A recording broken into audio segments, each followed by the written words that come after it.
virtual worlds where the possibilities are endless. From fantasy lands to sci-fi battles, we'll be relentless. But it's not just about the gameplay, it's about the connections we make. Coming together with friends, it's the joy we create. I miss the gaming counselor, here to spread the cheer. Join me on this adventure, where gaming wipes away the tears. We'll level up in life, with every high score we achieve. Come game out with me, and together we'll achieve happiness in our way. Won't fall the pain, but it doesn't have to stay that way. That goofy counselor going to show us the way. I'm the gaming counselor, here to save the day, promoting self-care in my own special way. With a mouse and control in hand and a headset on my head, I'll guide you through life. It's a game I'm learning to master. We'll escape to virtual worlds where the possibilities are.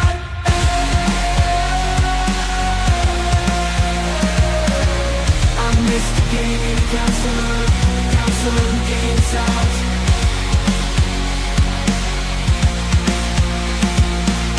I'm the gaming counselor, the counselor who games out. I'm the gaming counselor, it's not just about the gameplay, it's about the connections we make. Coming together with friends, it's the joy we create. I'm Mr. Gaming Counselor, here's right the gym. It's not just about the gameplay, it's about the connections we make. Coming together with friends, it's the joy we create. I'm Mr. Gaming Counselor, here to spread the cheer. Join me on this adventure, where gaming wipes away the tears. We'll level up in life, with every high score we achieve. Come game out with me, together we'll achieve happiness in our way. I'm the gaming counselor, the counselor who games out. I'm the gaming counselor, it's not just about the gameplay, it's about the connections we make. Coming together with friends, it's the joy we create. I'm Mr. Gaming Counselor, here's right the Jade, where we wait, we're this. And it's not just about the gameplay, it's about the connections we make. Coming together with friends, it's the joy we create.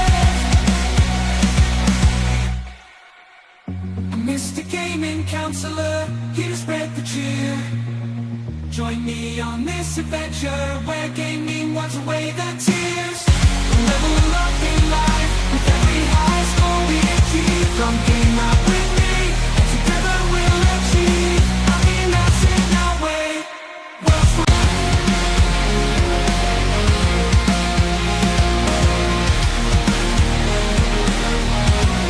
I'm the gaming counselor, here to save the day, promoting self-care in my own special way. With a mouse and control in hand and a headset on my head, I'll guide you through life. It's a game I'm learning to master. We'll escape to virtual worlds where the possibilities are endless. From fantasy lands to sci-fi battles, we'll be relentless. But it's not just about the gameplay, it's about the connections we make.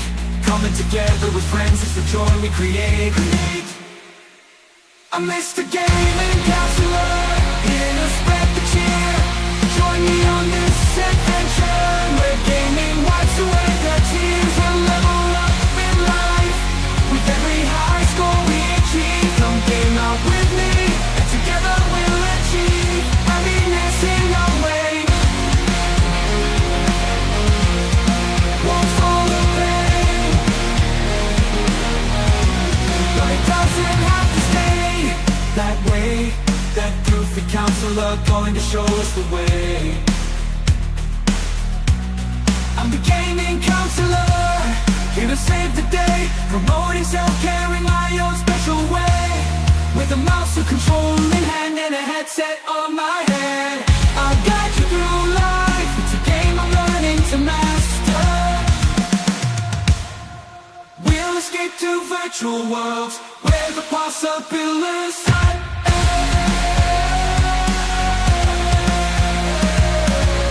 I'm Mr. Gaming Counselor, counselor who games out.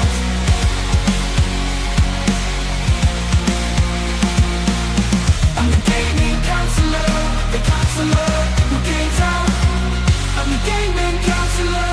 It's not just about the gameplay, it's about connections we make, coming together with friends. It's a joy we create. I'm Mr. Gaming Counselor, here to spread the cheer. We'll be what we're witness. But it's not just about the gameplay, it's about the connections we make, coming together with friends. It's the joy we create. I'm Mr. Gaming Counselor, here to spread the cheer.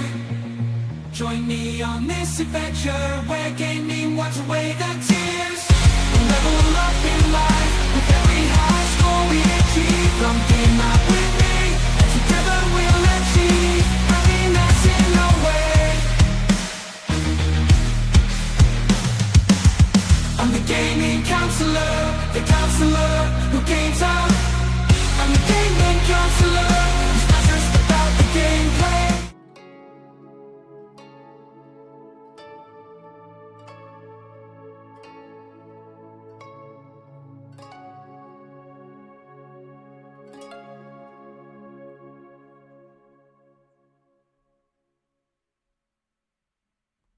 Well, damn, Jackie. We had some classic tunes. All right, let's boot her up. Let's go. It's time to go, isn't that right, Pikachu? Pika, Pika. Actually, does the Pikachu actually... I realize this. Pikachu makes sounds, doesn't he? You turn his ass on? Or is the battery dead? Oh, maybe it was the other way around and Pikachu did do something and I... don't know. Either way. Pikachu's the decoration. All right, here we go. Big update.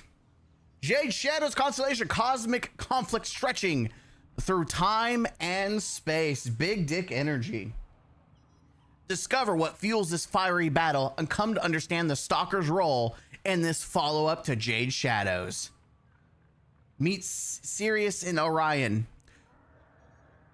Stop fingering Pikachu's.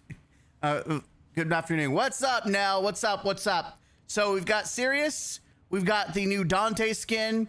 We got... wait, I thought... wait, hold on. Where's my girl? The inbox has messages for the operator. A celebration of unity. Honoria complete. I don't know. I just got an Honoria. Strong united. Okay, A new quest is available in your codex. so on a mother's grave, there it is. I thought there was supposed to be also an activity to do for Telesto.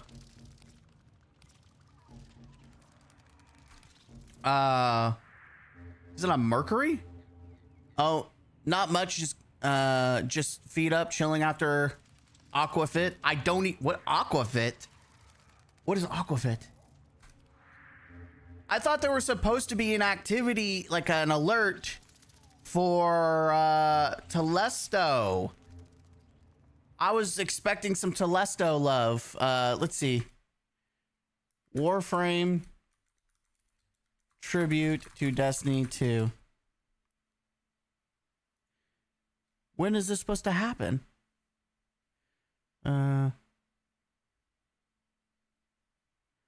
June 17th. Oh, so it's supposed to be today. Is it normal?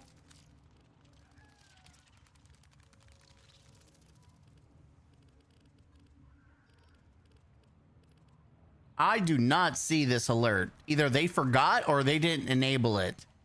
I feel like I've been scammed, chat. Exercise class in the pool. Oh, yeah.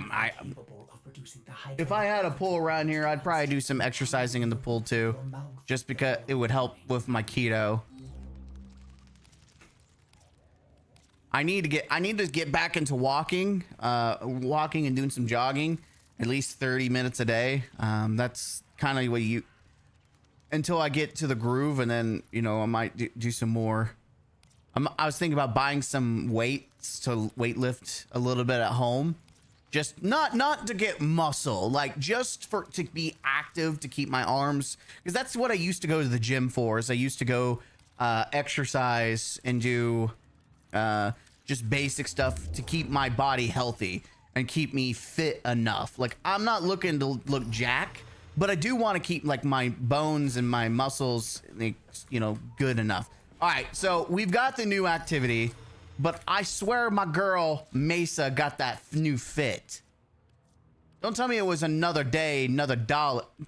Am I wrong? Is Mesa coming out another day too? I'm about to check. Warframe Mesa Deluxe skin.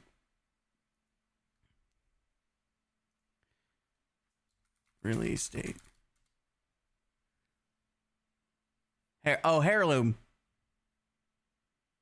July 11th. Oh my God, I've been baited. I didn't read the context of July. Damn it. I guess they didn't want that excitement, that excitement all in one place. Mesa's coming out on TennoCon. Damn it, you're right. Thank you, thank you. What's up, JoJo? What's up, Fire? Hello, Goal. All right, well, let's just jump into it then. Wait, keep hanging in there. If you're getting the update version is available prompt, update is chugging. If you're going to get you're going to go get those boys. All right, so I already said I was going to do this. I'm going to play. We're going to double farm, by the way. Like, I'm still going to farm for this Warframe. Simply because New alert marked on navigation, Tenno. Let's see, what does this give us? I'm not gonna. I just want the boys.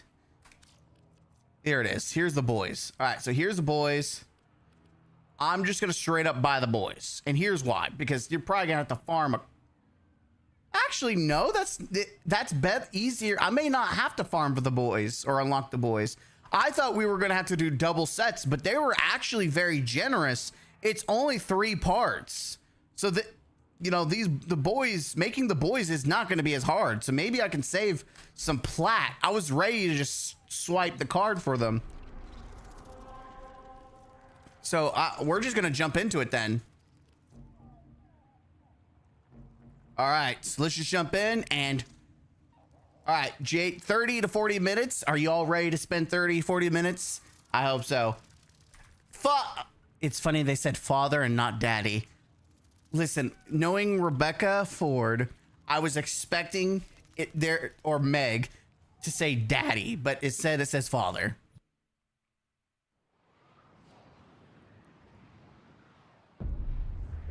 All right, here we go. Oh, I need to change the volume too. Sorry, I'll do that in a minute. Wait, are we on Deimos?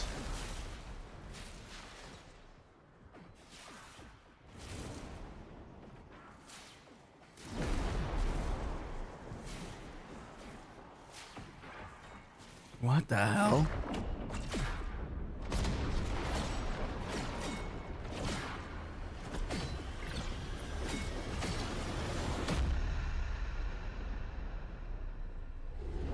Shadow. Father. Protector. I have made many mistakes. Grave ones. But they may yet be reforged into lessons. Go to Venus. It's Valis. A new and terrible education awaits. Oh, damn. Wait, so we're playing as the Stalker. Wait, what? Oh, he's got the Jade. Oh! Oh my God. I don't know what that translates into. All right, before we get started, I want to give a shout out. GG Fire feeling generous today, so here you go. Thank you very much. Appreciate that. I would go beep beep boop boop boop, but we're doing a recording, so GG Fire just donated some money to the channel. I appreciate you. Just for the people at home, we're gonna increase the volume. I want to make sure we put the volume on too, so things are gonna be a little cray cray. We want the dialogue high. I don't know how this is gonna sound for you guys, but we're gonna let it ride. Okay, maybe the music might be a little loud. Do 60.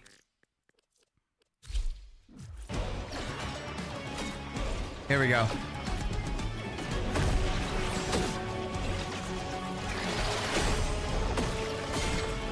Oh my God. Oh! We about to fight the boys? Oh, they're turning on me. I'm your daddy, boy.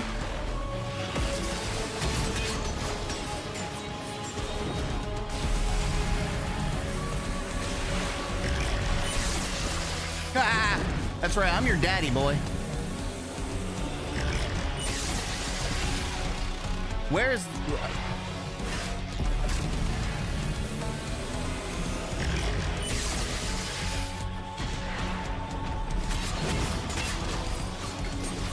I'm going for one or the other.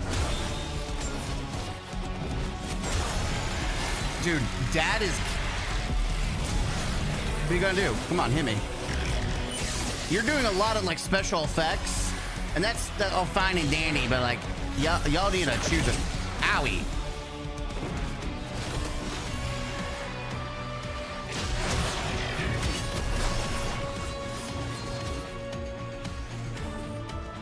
I'm losing this fight. I'm not a very like big stalker combo guy.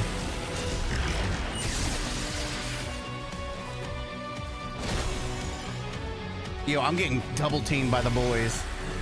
Hey, your mom wouldn't appreciate this. Ow, could you stop? I'm like shield gating right now.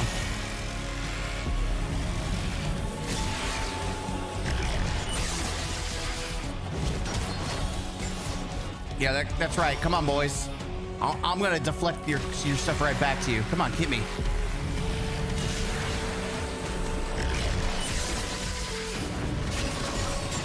Yeah, you think you hot stuff? I've been fighting Tenno all this time.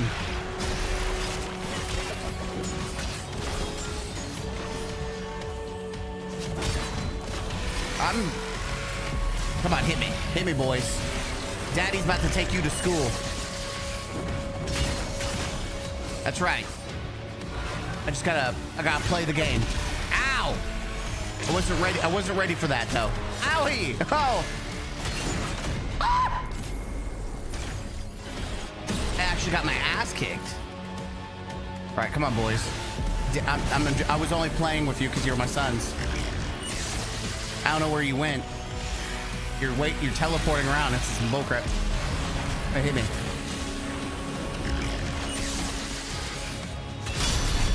You should be done. You've got no energy to spend here, kids.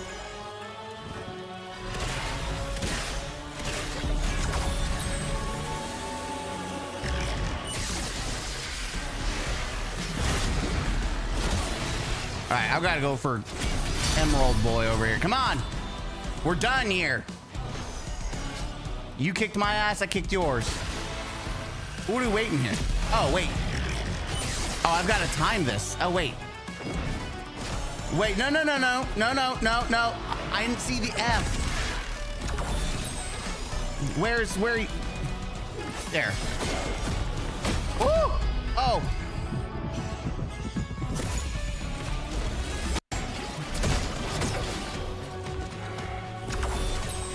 Their battle will rage on in eternity unless you stop them, Shadow. I'm trying.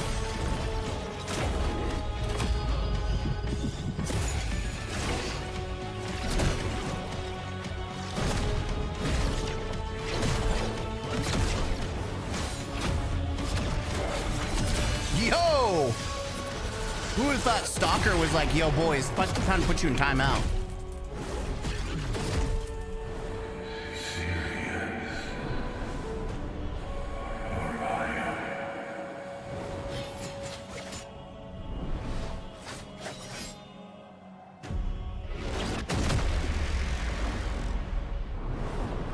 Serious. Retreat.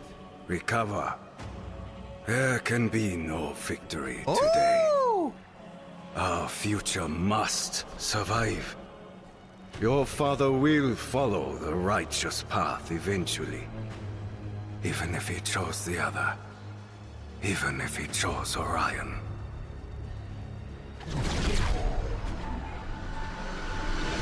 Sick, dude.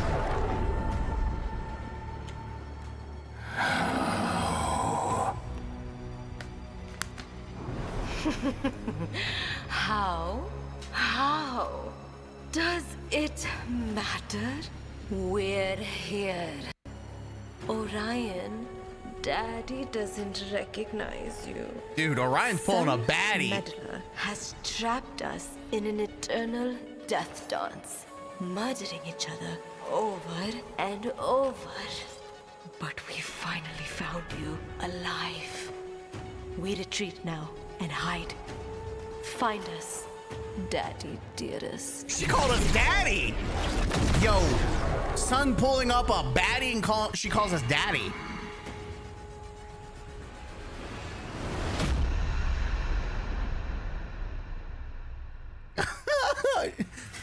I'm proud of my son. He's pulling up baddies. No, she looks like she might murder you in your sleep. Speak with Hung Hao. All right, yeah. What the hell's going on? Like, yo, bro, we gotta have a conversation here. We gotta have convos. What is going on? You sense it, Shadow. They are both your son. Even though you hold Orion here, in another place, Sirius was held by you also. And now they come for you from beyond this time.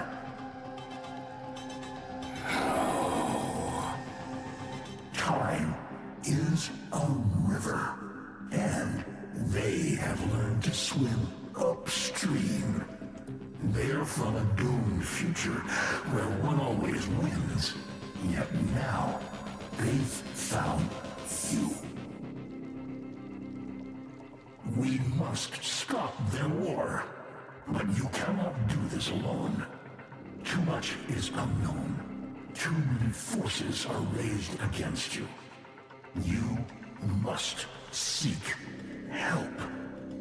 Not them. Not again. Calm, Shadow. This time, I agree. The dreamers can never know.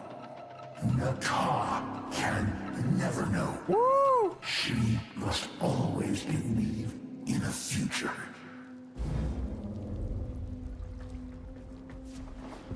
Wait, so we're keeping it secret from the Tenno.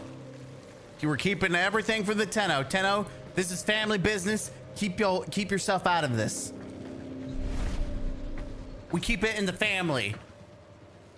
Though knowing my son pulling a baddie, we about to have some offspring real quick.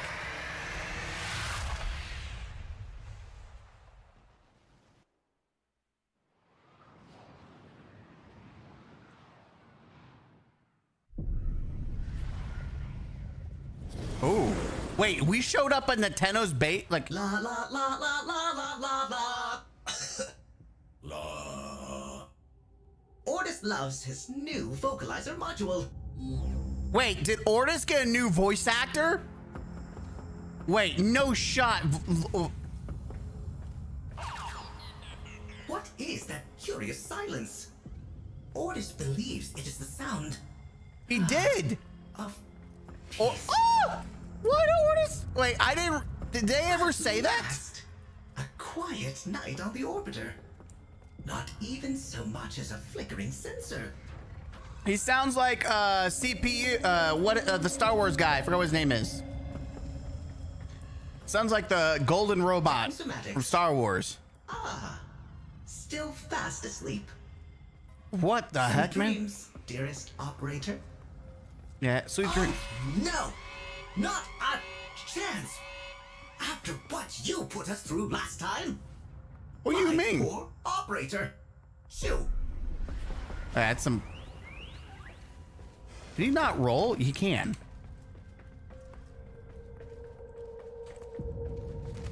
All right, I was about to say, I forgot what my roll button is. All right, can you go away, you robotic prick?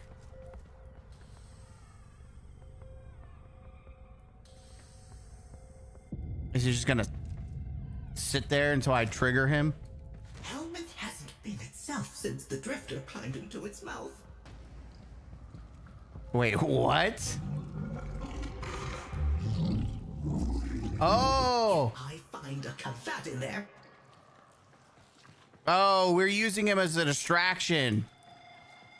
C3PO. Yes, sorry. Thank you for that. That's what he sounds like. When did they...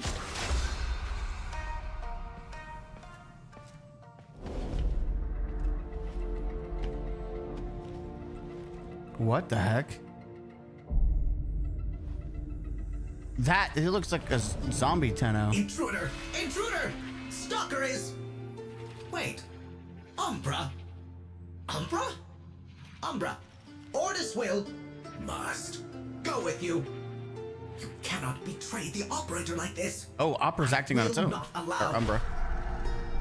Oh. Understood. Well, Ordis will just keep the operator distracted while you are gone. But do not expect a rescue. Oh, Umbra's working with Stalker. Okay. Your companion understands the truth of this conflict, Shadow. You can be the one to save your sons. Let us begin by listening. Oh.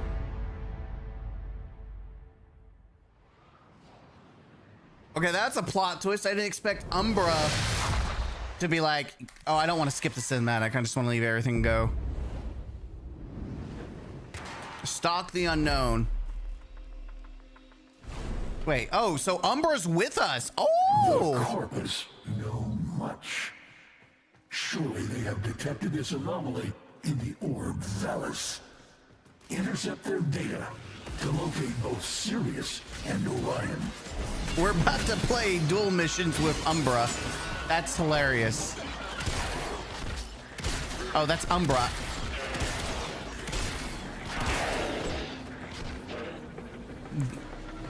I cannot believe we're playing we're playing with Umbra as our bud. Okay. Thanks for that. All right, well we gotta play ball.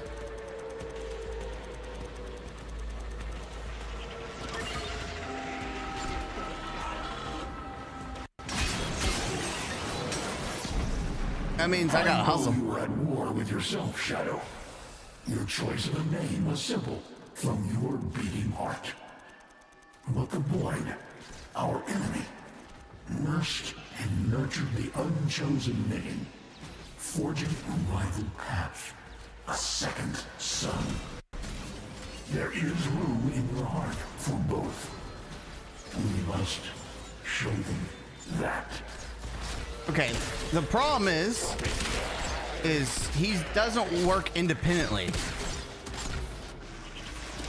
which is not great for us. Like, he's not independent.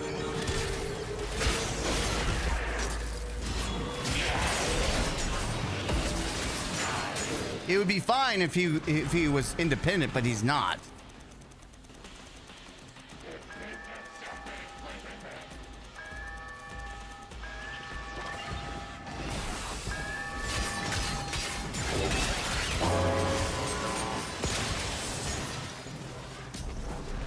Okay.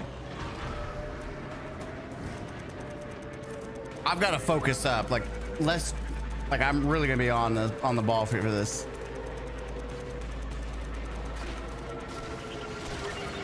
We're winning. But still, gotta actually put like enter some time into this.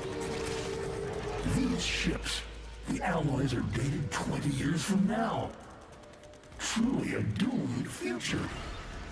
Their plans, however violent, however drastic, cannot be allowed to take shape. All right, they're going for B. Get off my B.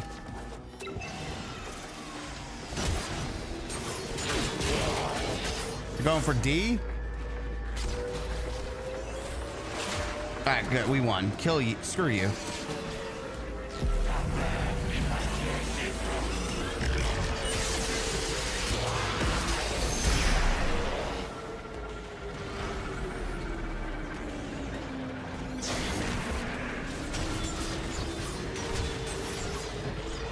Easy. Easy breezy cover girl. So I guess this is the new Destiny now. I mean, it's not. I mean, this came out before Destiny, so technically Destiny was trying to be the new Warframe. Nah, let's be honest, this is not the new Destiny. It doesn't have raids or PvP like Destiny. It's just, it's okay. Warframe is its own beautiful thing. Show Umbra why he is here.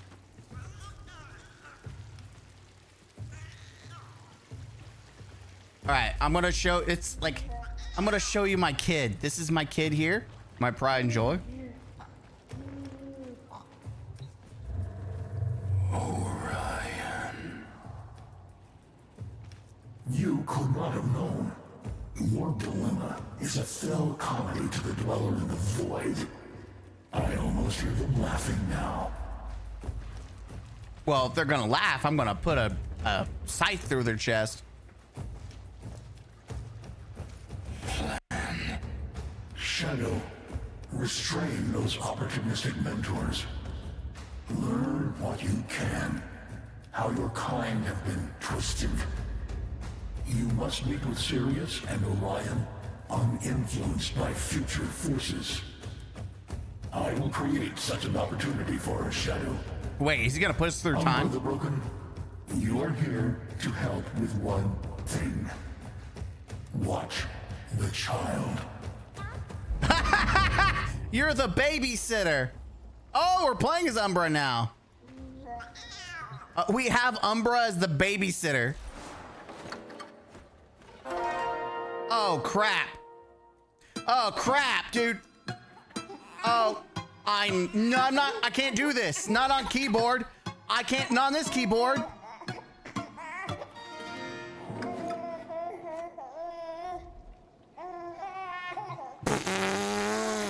There's no shot. I can't do this, not on this keyboard.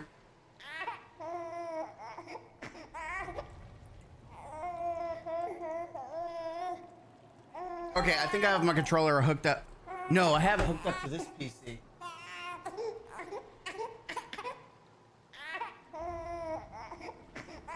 I have to hook up my controller to this. So the problem I have currently is that I use like a ducky keyboard. So it's not like a 60% and I don't have arrows. So I have to play on controller to even be able to do this. Oh, now I don't have to. Okay, never mind. We don't have to hear it. This is for next time, I guess. Good. Never mind.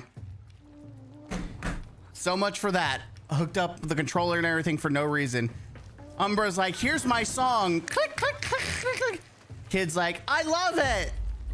That goes to show that kids are so easy to distract, even if you're horrible at what you do. If you're horrible at singing or, you know, playing instruments, little kids will get distracted and be like, ooh. You're doing great, Umbra. Oh. Who we hunting? I want to go since I want to go against Ash. I want to go against a stealth boy because Stalker can go invisible too. Listen, I should hunt the baddie, but I should hunt the baddie.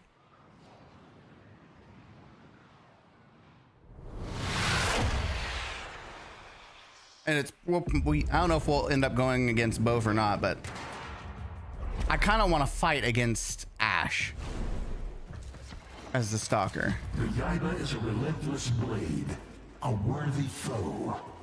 He must be sheathed or broken. Find him. What's up, No? It's been a minute.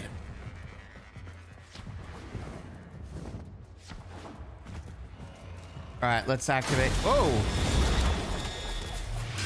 These mass-produced minions have clearly Shadow Clone come from Jutsu. a single master. Whoa. I suggest you find the strongest among them.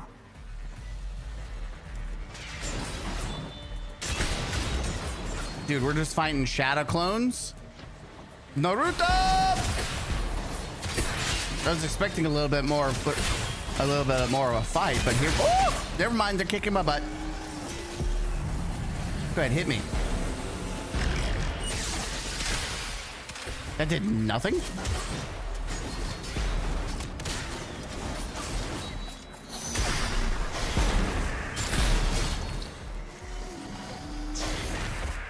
Surprise! I gotta get better at fast teleporting. I know you're here. I've already sent the boy. No.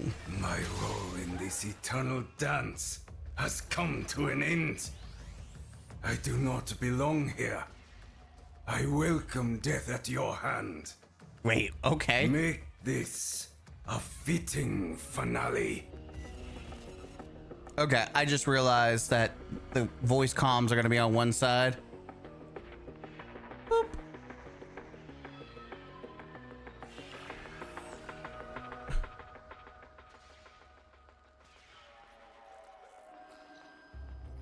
There we go.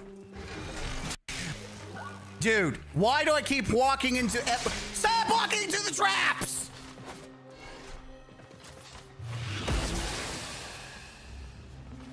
Oh, I don't trust you. You're a trap. You're a trap too. I'm better than this. I'm the stalker.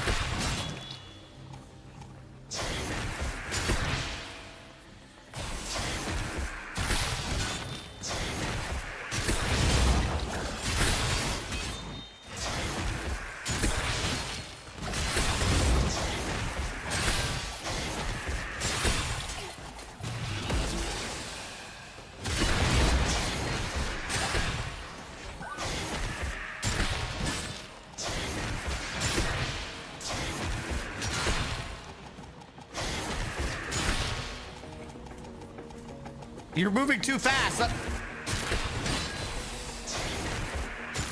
There we go.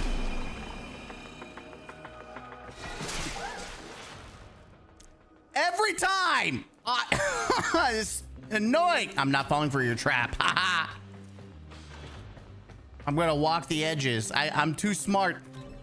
I know how your traps work. Oh. Oh, that's sick.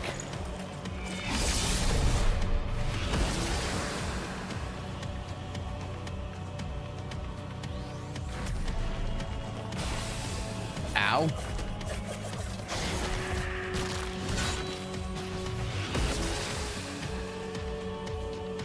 All right, where's our friend at?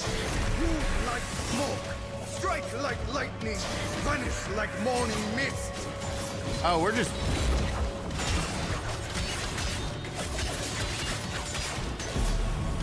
Where you at, big boy? Precision needs no audience. I agree. Where you going?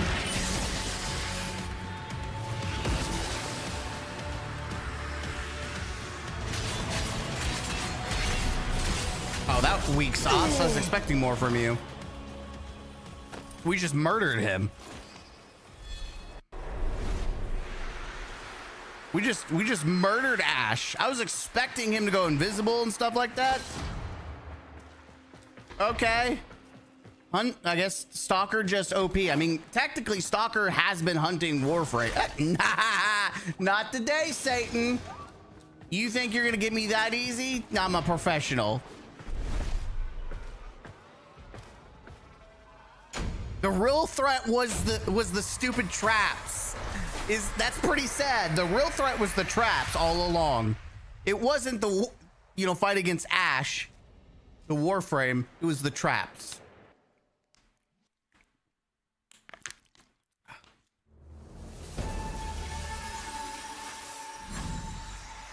Cyrus hunts.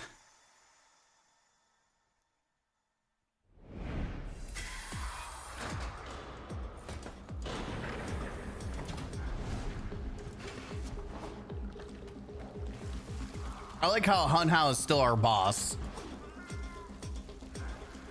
How's it going, Umbra? You still singing your crappy songs over there? Speak. Oh, Stalker's The Bible is sheathed. Sirius is hunting the path here. Oh. Go once more. Adjust your weapon rate if you see fit. Wait, I can change my weapons? What is it? Equip Umbra's loadout? Yes. Yes. We get to use Umbra's loadout. Let's go. Yo, Stalker's about to go ham. Stalker's about to go ham with this katana.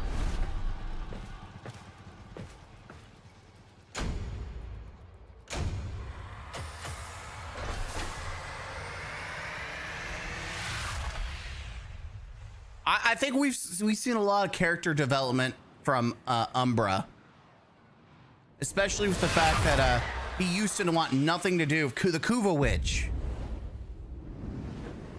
We're going after the other. Cool. Okay.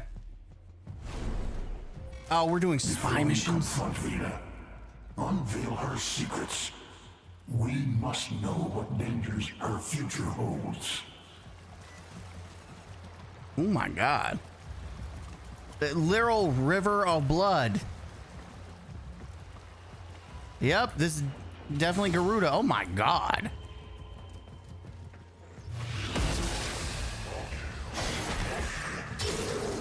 Blood frenzy. Definitely something going.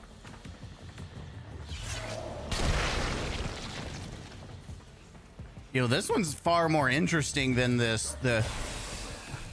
other one. What are you doing up there?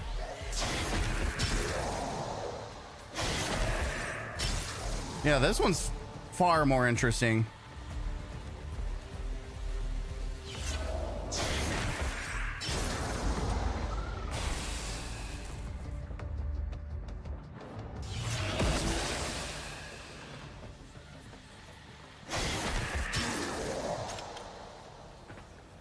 Holy.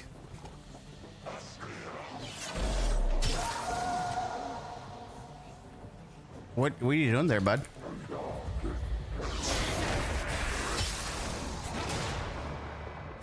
Oh, hello.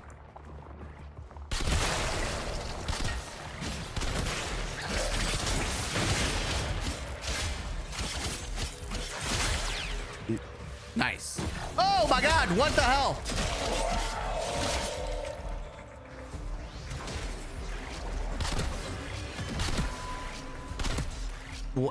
What am I hitting?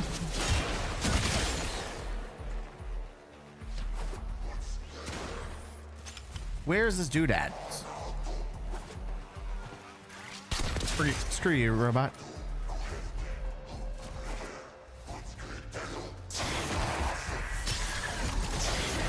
Sorry. Can't have you alerting everyone. All right, we'll do this.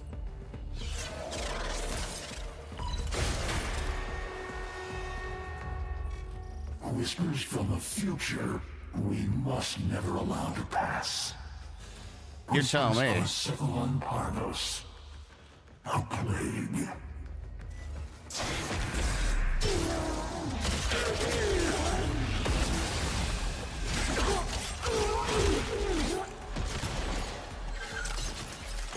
Hello? They have like an extra overshield. Oh, that's the new damage numbers. That's right. Wait, what the heck? Dude, the blood is so unnerving.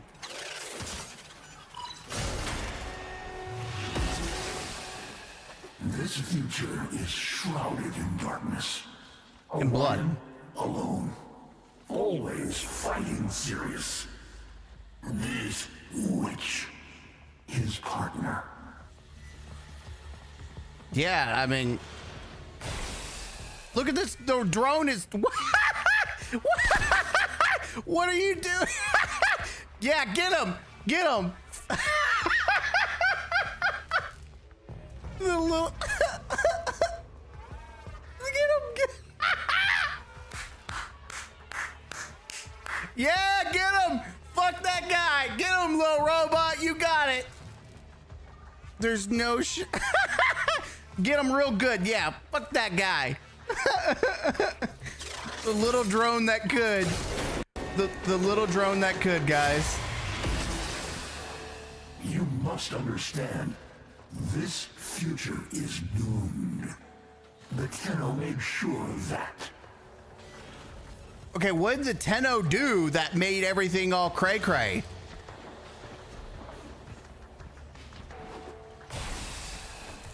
I want to know what did the Tenno do? Or is he just saying that to blame us? Like,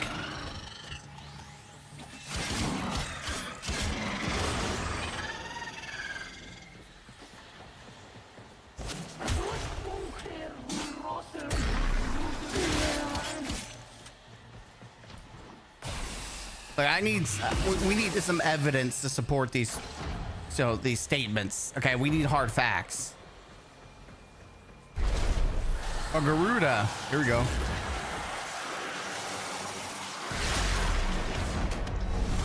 What? Oh, a fight? Do you not approve of your future daughter-in-law? Damn, she's actually calling it. Shadow, you must only restrain this witch. Orion will come for you.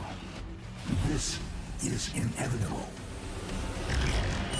I would eat your heart if it were worth. Go ahead, hit me of your best, girl.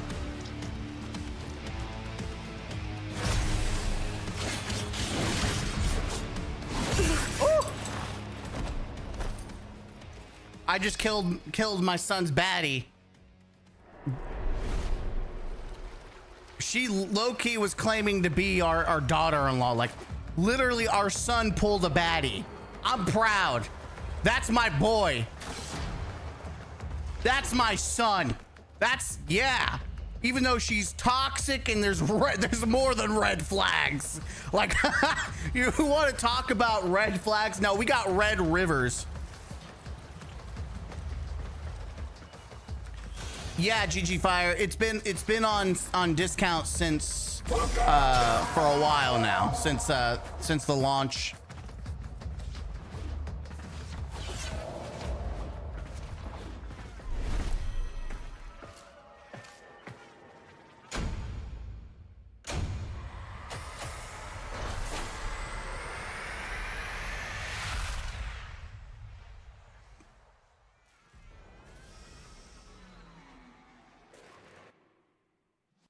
I wonder if you can, like, I kind of wish that you could do like a still path version of these fights, by the way. Orion hunts. Now we got both sons mad. We killed our other son's best friend, or mentor, should I say, it seems like. And now we've killed our son's, you know, boo. We killed her. We killed his baddie. Orion and Sirius are seeking your trail. They sense us. Conflict is imminent. Before they arrive, travel to Uranus Proxima, above me here. For there is something I must be certain of. Some way to stop this foul mockery of family that has led to us.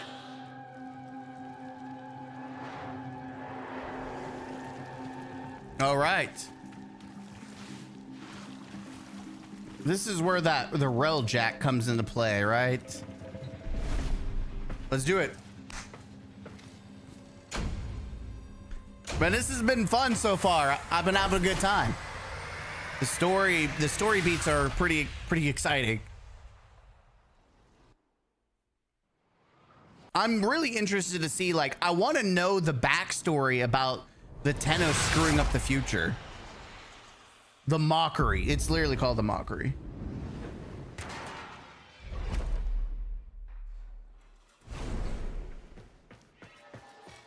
Orion, Sirius, one a constellation, The Myrrh. the other a bright light. Our infinite sentient eyes gazed upon them on our way to the new naked stars, watched as they whispered by. We could have gone toward them. Perhaps it's time to gaze on what could have been. So what are the Myrrh doing here? Listen, the void. It has done this, an eternal conflict. Sacrifice is needed to stop it. Just like my Nata did for her children of Lua.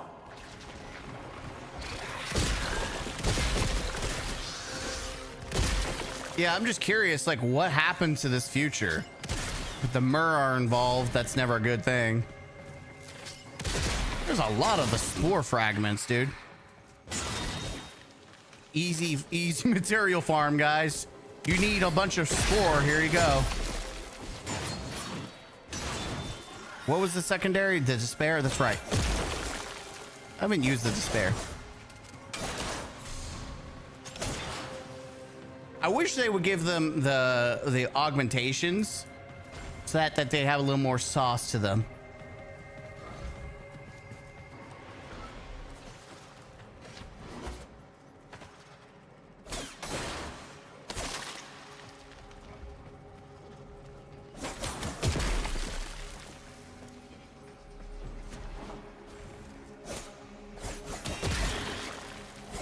Okay. I'm just looking around the area to make sure we're not missing anything.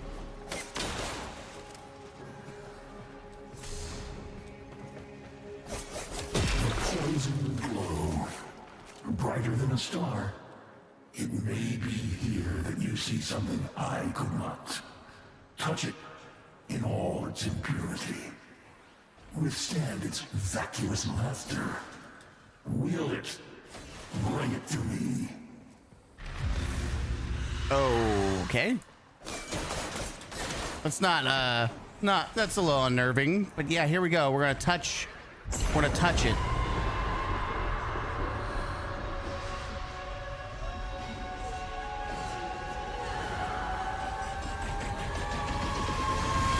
That's a lot of Rio. Jade mockery? Wait, we're fighting Jade? This is not what I signed up for. Believe its promises. Its lies. Go ahead, hit me.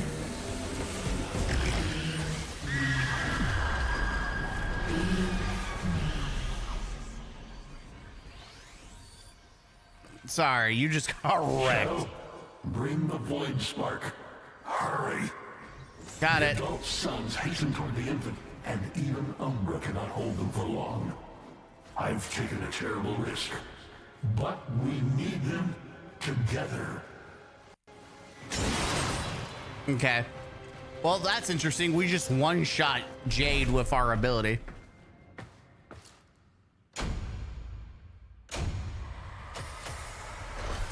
What's up, Hades?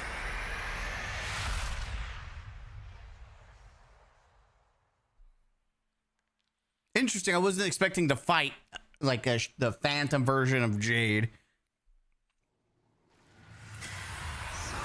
The whole family came to show up today.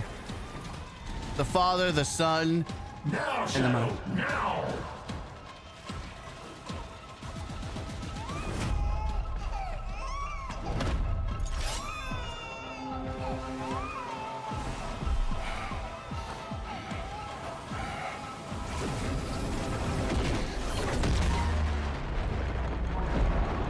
You wonder how Natar hid the moon in the void? What it cost? I am done with tricks, Shadow. We're all here now. Sons of Shadow, hear me. I am Hunhow, the great and terrible, sentient destroyer of worlds. This day, I spurn my legacy. I repudiate destruction. I failed my people. I failed my children, Aaron, Natar. I failed the Shadow, your father. I shall not fail in this. I, who once severed worlds, now offer my eye and hand. Peace. To you, void jester who watches our grief, I give my past, myself, in bargain to sever the eternal battle you began. Yo, he's sacrificing himself?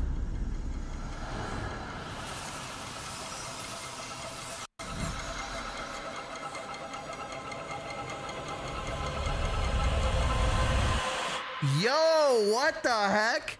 Hunhow sacrificed himself?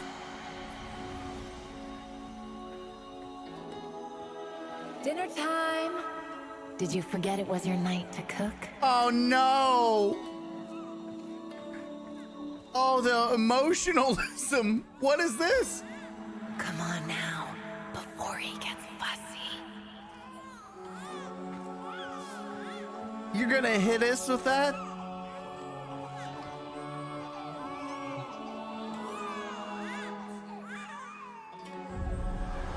I am Hunhow, sentient architect of worlds. It's my honor to prepare a new home for you. I shall be happy to see you populate it. Wait, they're holding their baby versions? Oh, it's Jade.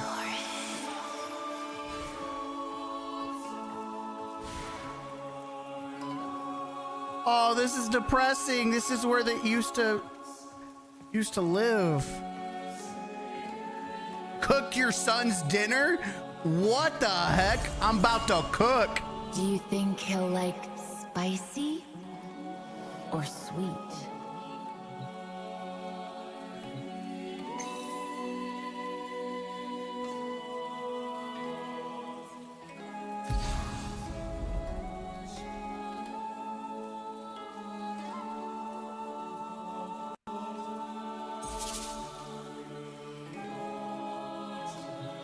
I have no idea what I'm doing I here. hope you don't mind me making a meat dish. I make you vegetarian stuff all the time, Soren.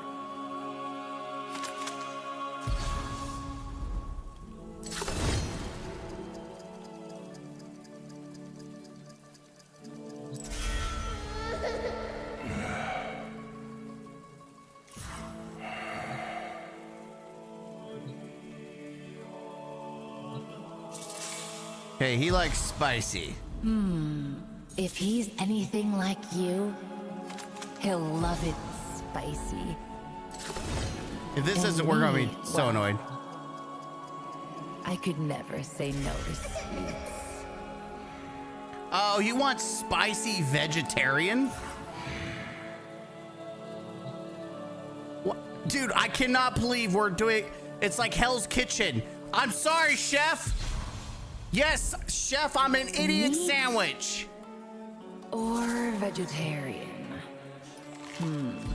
Yes, chef, I'm idiot sandwich.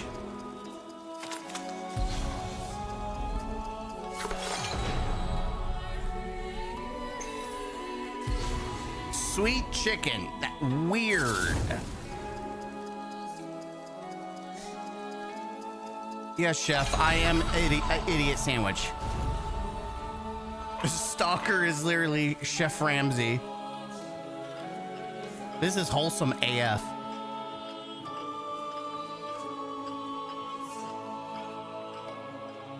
Here, sons.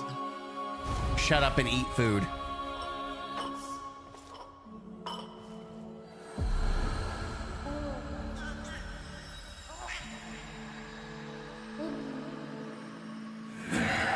Your mother was the better cook.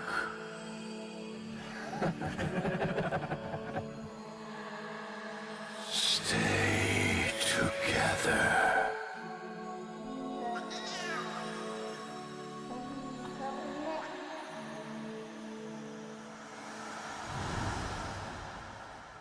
Dude, this is emotional AF.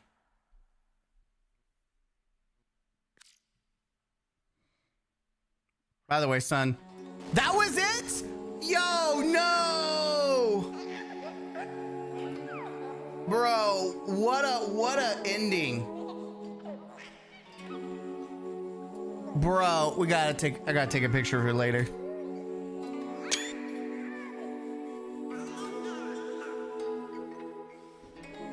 That was it. Through Hunhal's sacrifice and an impossible future has come to pass. Both Sirius and Orion will share in their father's love and legacy. Only time will tell what will become of the doomed futures they hail from.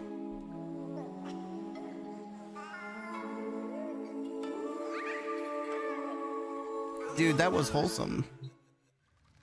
That was it? Man, I was expect that left us in like a cliffhanger. I can't believe Hunghal sacrificed himself. So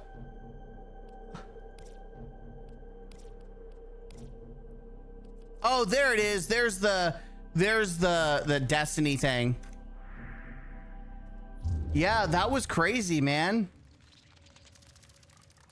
Man, what a story. What a great story, dude. This is why, even though it's not like expansion and massive, it was still worth it.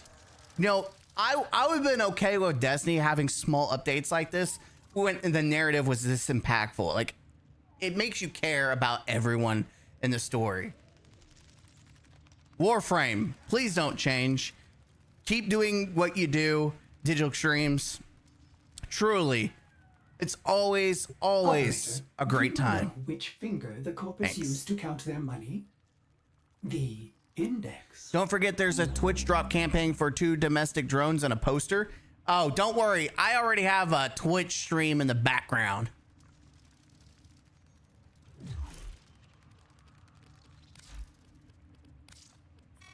Tenno, I have prepared this missive to arrive after I have done what I must now do.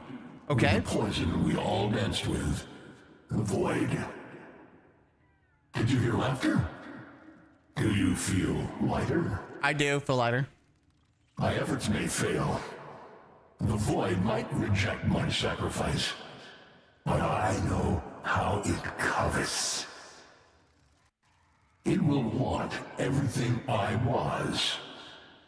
And in turn, I will collapse its frayed mockery. All will be together. I only hope they feel this peace I offer. Their happiness is theirs to find. I place the essence of that which is both Sirius and Orion into your hands. For safekeeping, you will understand the importance of keeping family together. I'm a family man. If we ever meet again, I will not know you. So I shall say only this. I do not sacrifice my memories of our acquaintance lightly. But I know that you are taking care of her. Who? Natal? I remain a proud father. Hunhao. Damn, dude. So we have the blueprint. We have the Sandana. We have both Sandanas. We got some posters. Dude, that was sick. All right, so now there's got to be an activity. Oh, the activity's supposed to be in the Proxima, right?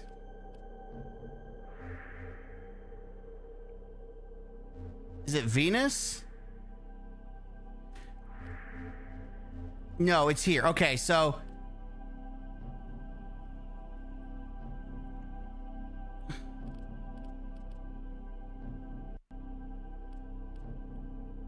we have these to do, and I want to figure out what well, let's go play them. I don't know how this is going to turn out, but we're going to go play the new activity. They're supposed to give us, or if I remember correctly, they said they're supposed to give us, like, just give us a railjack to pilot. Like, it's not anyone's specific railjack. So let's go try this out. Like, this seems like this is the activity. Is this right here? I could be wrong, but we're still gonna play it out anyways because these are new and they're specific to the story. What is going on with the connection though? But yes, guys, if you want to get the Destiny 2 tribute, make your own fate. That is indeed now active, dude. What a great day, great time. I'm not a fan of the fact that I'm trying to load up just whoever we're trying to load up. Sick.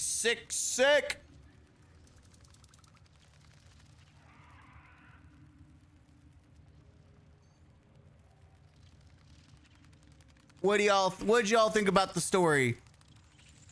Chat, what'd you think? Oh, by the way, since I stopped recording, GG Fire, thank you for that donation.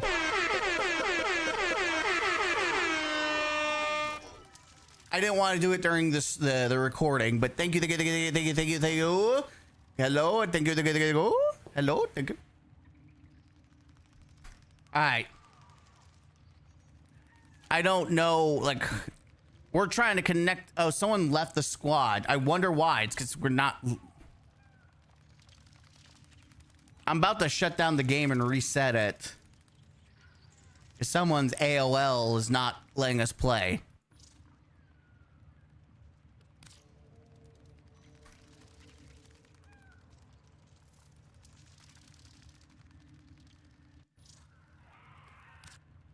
Yeah, I'm resetting because I don't know what's going on with dude's AOL internet. It sure ain't me. Great story. Yeah, it was a good story. I think it was a great time.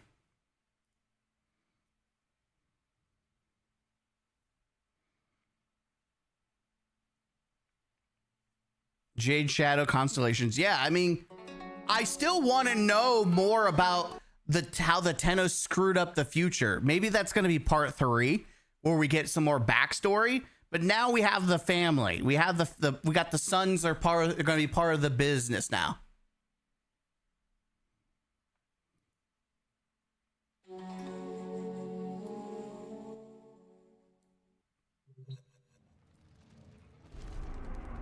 We've got the sons part of the biz.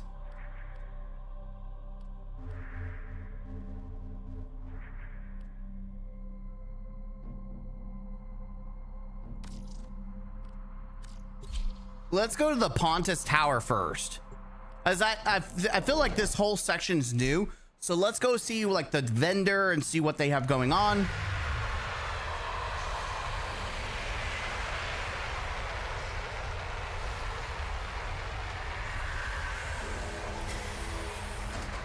Because it might be possible we don't have permissions yet. I don't know. So this is where the boys are all just vibing, right?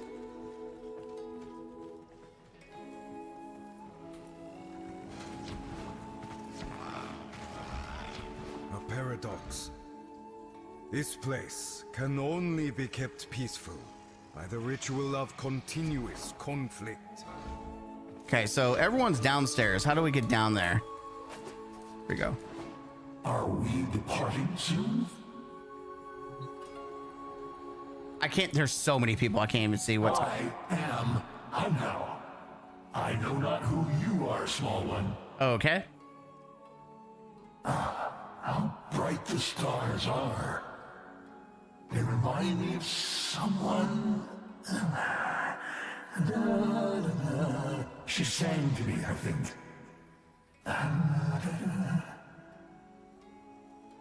Long ago. I am Hun Hao. Oh my god, he really did lose his memories. I am not certain how I came by these. Oh! Oh my, okay. Okay, I see now. So he's the vendor and this is how we get all the stuff. Oh, okay, so it's a digital ephemera. That's kind of neat. Why have the beasts not assembled? You get I skins. wish to address them. Blood frenzy skin. Oh my god. So we got some as one honoria. Force of nature, the awoken sword. Why do you speak to me?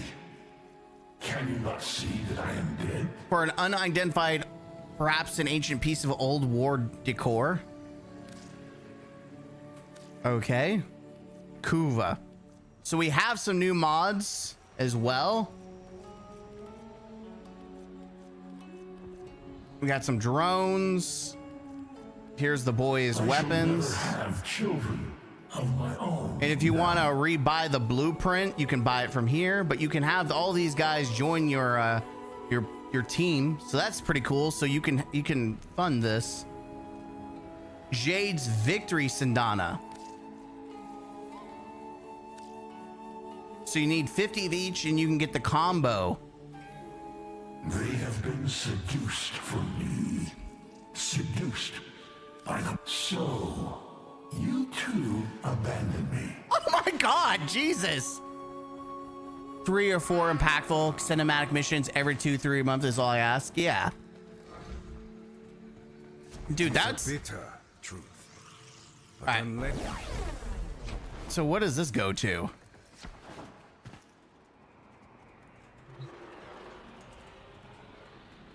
Wait, you just joined?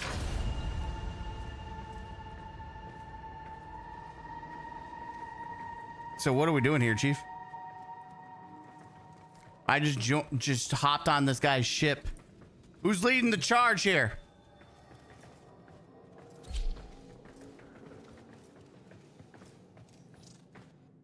All right. Okay, that's cool. So that lets people quickly like launch from the area. Sick. All right, let's do this.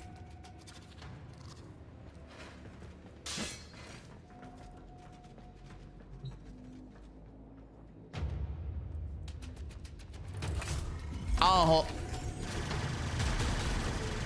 I can't see anything. I'm your captain speaking.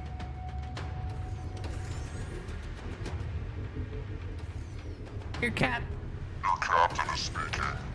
No, hold on.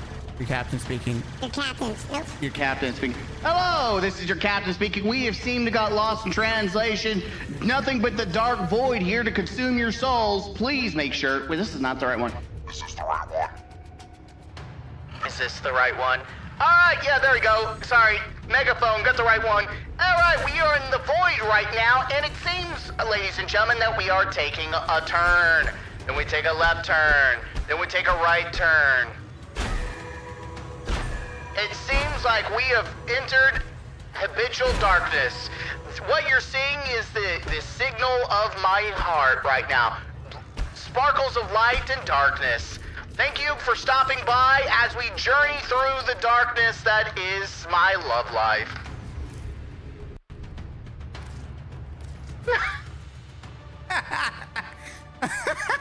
What a start to the mission, baby.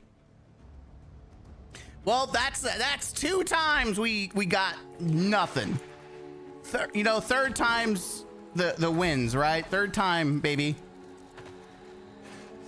I was right. It was with justice. All right, whose is this? We got Savatone's Oath.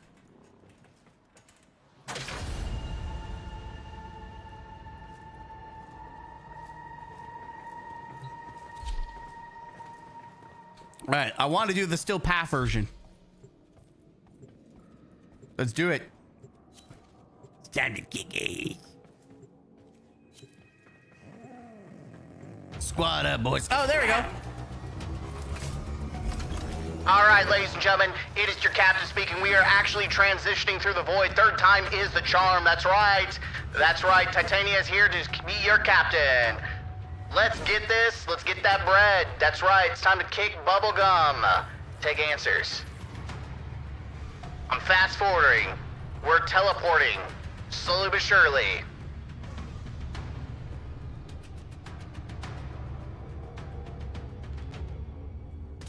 Reb on the pre-patch stream said that no rewards for the mission is only a visual glitch. You're getting the drops. It doesn't show. Great. Well, right now we're not getting the mission. That's the problem right now is we're not getting the mission. Why are we not getting the mission?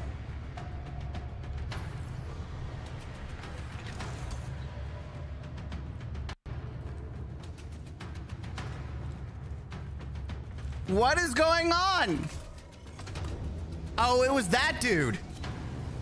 Oh, it was just a dude with the bad internet question mark? Yeah, so if you have booty internet, apparently it won't let you do the thing.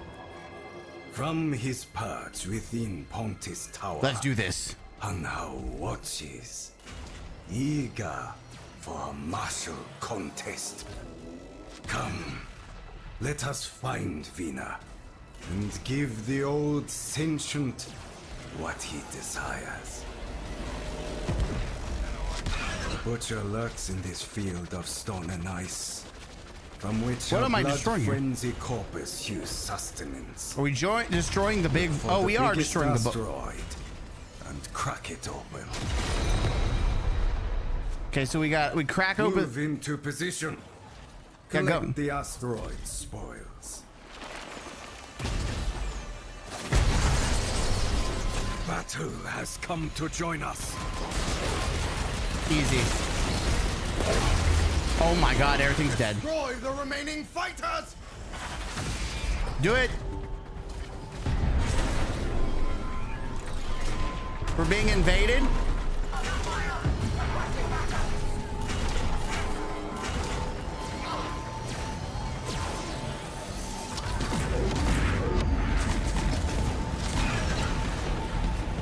Yo, I'm gonna be honest, I'd rather be outside shooting things with my own kit.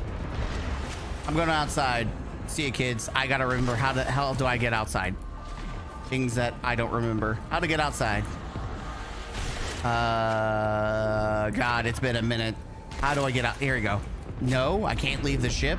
Oh, that's right. They say you can't. That's right. They disabled the ability to leave.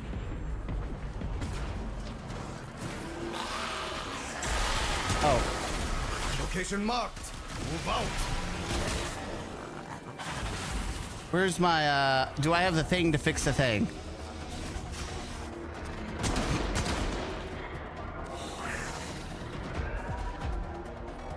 Turrets. Is this your idea of a trap, Vina? Take them out. That's right. This doesn't have any side guns. What am I just sitting here? I guess we're just gonna sit here. I kind of wish you had side guns.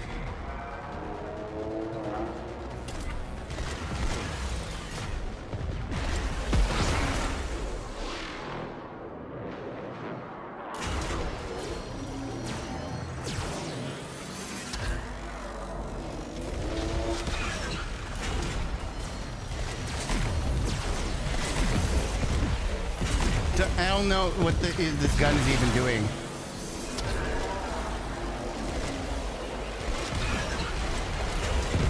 If I'm even doing anything. I'm assuming I did something. Forward artillery. Dude, driving feels like you have the main role here.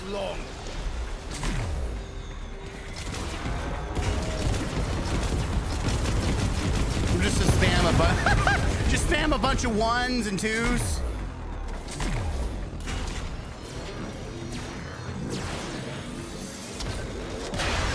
go. There you go. I did something. I participated in this fight. You gotta use big boom boom gun. Yay, I did something. Woo! We get to do a thing now.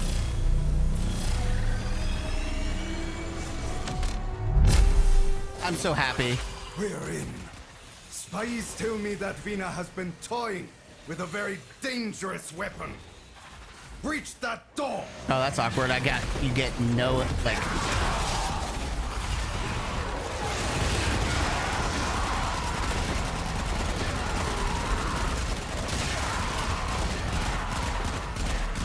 Should have brought Mesa with us, to be honest.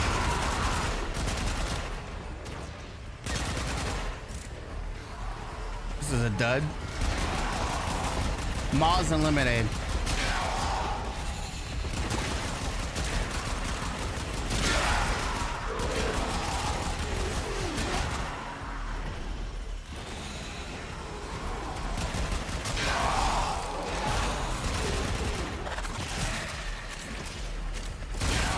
Y'all hiding in the vents? Hello? Are you upstairs? Oh, they're upstairs. All right, this is a new tile set, so I am trying to look around and kind of see what we have here. Oh, baby. We cannot leave any alive. Don't worry. I won't. Kill them all. Hey, what's up, kids? Oh my God. Hey, how you doing? Hi, how you? Good. Now open the door. Open the door. It's time to die. What the hell? This one wishes to test themselves against you. We got Tellurium. Let them try. What the fuck? Yo, we got worms? Oh, I see. We've got fucking worms. We've got fucking worms, bro. Hello?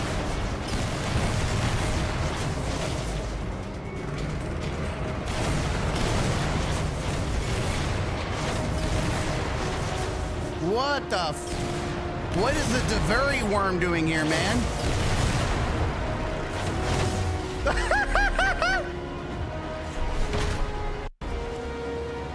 Who keeps skipping through the cutscenes, asshole?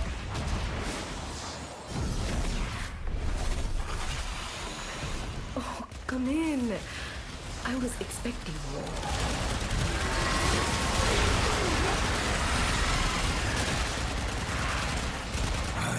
Awaited this. Oh, we're about to have that final showdown, huh? Oh, frenzied sister.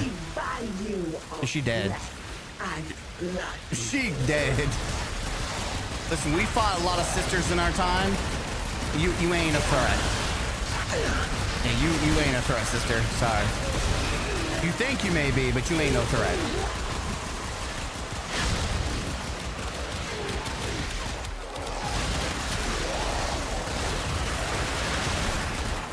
You think you hot stuff, but you really ain't. Okay, just let y'all know you ain't hot. You ain't hot. Okay, I'm hot.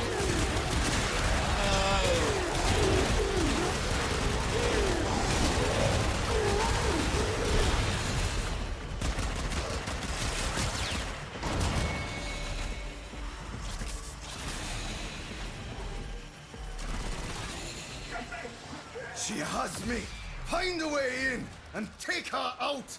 She has me. So we're just still path fight. Come get me. I will. She's a baddie. She literally is a baddie. She's like, come get me, boys. I mean, you're more than a red flag. You are literally red incarnate.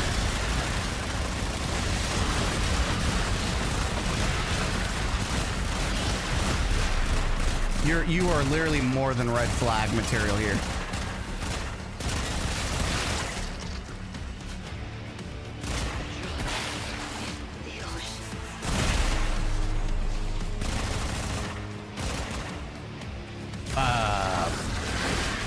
Hello. Oh my God. She's big. She's big. She's a blood for the blood god. Let my blood run rivers.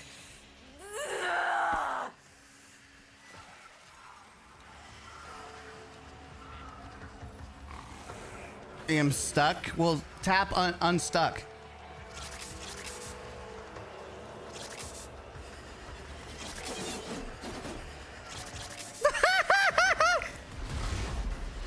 Did you do it? Are you winning, son? No, Dad. No, Dad. I'm not winning.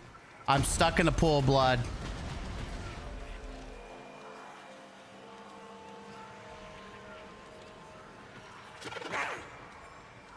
Where is he going? Where is he going? Oh, what a Chad. He left for us. What a Chad. Taking one for the team. That sucks that happened. But what a Chad taking the L for everyone. Seriously, what a Chad.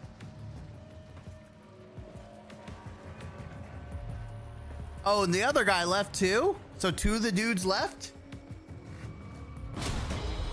Mission complete. Oh, we got the Pride Blade. Okay, so how long? Oh, we got, ooh, bonus.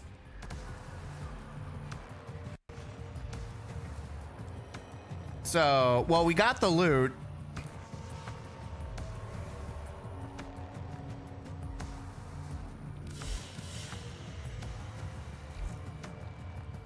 I'm so confused.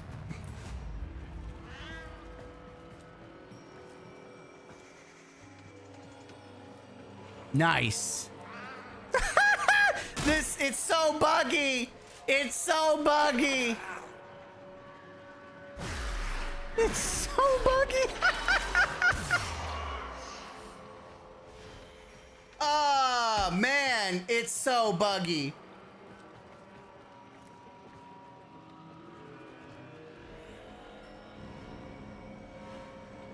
GG.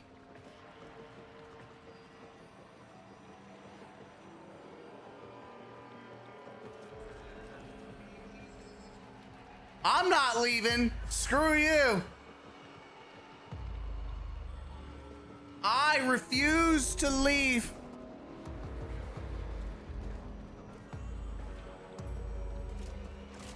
I refuse to leave. Nope.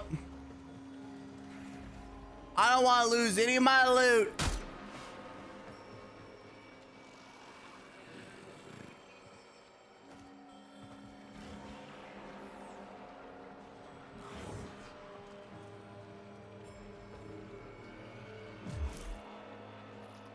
Nope, I refuse. I refuse. Suck my toes.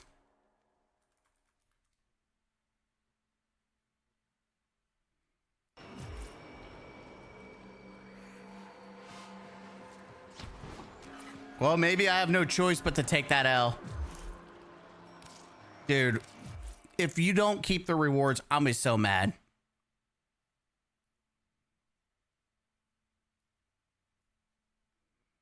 Okay, you do. You lose everything else, but you keep the Pride Blade. But then you don't get any of the currency for it, right? That's so stupid. That's so stupid. You keep everything but the actual loot. That's so dumb.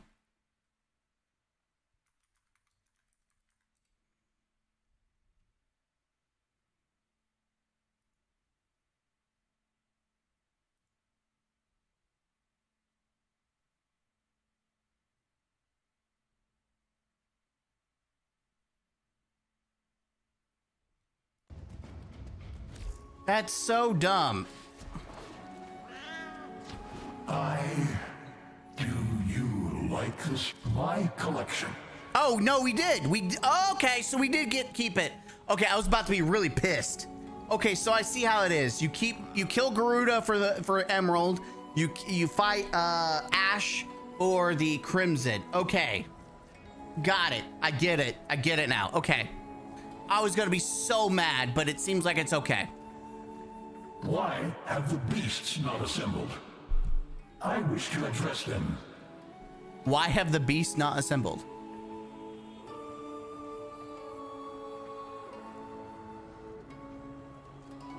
All right, give me, I gotta go use the restroom. I'll be back. Where's refresh in 4 days? What's refreshing from this? Errol. Why?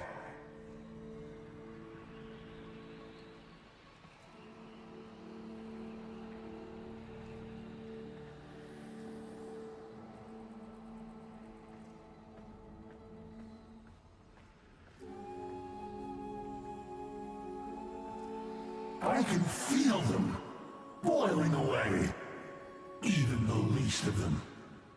They abandoned me. Me.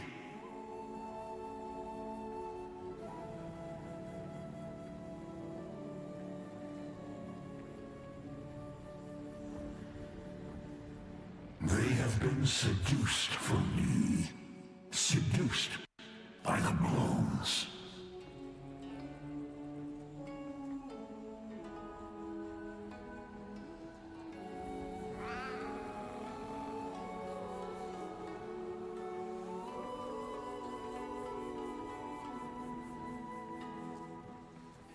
There was meant to be another like me.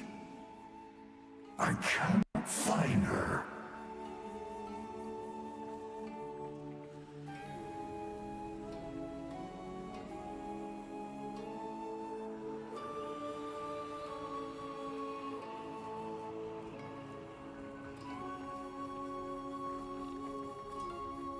My own hive, my own bone and blood scoured from me.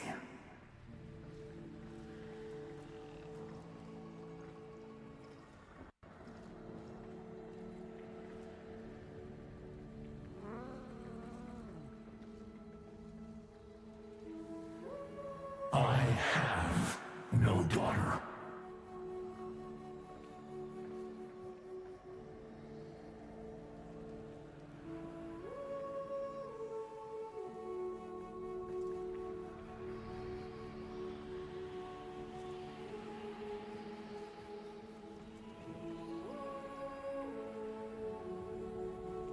My children are deaf to my words.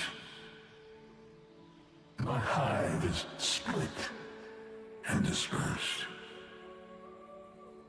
Let me die.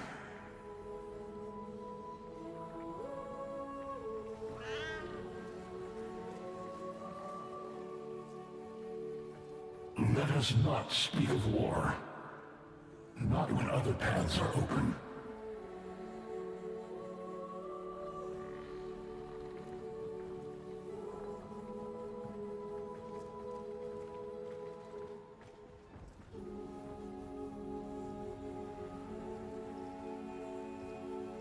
I shall never have children of my own now.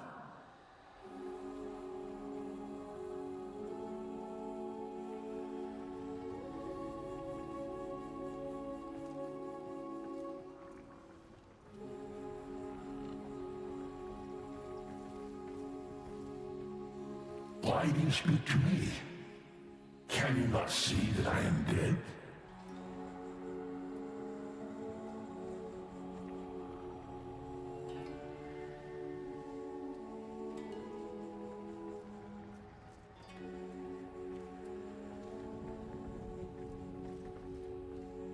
My daughter.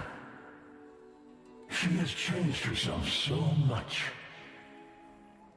I barely know her now.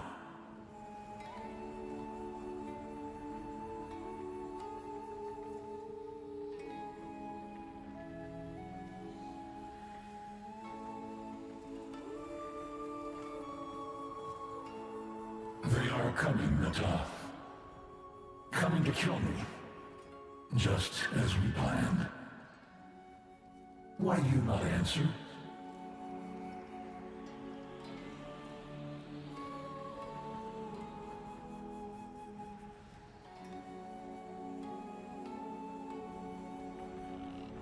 Your sacrifice is essential. Once you are part of the Hive, now you shall be part of the Rail.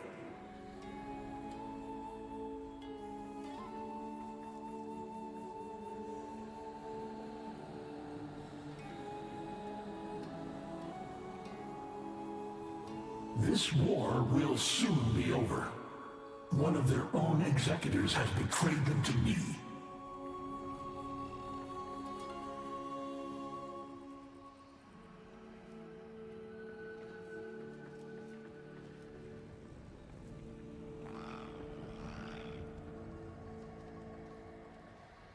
I shall never have children of my own now.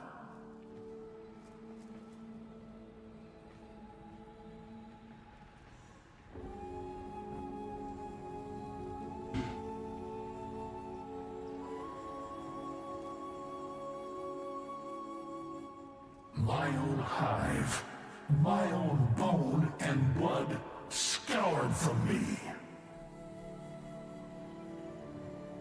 Alright, sorry about the wait, chat.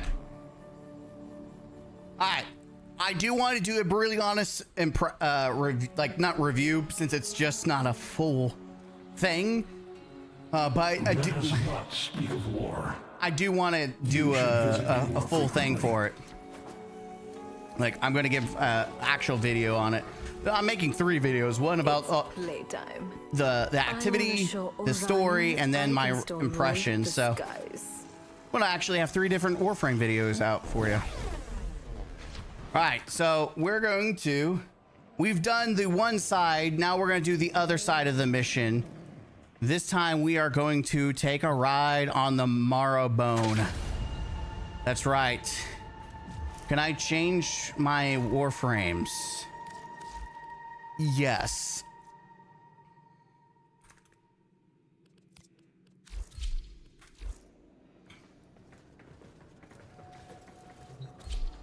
I'm initiating the activity. We'll see how many people are here. It's 2 of us. I think 2 of us will be more than enough, especially considering so far it doesn't seem like you could do anything outside of the Railjack. Everyone's stuck into the Railjack. It seems like, what's up, outsider? Yes, early stream. Okay, we do have a full group. I want to be the pilot. Okay, my game crashed. All right, I'm gonna be the pilot captain of this ship. Yoko desires a challenge to please Old Man Hunhow. Because I want to see what it feels like to be the captain. Blood. His. We will slice up his operation, and then we will cut down the Yaiba himself. All right, so we do need to fight These security nodes act as Ryoku's eyes. Claw them out. Incoming! We're about to be swarmed.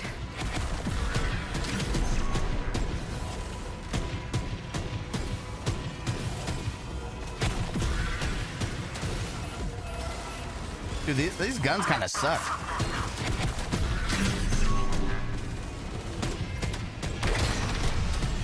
I mean, we are playing Still Path, but it feels like I'm doing nothing here.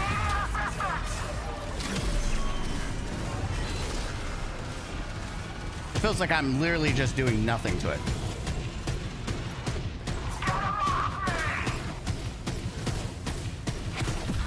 Oh, they're dropping mines and I'm driving into them. Okay.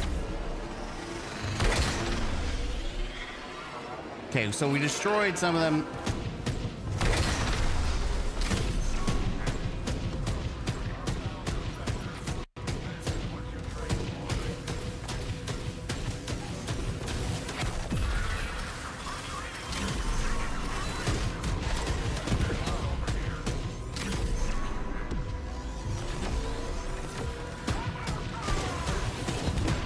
Oh, it's this.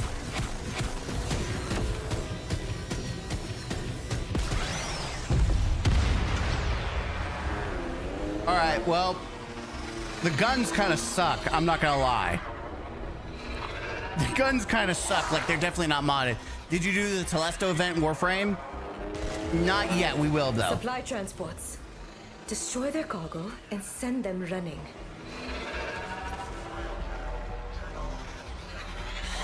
Not yet. We're in the middle of doing the new activity. I don't know what these Railjack abilities even do. I think that's a big issue with the game, is that people don't even know what they're doing. Also, I don't like. I don't even. The targeting kind of sucks. Like, that's a Railjack issue overall. Is like the targeting is so like it's just white. It blends in way too much. Like the directional's pretty self-explanatory, dude. Just but the aiming kind of hurts. It kind of hurts.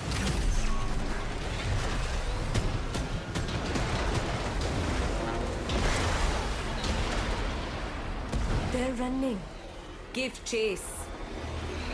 Piloting is a lot more fun than whatever else people have to do. Give it a love dab with the forward artillery. Oh, Time to come out and play. I mean, I'm booping it.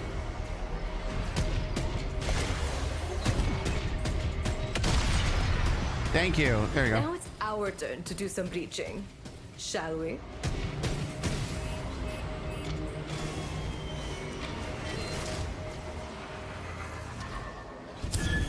There we go. Just rub against it a little bit.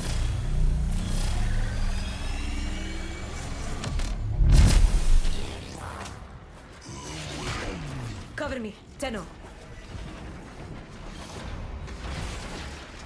All right, let's do this. Tenno.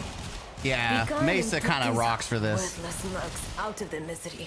Before Let's go, Mesa. Tenno, on me. She's your girl. She'll clear everything else for you. Blood bags to shut up.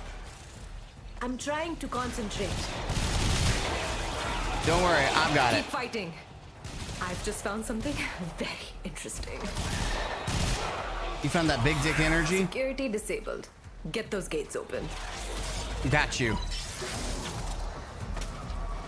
We're in full control. You know, I've always wanted a comet shredder.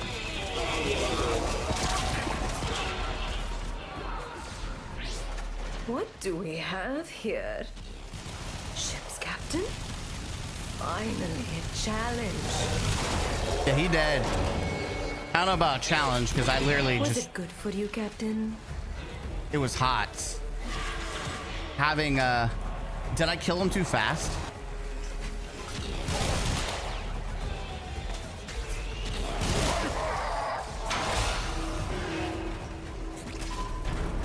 You, be a dear and get those cryo cans for me. I've got my hands full. Dude, she's a red flag. But she's a spicy red flag, okay? She's an absolute red flag.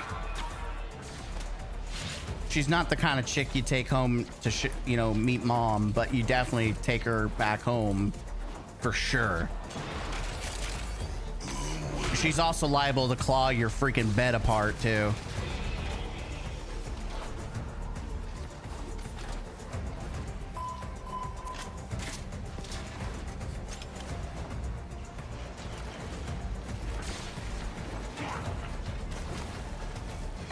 Okay.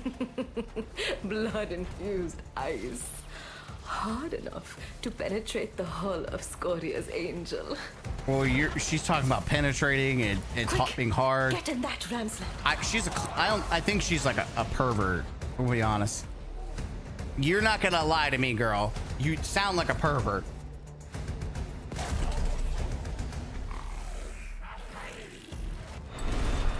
Oh, she's even joining us. Okay. Dude, that side eye, that... Launch! Wait, what? What the... Oh! Here we come. What the heck? It's literally, she wasn't joking when she said blood and ice. She wasn't joking. She literally launched a blood meteor.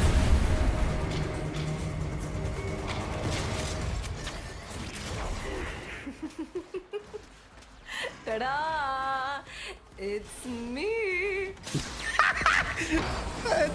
That's me. Blow the mag coils to get that gate open. Oh, downstairs. Okay, yep. Vina, I thought you'd never come.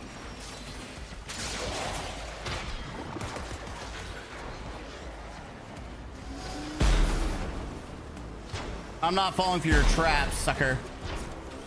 That's right. Too fast for you.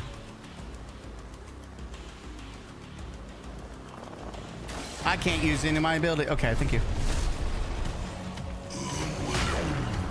I want the standoff, asshole. A simple provocation brings you Okay, right he's to my he's so easy to farm. A lesson for these Tenno. The Vayne are easily manipulated. We just murdered him. Oh, Ryoko. Would it seem more noble to you if I draped my ego in notions of honor and duty, like you do? Bro just got murdered. We're supposed to shoot his shadow clones?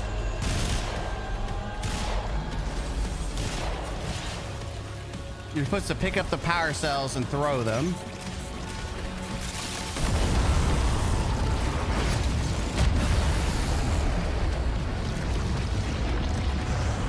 Dude, this might be the faster. Oh, no, he's back. You think you've won, but my kunai will find your jugular before the day is done. Jesus. It's not that deep, dude. Your kunai will make an excellent gift for my Orion. You won't need them much longer.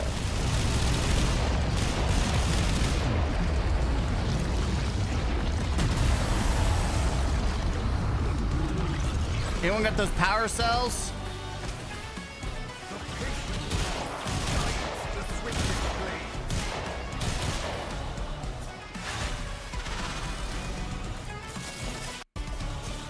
Throw it. Come on, Aruku. I seek no glory.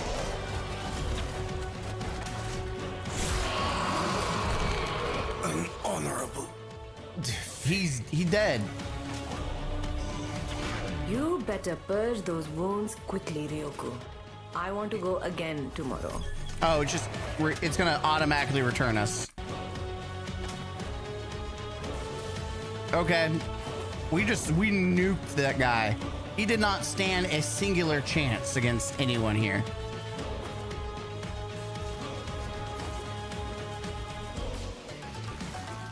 Hopefully it actually pulls. All right, it did. Oh, there we go.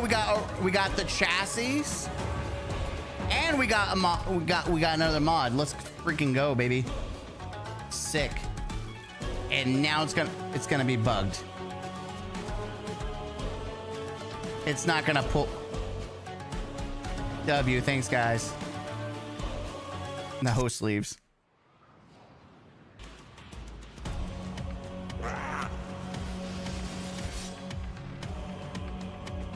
Messenger of long forgotten gods.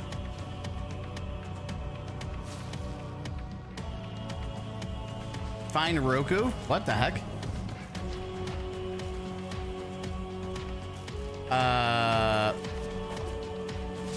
Dude, oh, I think we're bugging it out because we're killing him too fast. I think that's what's happening is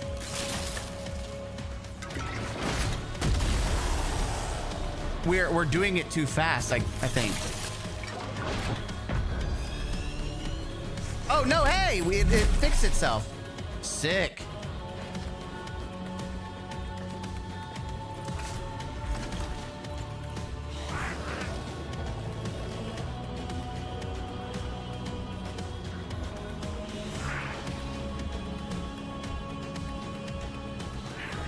Oh, okay, so you can leave?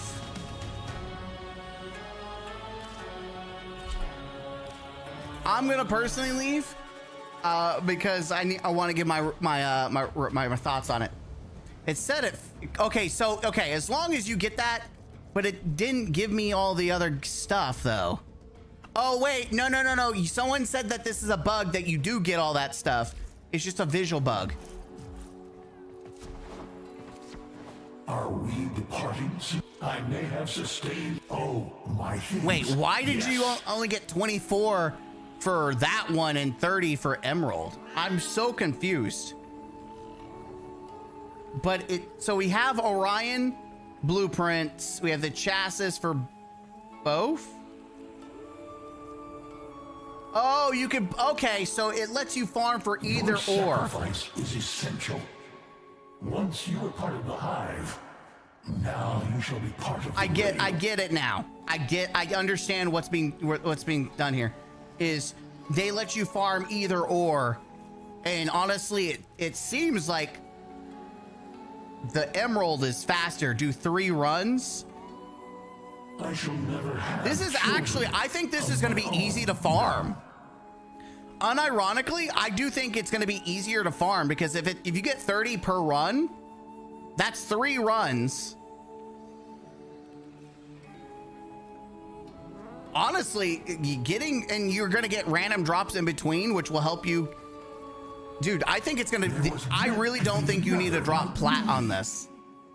Like I generally do believe that this is going to be pretty easy to farm. Like this activity is going to be real easy to farm. Like you could probably get it all done in one day if you just really, I was about to say nut it out. You can. Oh. Must you go? Yes, I must go. But yeah, I mean that was pretty fun activity. All right, here we go. It's time. It is time for my brutally honest review. My short review, right? This isn't going to be like my long-term big reviews because it's not that like a big. I'm going to increase so we have more going on here. Okay, this is just going to be the better. Okay, I'm going to stop recording because I'm too worried about the camera right now.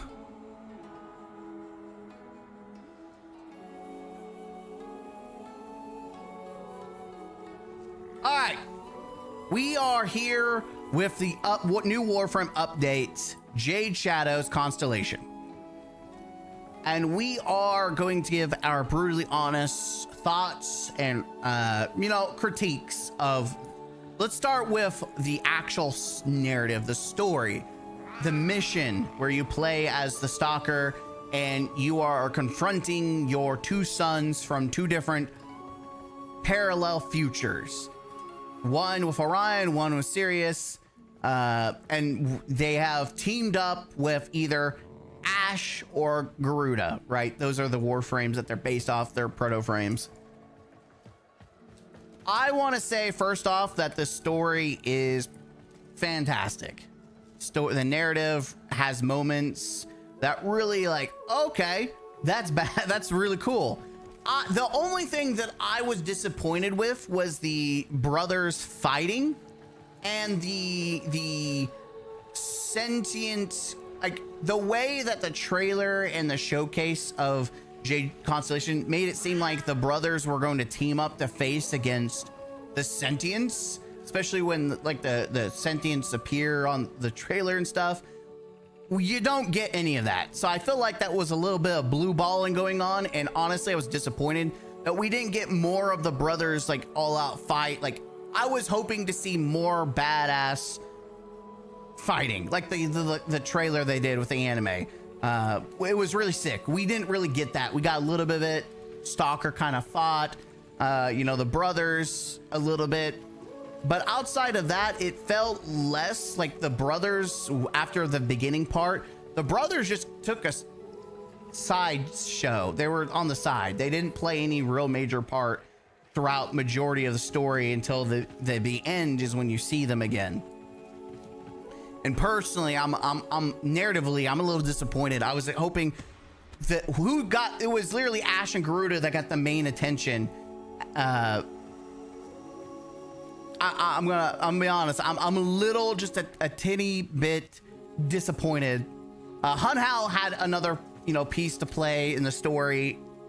I'm not gonna spoil as much as I can, which was cool. I think Hun Hao and his was great. I think the end of the story was very emotional. I think it was impactful. It left it kind of like on a little, to me, it felt like a cliffhanger because I wanted to know more.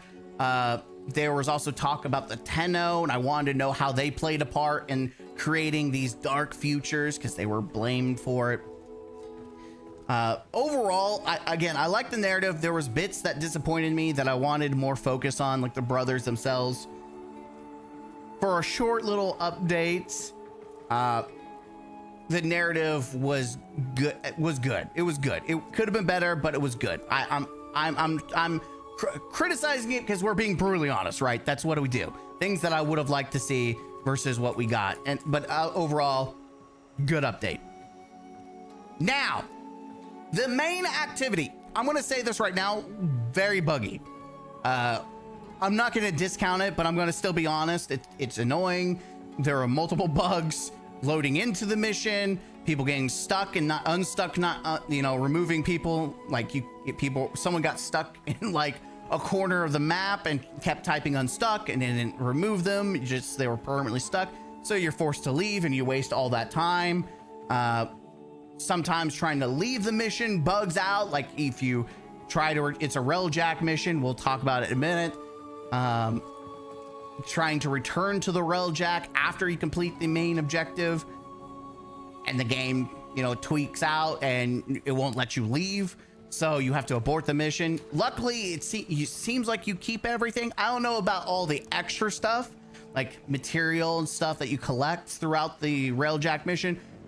Supposedly you're supposed to get it. I don't know, but you do get to keep your main drops, like the parts to, Sirius and whatnot. Like over here, we can show this.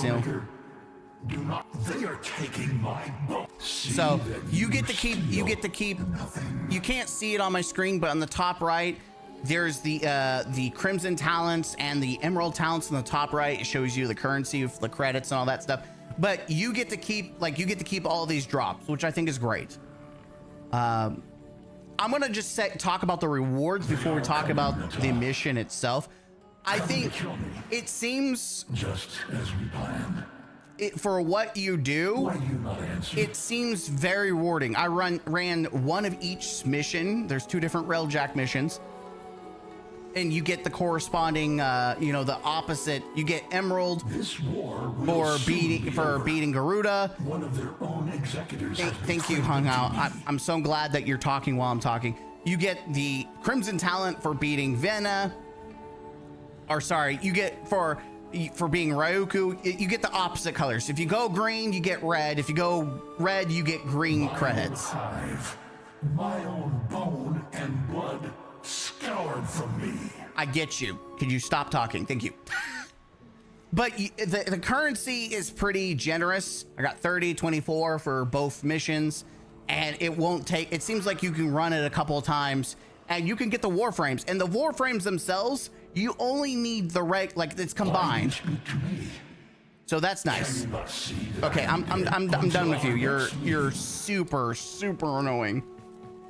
But yes, overall, the rewards itself are very generous. You get drops like different weapon parts and Warframe parts, but you also get the currency that you can then trade in. And I feel like this is probably one of the most generous activities I've seen, because you could do a couple runs, get a piece.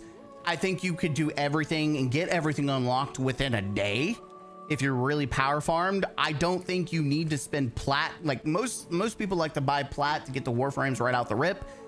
Which if you want to play the character itself, you can do that. But generally, I feel like you don't need to, unless, I would rather use the plat to fast track. You'd probably save your plat by farming for it, then fast track the building process with plat. I think would be cheaper. I could be wrong, but I don't mind waiting a couple of days for parts to be done and then make the Warframe, because it gives people in the community time to cook and make builds, because I don't want to waste, because in this one, the Warframes, you can put Forma in each Warframe, and Sirius and Orion have their own little thing. So that's a lot of Forma that I don't want to waste. I want to let people cook and make some crazy builds that I can, I'm going to, take and try out, because, Forma ain't cheap and not everyone's made out of money. So that's my honest review on that. So I don't mind waiting to let, you know, farm it out, let it cook, and then save some plat. That's what I would like to do, especially if I'm gonna have to use plat for Forma. Rewards look good, generous, fantastic. Now, the missions themselves. That's right, the missions themselves are railjack. I have multiple criticisms. The first one being, unless you're the pilot or the secondary gunner, there is no side guns. Like, you sometimes can be boarded and you fight the boarded enemies, you can fix the ship. Outside of that, the railjack part itself, if you aren't driving the ship or the secondary, you've got nothing to do except you're just standing there. It is super, super boring. They don't even let you get out of the railjack because they want to control the, you know, the mission and make it more streamlined. I get that, but there's not even side guns or things for people to do. It's just you stand there. I'm like, what are we doing? So the railjack part of it is probably the weakest part of the mission. And I like, the good thing about it is that you don't need your railjack. They give you a railjack, a custom made one that anyone can pilot, anyone can use. So you don't have to be, you know, you feel like you're excluded in the situation. Everyone gets to participate. Everyone gets to play and join up. Like, I'll show you, for example, if you come over here. Will become a... Like each mission, there's you got the one side, you know, show you where you'll be going. This one you've got the crimson ship. The other one is the green ship. You'll get, you know, green credits for doing this Sanato's Oath. Anyone can come up here. You can abort it. You can initiate either still path version or the regular version and farm it out that way. By the way, I'm talking about like how generous it is based off still path. If you're not doing still path, I don't know the credits. I always do still path because still path is always more generous with credits and resources. My advice, do still path. It's not that hard and you get grouped up with other people. Do still path, get the most bang for your buck, and you don't need a railjack. It gives you a railjack. We'll go to the other side as well just to showcase that. This is on the railjack page that you'll have to go to. And so here we go. And so then you get this one, which is the board marrow. I thought we would see the green ship somewhere, but I guess I'm wrong.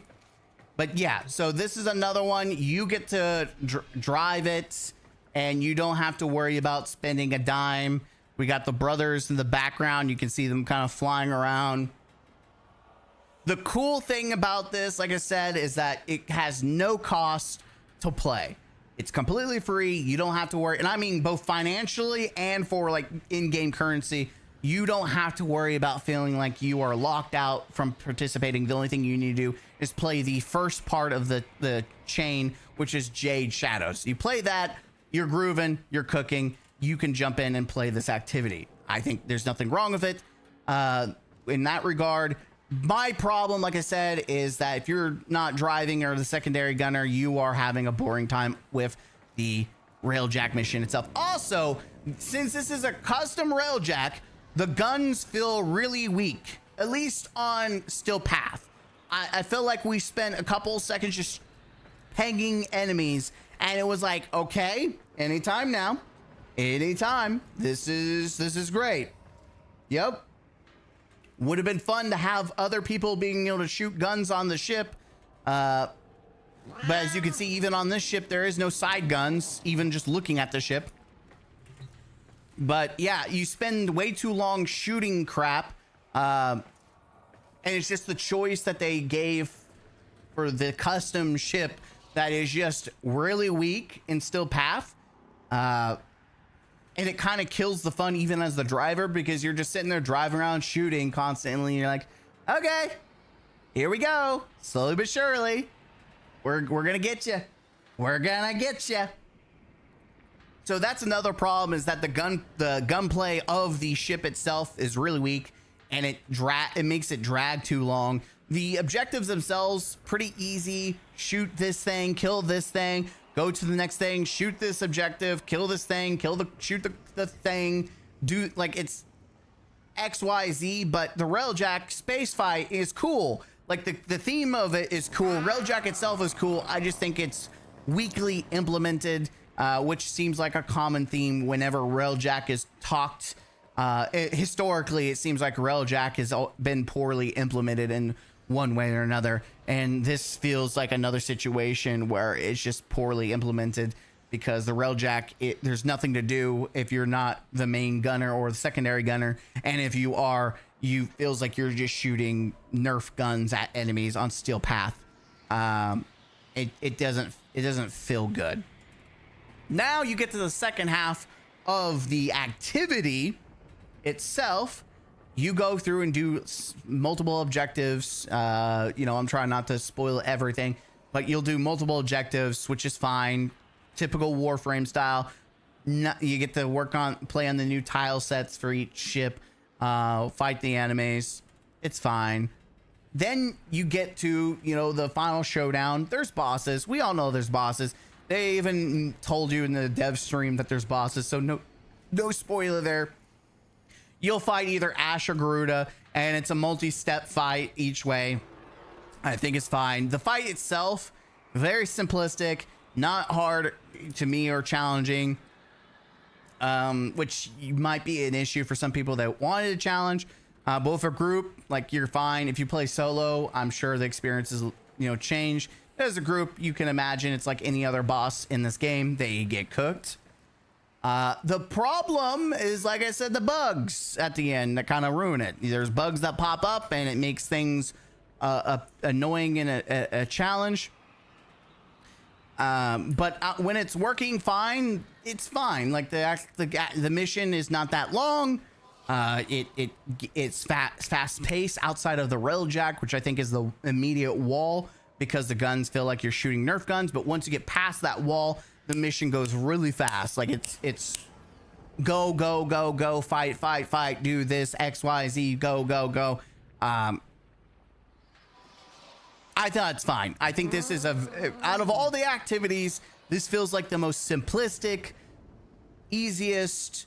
You don't even need to turn your brain on. You could say that for a lot of Warframe, but this one definitely feels like it's very, very generous on the rewards and currency and what to do. It really feels like DE wanted to get a lot of people into the game, especially newbies, and introduce them to Railjack for the first time. Just say, hey, we have Railjack. This is something we offer, which is something unique that a lot of games don't have, especially like games like Destiny don't have space fights, which I do think Railjack overall is fun when you have your own ship or someone else's ship that is kitted to destroy. It is a fun experience. It's just kind of ruined when you're using, you're shooting Nerf bullets.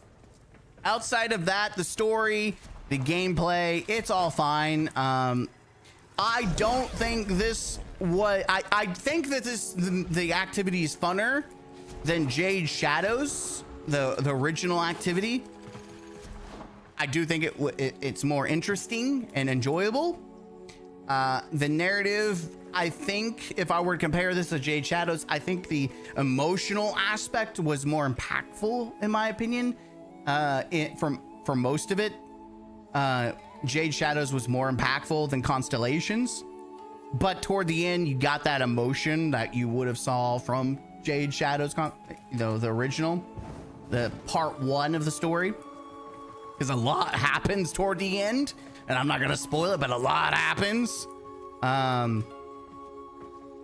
But yeah, I mean, for a free update, DE, it's not a grand slam, but it was a good update. It's an enjoyable.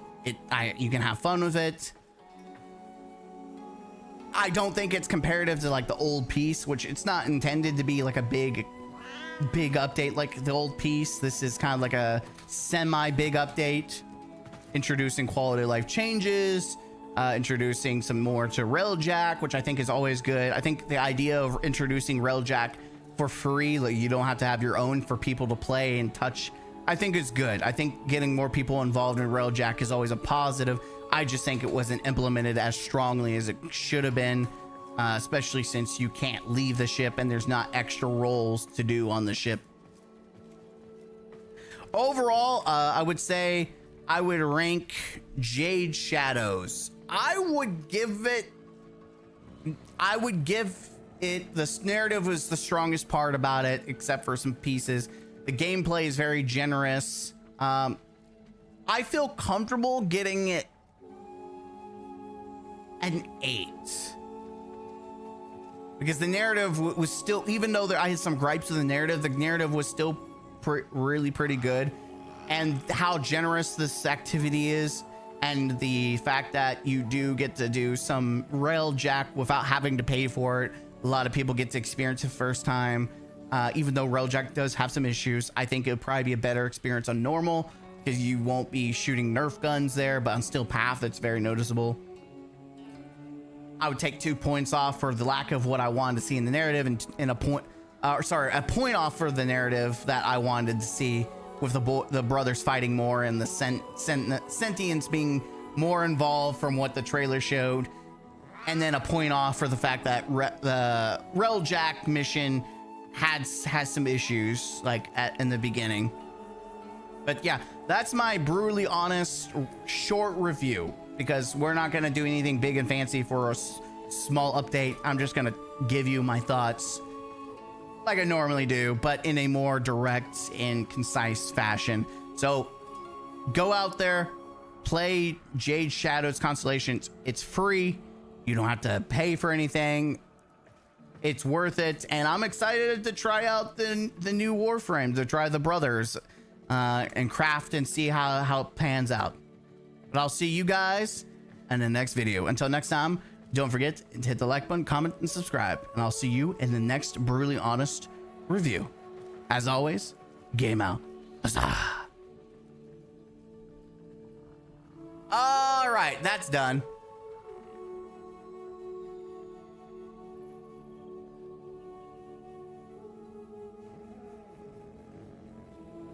All right. I am not in like great. What is this corner? Set primary sun. Oh, you could do that? That's kind of sick. Want to make sure I have Orion. Oh, I didn't even realize the stalker's here. What's going on? Okay, so that's interesting. What's over here? Can I cook? No, I can't cook.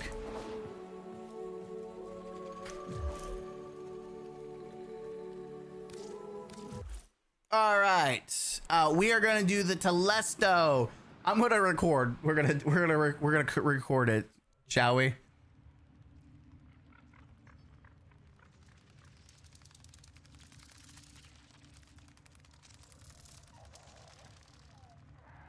It's time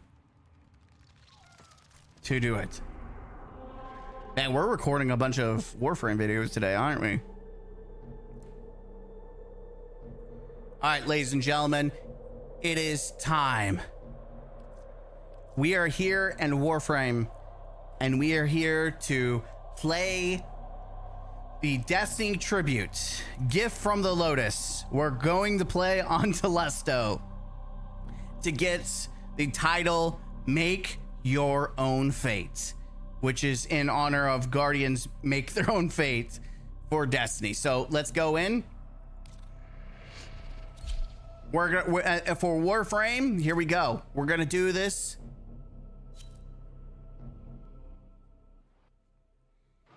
The time is now.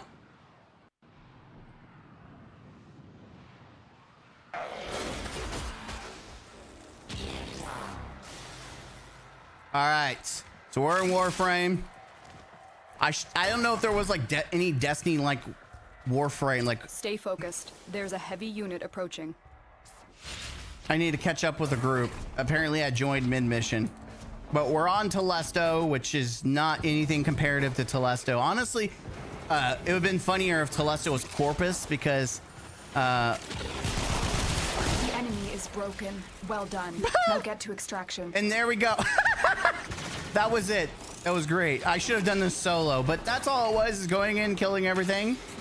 But hey, if there's one thing that Destiny players do well, it's cheese. You know, you try to cheese and do things as fast as possible. And here we are. We're joining a mission. It was pretty much done for us.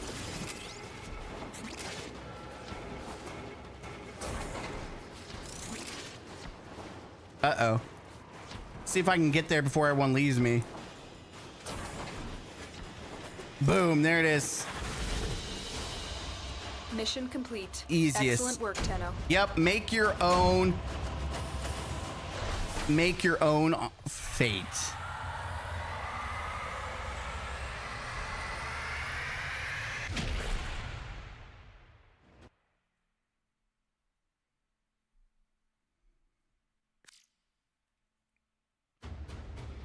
It's great. I want to just say that it's really cool that they did this, by the way. I'm trying to remember. Does anyone remember in chat how to change your title?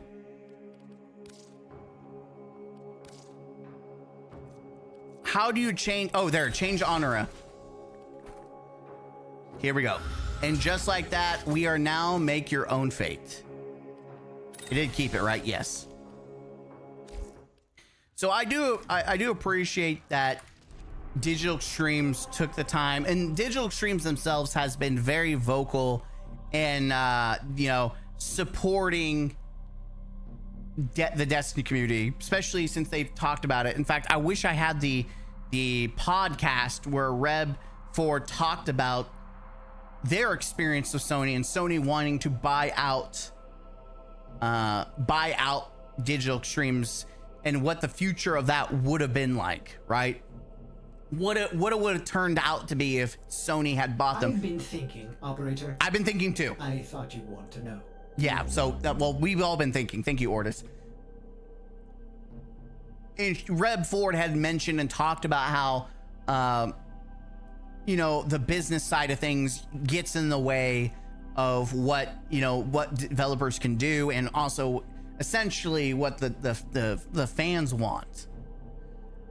And she talked about, like, there was a question asked her, would Digital Extremes, you know, buy Bungie or Destiny or take over? And they're like, she's like, nope, I'm good. That she very adamantly like, you know, she didn't, I don't know if she directly said it, but she's like, that's too much work. That's too much effort. That is no.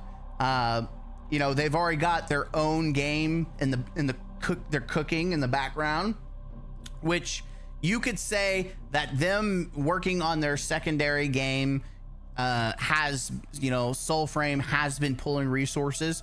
But as we've just got done doing a new update, it was good. It was pocket size. Yes, I do think that they have slowed down on production on these big updates. But at the same time, I feel like the quality of the game, they're still doing quality of life changes to Warframe to improve it. They're also taking, you know, they're taking things they learned from Soulframe, new tech, and adding it to Warframe itself, like lighting and stuff like that, which is sweet. Which is something that, you know, unfortunately Bungie never did with Destiny from Marathon. But, you know, Reb Ford has been very, you know, supportive of Destiny in regards to the situation that's been going on, you know, trying to rally behind. She's even doing raids with people, like she did the Last Wish raid legit, and was proud of that. And shout out to you, Reb Ford, for doing legit Riven, especially since most people don't even know how to do that.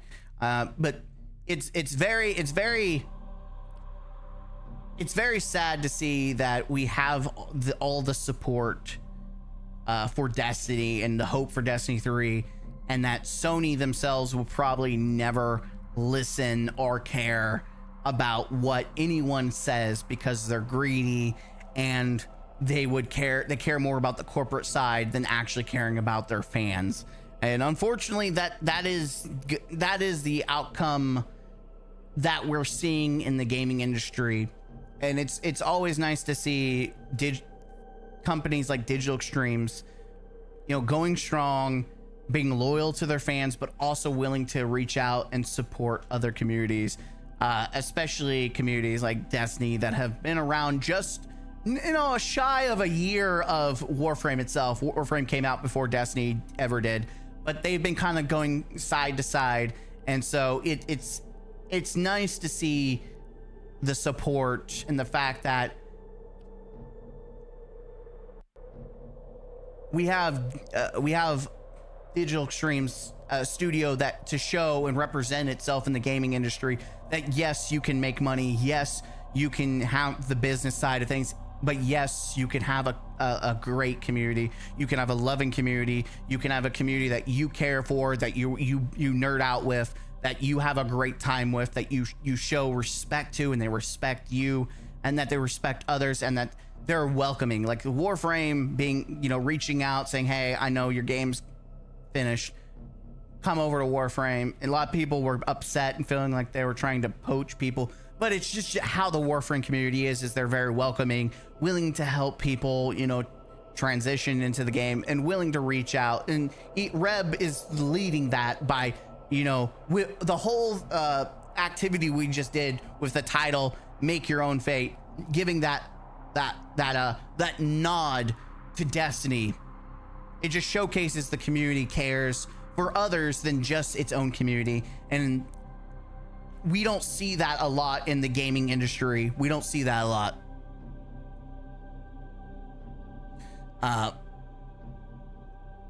We don't see that a lot. And so I'm really glad that Digital Extremes is kind of like that lead in the gaming industry to showcase this is what people generally want in the gaming community. That yes, there's, you know, you could point out and see some bad actors and some toxicity. Every game has some toxicity. Every game has some bad actors in this community. But overall, the community is positive, respectful, kind, and is willing to, you know, always introduce new players to it. And the developers also love their community, and that really is what supports this game, especially when we're talking about live service games and Destiny having to come in, because, you know, not that Destiny never had the support. People have supported Destiny for quite some time. It's just that, you know, things happen, man, and industry is getting harsher and harsher. We're seeing layoffs across the board, and live service games just not as profitable as they used to be. But Digital Extremes showing you that yes, you can still be profitable, yes, you can still be true to yourselves. And I just hope that Digital Extremes isn't on the opposite side. They've been a class act supporting Destiny and the Destiny community, and being there, giving some support to Bungie, and like not financially, but verbally and sentiment wise. So I'm hoping that they never have to be on the other end of that, which one of the Warframe developers came out and said, hey, I hope that if our game, we ever got to that situation, that people would support us as well. Like, you do what you want other people to do to you. And so that's kind of what that developer was saying from Digital Extremes, which I'm hoping that wasn't like, a red flag or anything. Business is business. But I hope that doesn't happen for Digital Extremes. But yeah, I mean, it's just, well, I just want to do a short video kind of doing the little activity and showing off and talking about it. But I hope Digital Extremes continues to do and be as they are and have success. And it's a shame that Destiny kind of is where it's at now. So I'll see you next time. Don't forget the game out, and peace. All right, what the hell's going on with chat? There's an all-out fight going on in chat. What the hell's going on? We're gonna talk about the rumors and the layoffs. 50% less than should. You do realize people's livelihoods are at stake, right? There we go with the cookie cutter response. Shows what kind of person you are. It doesn't. GG, boss. Devs obviously care about the game. It's the management that's the problem. I would say so. We're gonna talk about it, and I don't know if you're gonna appreciate my thoughts, but we all need to chill. We need to chill. Everyone take a chill pill. Take a chill pill, okay? We're gonna talk about the drama here shortly. We're gonna talk about it here shortly. Let me get myself situated.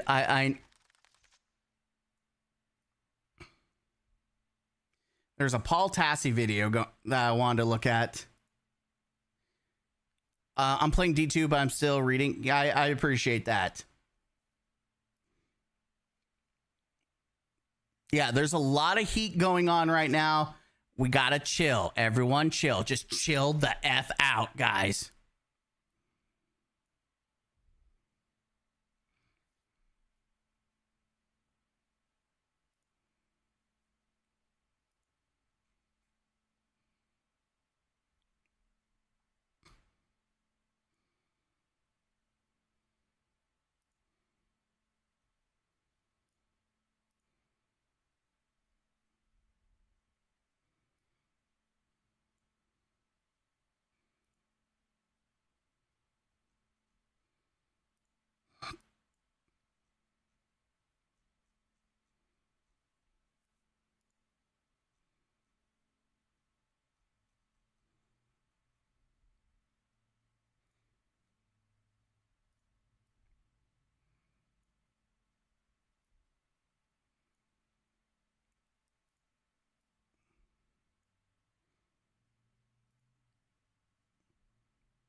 Yeah, there's a lot of news. I'm trying to pull up the news right now. Sorry, chat. Just give me a minute while I pull up all the news, right?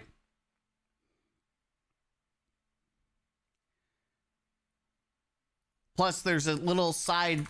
We're getting a little side journey. We get to laugh about something in a minute too.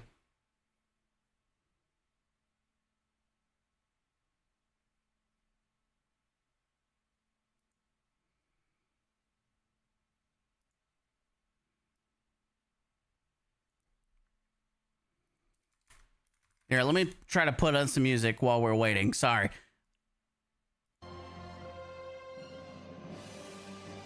Just give me a minute to pull. Like, I'm pulling up a bunch of bookmarks for this video.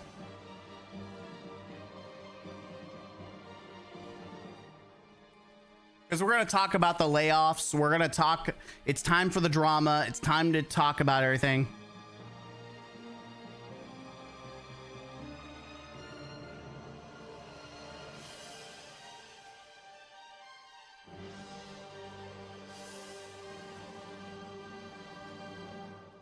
Well, let's just chill out. Let's have a good time. There's no reason to beef with each other, okay? Like, GG. Like let's just and we can chill. Listen, we're there's good vibes. Well, until we watch this video, but good vibes.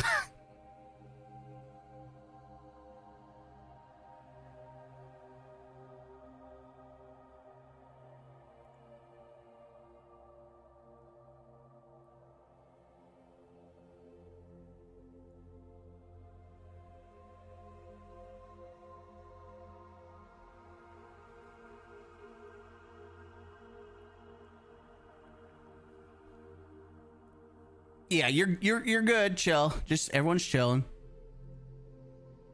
All right, what soundtrack is this? High Charity. Okay.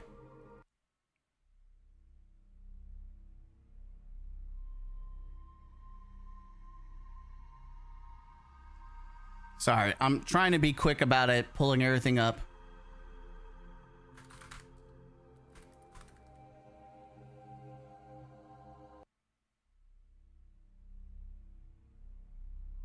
All right, how's the background music, guys? How's the background music? Because we're gonna get started.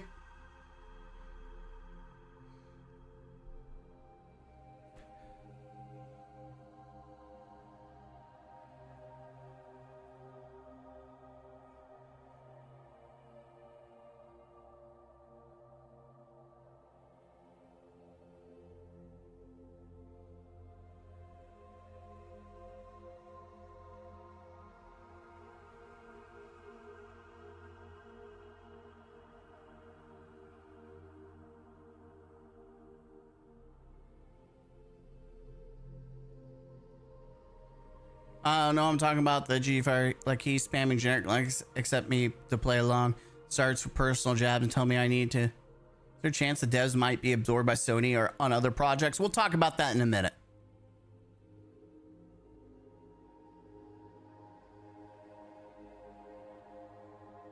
Hold on, you guys. Listen, I'm going to give you my thoughts, and I might make one side or the other upset.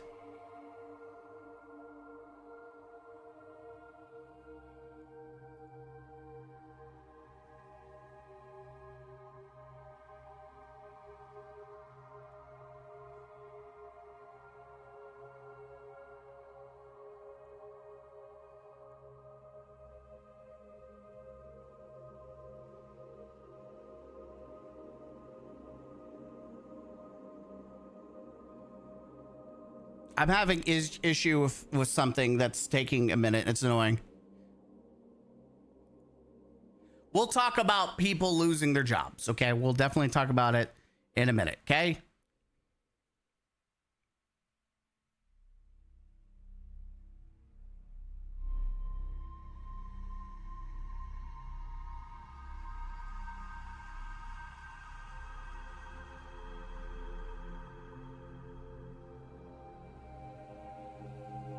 I'm just tired of the people's jobs are at stake line. Like, at what point in a decade of their work does it stop being our responsibility and start being theirs? I mean, to be honest, it's not the consumer's responsibility. People lose their jobs all the time. However, like, actively rooting for everyone to suffer, like, listen, I actively say, you know, Bungie gets what they deserve, but there's a lot of developers who I know do care. It's just unfortunate you can't separate the wheat from the chaff. There's just no, in the gaming industry, there's no way to separate the wheat from the chaff. You know, if you don't support a company and it shuts down, generally it's the good people that get hurt. And that's kind of the thing, right?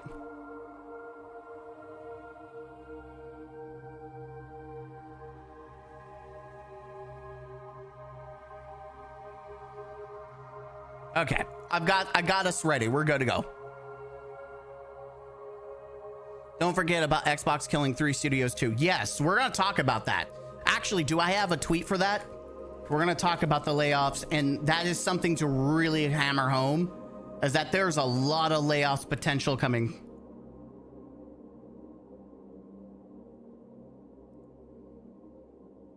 Hold on, what is this? I'm about to watch this. Paul, why are you wearing a marathon shirt? Okay. I got well, I'll watch that later. Paul, why are you wearing a marathon shirt? Well, apparently Paul Tassi did a video. We'll watch that too. All right, I thought I had a clip about the layoffs.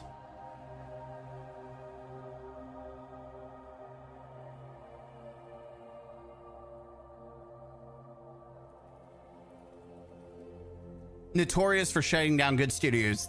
Well, I would say definitely Sony at this point is on a spree.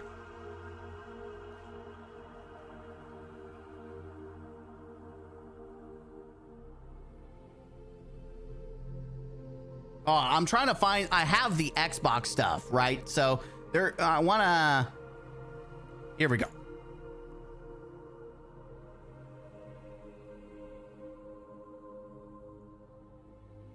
All right, we are set. We are set.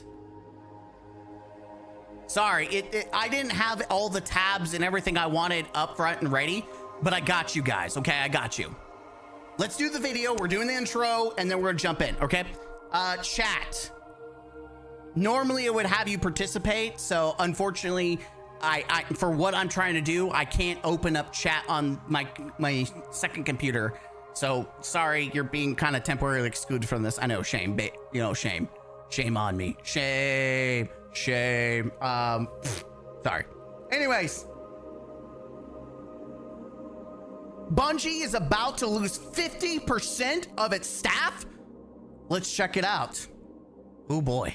I'm Mr. Gaming Counselor, here to spread the cheer. Join me on this adventure, where gaming wipes away the tears. Scholars, welcome back to the Counselor's Office. I'm Mr. Gaming Counselor, and we are back with more big news, especially in gaming.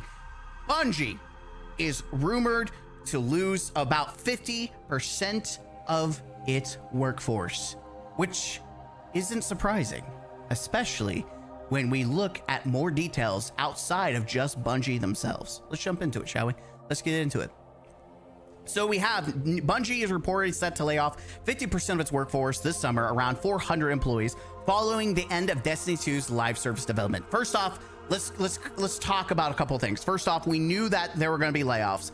There were multiple, employees, a lot of red alarms coming off even before the whole end of service was leaked and said, hey, this is going to happen. We knew that these layoffs were coming. We just didn't know how bad it was going to be. 50%, 400 employees, really, really bad. We know over half of those employees, total in Bungie are working on Marathon. Let's just get that clear, right? There's also interesting, we'll look at some tweets from the sources talking about even management in this case. Let's just listen before we jump in. This is not new. This is not unique. This is not unique. I know I had it somewhere else here, but we're gonna go ahead and just talk about it now. This situation is not unique to just Sony and Bungie, because we even have reports that Xbox studios, including Compulsion Games, Ninja Theory, Double Fine, these studios are in negotiations with Xbox to spin off as they try to avoid closure. These are there's a lot of information, a lot of closures, a lot of people being laid off. Ubisoft is doing layoffs. This is a industry-wide situation where we're seeing a lot of layoffs. So I just want to make it very clear that even though, yes, there is issues based on like Bungie's poor management and Sony and the, choosing to put all their ducks in one boat, which is the dying ship of Marathon. This is also not unique in the fact that everyone is seeing layoffs. However, I would say 50% of a studio that Sony spent $3.6 billion on is notable. That is significant. That isn't like, again, shutting down an entire studio, okay, but people didn't spend $3.6 billion on these other studios, at least not to what I know about these studios. This is significant. This is big. This is massive information. 50%, just so we're clear. And I said this before. This seems like they're going to leave the Marathon developers and get rid of all the Destiny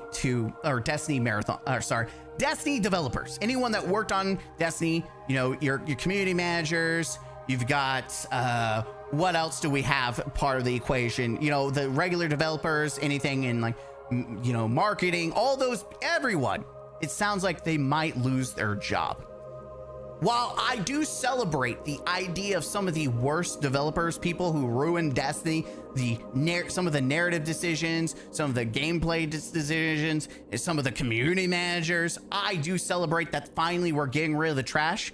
I still lament the fact that there are good developers that were fighting for us, and we know throughout the years, multiple leaks, multiple insiders coming out, former Bungie employees talking about how toxic the C-suite are, upper management, lower management, all these different systems, how toxic and how much they were part of the problem. It's not just Pete, by the way. It's not just Pete. We all love to blame Pete. Pete is definitely in a box, but again, I'm the kind of guy that will put other people in the same box because they participated in ruining the franchise, but also leading the company down the path that it is now. There was more than just Pete making decisions. There are multiple heads, multiple people that are about to jump ship, just like Pete did, with their golden parachute, and they will never see any consequences. Whereas you have whereas you have developers, and I'm gonna name one, Noah. I've loved this guy after watching him showcase Into the Light, which was a fantastic, beautiful update. Beautiful update. He was a Chad, he's a gamer, he loves what he does, and I guarantee he's probably one of the dudes and developers out there, you know, fighting for the community. And he may lose his job. He may lose his job. He might lose his job. My hope is that the best developers get absorbed into Sony, and that they can still, their skills, their passion for gaming can be influenced. Because here's the deal, I celebrate bad developers losing their jobs. It's not our responsibility to put food on their table. It's not responsibility to see that a company is supported and continues to function. It's not our job as the consumer. I do not feel sorry for any store or studio that shuts down. I can be empathetic the fact that good people are losing their jobs. I can be sad that people are losing jobs, especially good developers, because that does impact the gaming industry. When you have good developers get the boot and they just like, okay, well, this is not for me. I don't want to participate in making games, and the fact that I could lose my job, it's not worth it. I hate that, because then you get stuck with, you know, the cheap labor. You get the cheap developers, the people that aren't experienced, that aren't gonna make the bangers, the classics. You know, in this case, we've lost a lot of core veterans that made Destiny the way it was, and that is overall going to hurt the consumer. That's gonna hurt the consumer. That's gonna hurt us. But what's even worse is that we probably won't get a Destiny 3 because of this. So if we continue on, there was also rumors that you'll see layoffs at Bend, Media Molecule, and Haven, though this came from a tweet, by the way. This French journalist, apparently this is false information, that he never said specific, like outside of Bungie, he never specified any specific studios seeing closure or layoffs.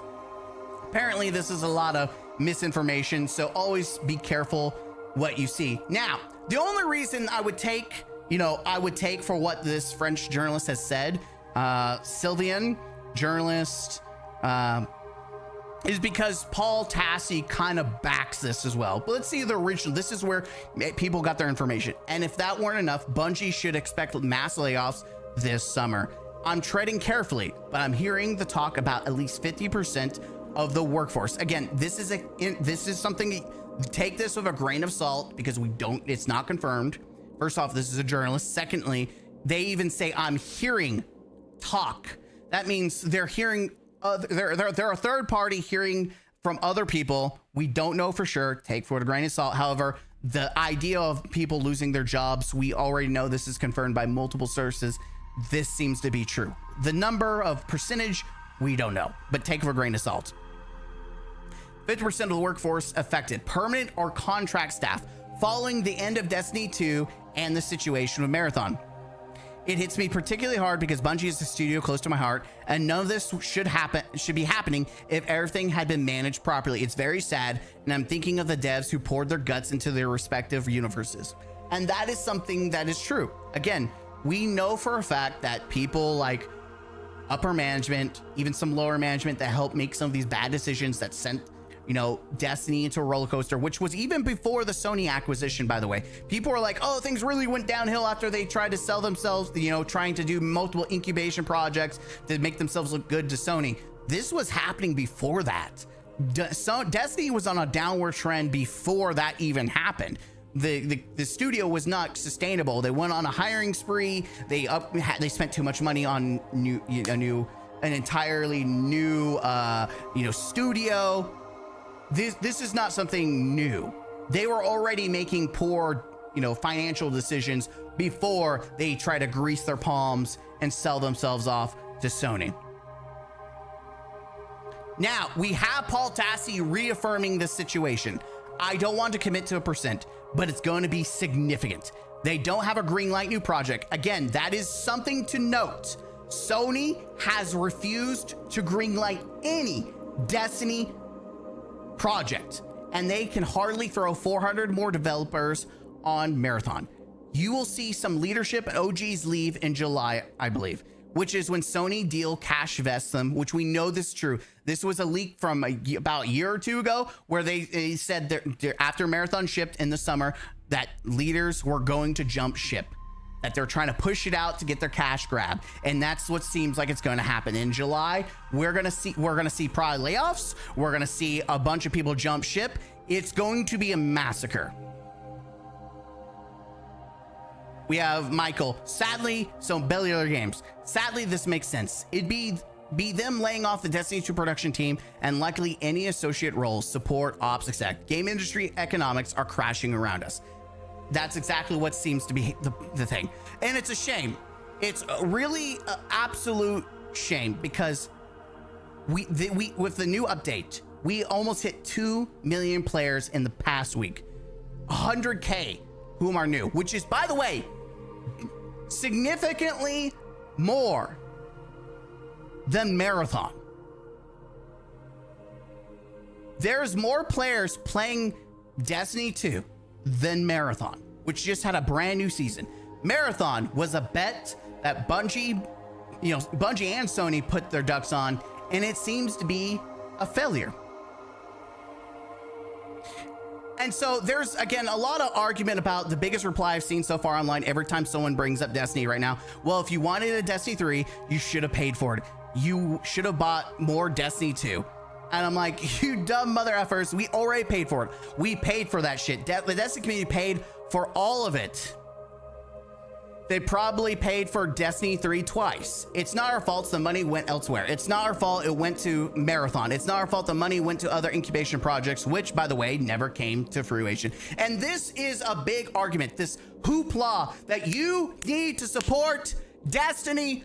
To get Destiny 3, you have to support Marathon. This is a lie. The facts are against it. Do not listen to any of these Marabots that try to gaslight you. You already paid for Destiny 3. I already paid for Destiny 3. Supporting we should never have gotten Marathon. We should have got Destiny 3. Anyone that is trying to gaslight you and emotionally manipulate you, you already deserved and earned, you already deserved and earned it. Let's see what Astrocross has to say on the matter. I would like for you to tell me what justifies this too much.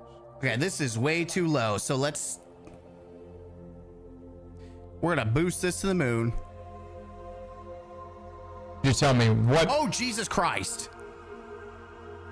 I put them on the subwoofers. In what areas does Destiny cost too much to make in comparison to Warframe, in comparison to a Marathon? You've seen the budget for Marathon. You know, the biggest reply I've seen so far online, every time someone brings up Destiny right now, is, well, if you wanted a Destiny 3, you should have paid for it. You should have bought more Destiny 2.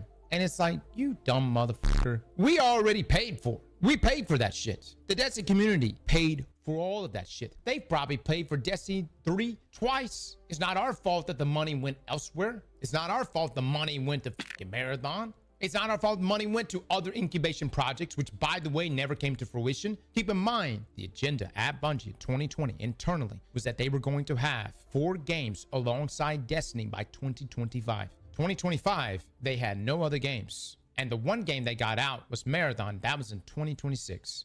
Now, what is the lesson to be learned from all of this? The lesson, in my opinion, is very simple. Build within your means. Capitalize on what you're really good at and continue to lean into that. That's what I get from this. The whole multi-IP studio thing. I get it, man. You're spreading out risk, right? That's the theory. You're spreading out risk. But in my opinion, it's also when there's statements internally that Destiny is not going to be the winning horse forever. I get that sentiment, but my question to that is, why not? Yeah, why not? Why not? Especially when you have the results. When you have the results are in the pudding. Like you just look at the data. Popularity, 2 million players versus Marathon, which can barely crack 10K now. Like, let's see what is Marathon looking like. Let's look at the charts. Everyone loves charts. Oh, we know 70% come from, yeah, look at this. You're gonna tell me you think this is gonna be sustainable? people are like, oh, well, if you support Marathon, you'll get Destiny 3. What kind of crack cocaine are you smoking? What are you smoking? What are you doing to lie to yourself? And here's the thing. This is the lie. This is the lie that people are telling themselves. That supporting Marathon equals Destiny 3. But we know if 50%, you see 50%, you actually see the Destiny team get fired. Who the is going to actually make a Destiny 3? You fire half your damn studio.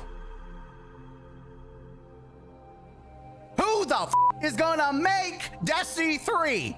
So you have all these Marabots, these absolutely intellectually dishonest people trying to gaslight, emotionally manipulate you, and try to straight up lie to you, try to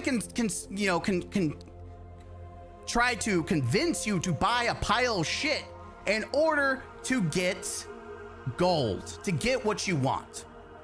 Now, we have a very, very perfect example of the weird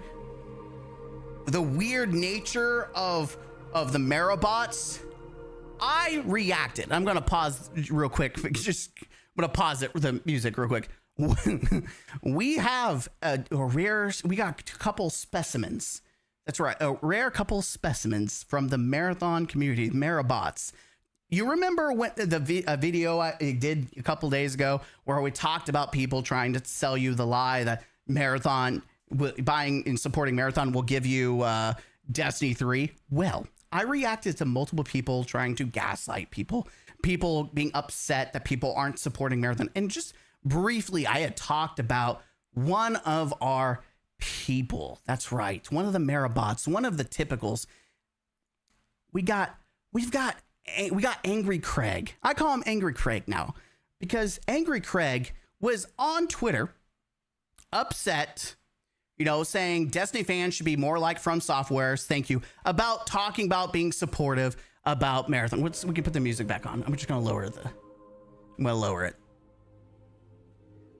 Talking about Marathon, which is funny because I talked about how this is not the same situation, which, by the way, Craig here, Angry Craig, agreed. There's no comparison though. Destiny and Marathon are both live service games, so both require a lot of work to even maintain. From Software has made single player games. This will be its first multiplayer. Technically, I don't think so. Didn't they make Night Rain? But here, yeah, maybe PvP, I don't know. And it isn't a live service. Technically, also Dark Souls have PvP in them too. So it's not like unique. It isn't a live service multiplayer, so it running isn't going to kill older games, which is true. Having extraction on Nintendo Switch is not going to kill, Bloodborne or Bloodborne 2, which apparently never going to happen.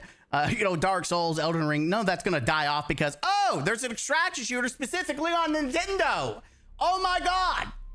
Whereas Angry Craig says, my post was pretty dumb comparison. I get your point. He even agrees. But Angry Craig, apparently, we got two rare specimens. This guy, I don't even know his Gambino, which I'm blocked him, which tells me he's probably a low brain incel, especially the fact that he never came into my chat as well. I was live streaming when this happened, where Angry Craig came to my live stream. We were doing the Destiny 2 farewell. It was the end of the night. I was wrapping up stream. I told everyone I was getting off at 11 o'clock. And right before I end stream, Angry Craig shows up. Angry Craig, a Marabot, upset. And I was like, I would have never known that he was talking about me on Twitter until he came into my chat. So let's see what led to it, and then we'll talk about it, right? We'll show. I've got the receipts. Not gaming counselor using the stream bait. You have a link to this nonsense, so there's my stream. Which, can we just sit here and talk about something real quick? Remember when I talked about Marabots, how they're unhinged, delusional, and there's something wrong with them? This guy, this big, Craig is a loser, But this is the most pathetic loser you will ever meet, this Gambino guy. How pathetic do you have to be that you're probably blocked in my channel for probably good reasons. You're an angry little guy. You spend your time hate watching me, my live stream. You're lurking in the channel, hate watching, and then you're ratting on Twitter because I make a mention about this tweet, which, by the way, apparently Craig didn't even know what it was, or because he never talks about the actual criticism I say about it, even though we've got him in 4K admitting that this was a dumb post, which is essentially what I said for the exact same reasons, that this is not the same situation. But Angry Craig, again, another loser, a Marabot, upset that even the idea that it was I reviewed this came into my chat. Let's look at it. Let's look at it together, chat. I have it. This rare specimen came all the way into my chat at the end of the stream. What's up, dude? Heard you're using my tweet for clout. And I'm like, I have no idea who you are, Rando Bongos. And I said that, and I'm trying to, listen, I'm going to tell you right now. I don't get immediately aggressive with anyone. Even if I don't like them, I don't immediately get aggressive unless you get aggressive with me or you're an asshole. I won't be an asshole to you. I'm against popular belief. I'm actually really nice even online. But I was tired.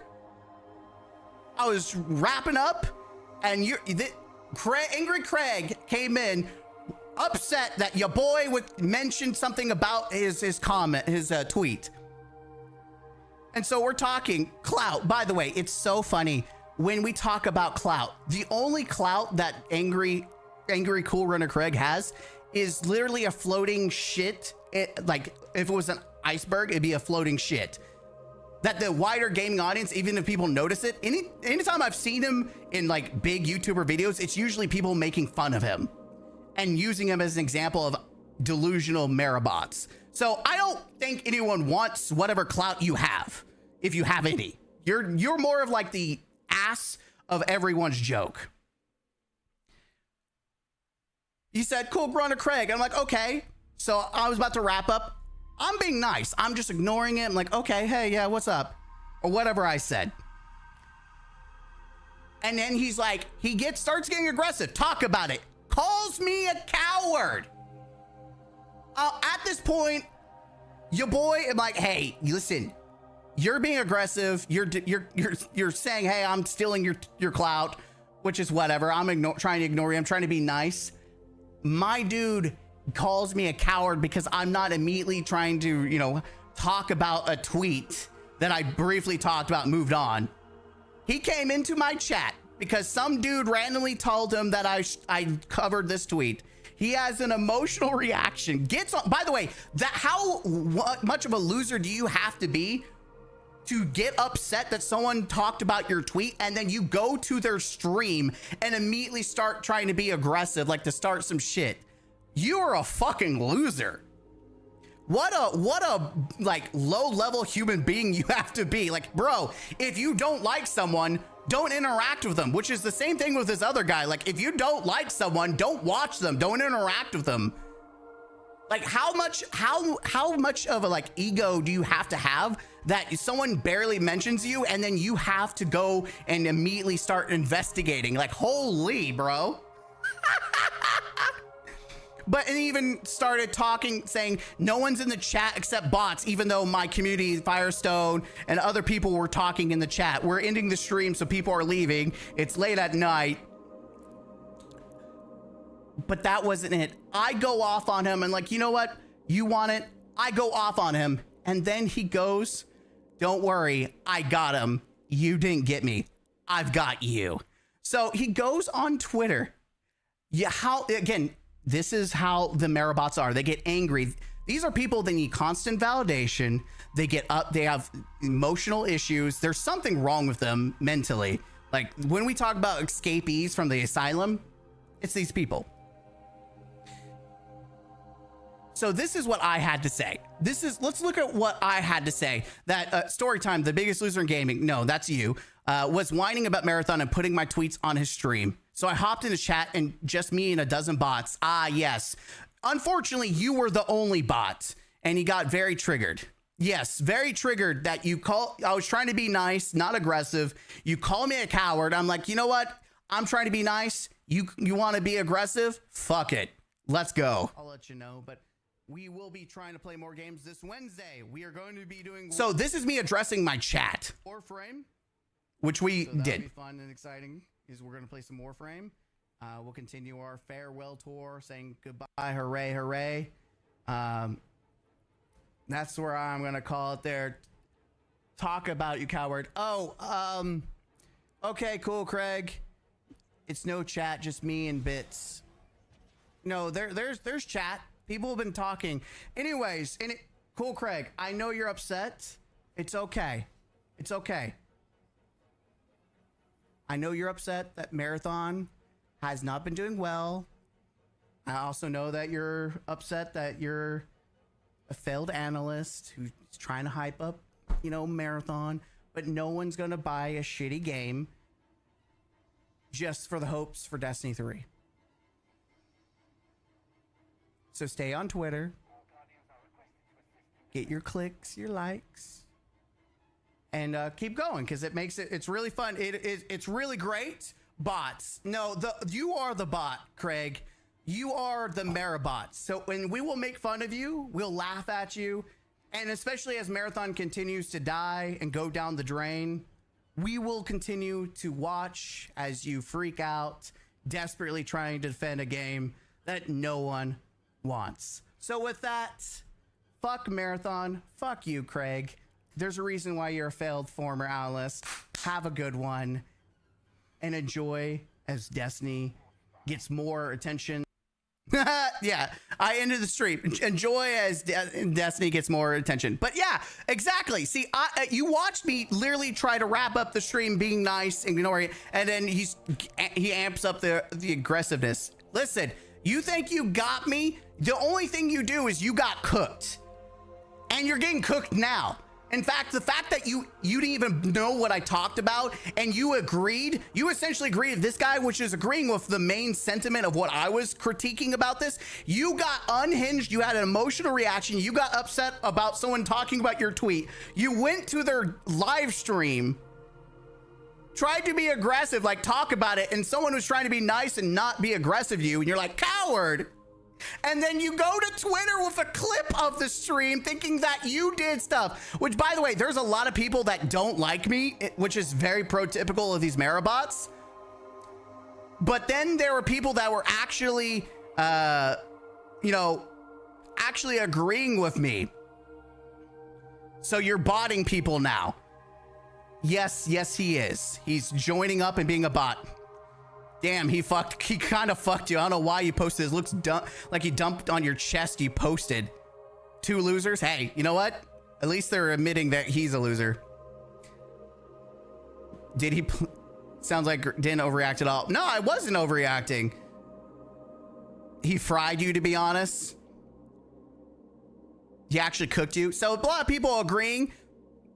But hey, you know, you got your 113 likes. Do you feel good about yourself, Craig? Do you feel good? Well, like, how many clicks how many likes did I get on my video about that? Let's see. Because like I said, Twitter likes don't mean shit. Oh my, I got 2,000, almost 3,000 views, 110 likes, which matters because I'm actually getting paid, unlike you. You're on Twitter being a loser. I get paid for making videos. That's the funny part. But just to wrap this up, again, just to show you that Marabots need constant validation. They have emotional reactions whenever you say anything about their game or you criticize them. They can't avoid. This is a perfect example of people not avoiding negativity. They rage bait themselves. They interact with the negativity. They constantly have to be in the middle of the drama or in the situation. They have their ego can't let it go. They always have to address everything. I do it for content. It's just funny to me. But you got people who aren't even being paid to make content, who are actively always engaging with stuff. Oh, it's right there by Rando's Bongos. Yeah, okay. But, oh, Craig, I've got a new nickname for you. I figured out what you reminded me of, and I got you. This is you, Craig. This is you. I hope you enjoy this, and everyone enjoys this. This might get me copyrighted. I don't care. It's worth it. Anytime Craig wants to talk about Marathon, here's Marathon. Here's my vagina.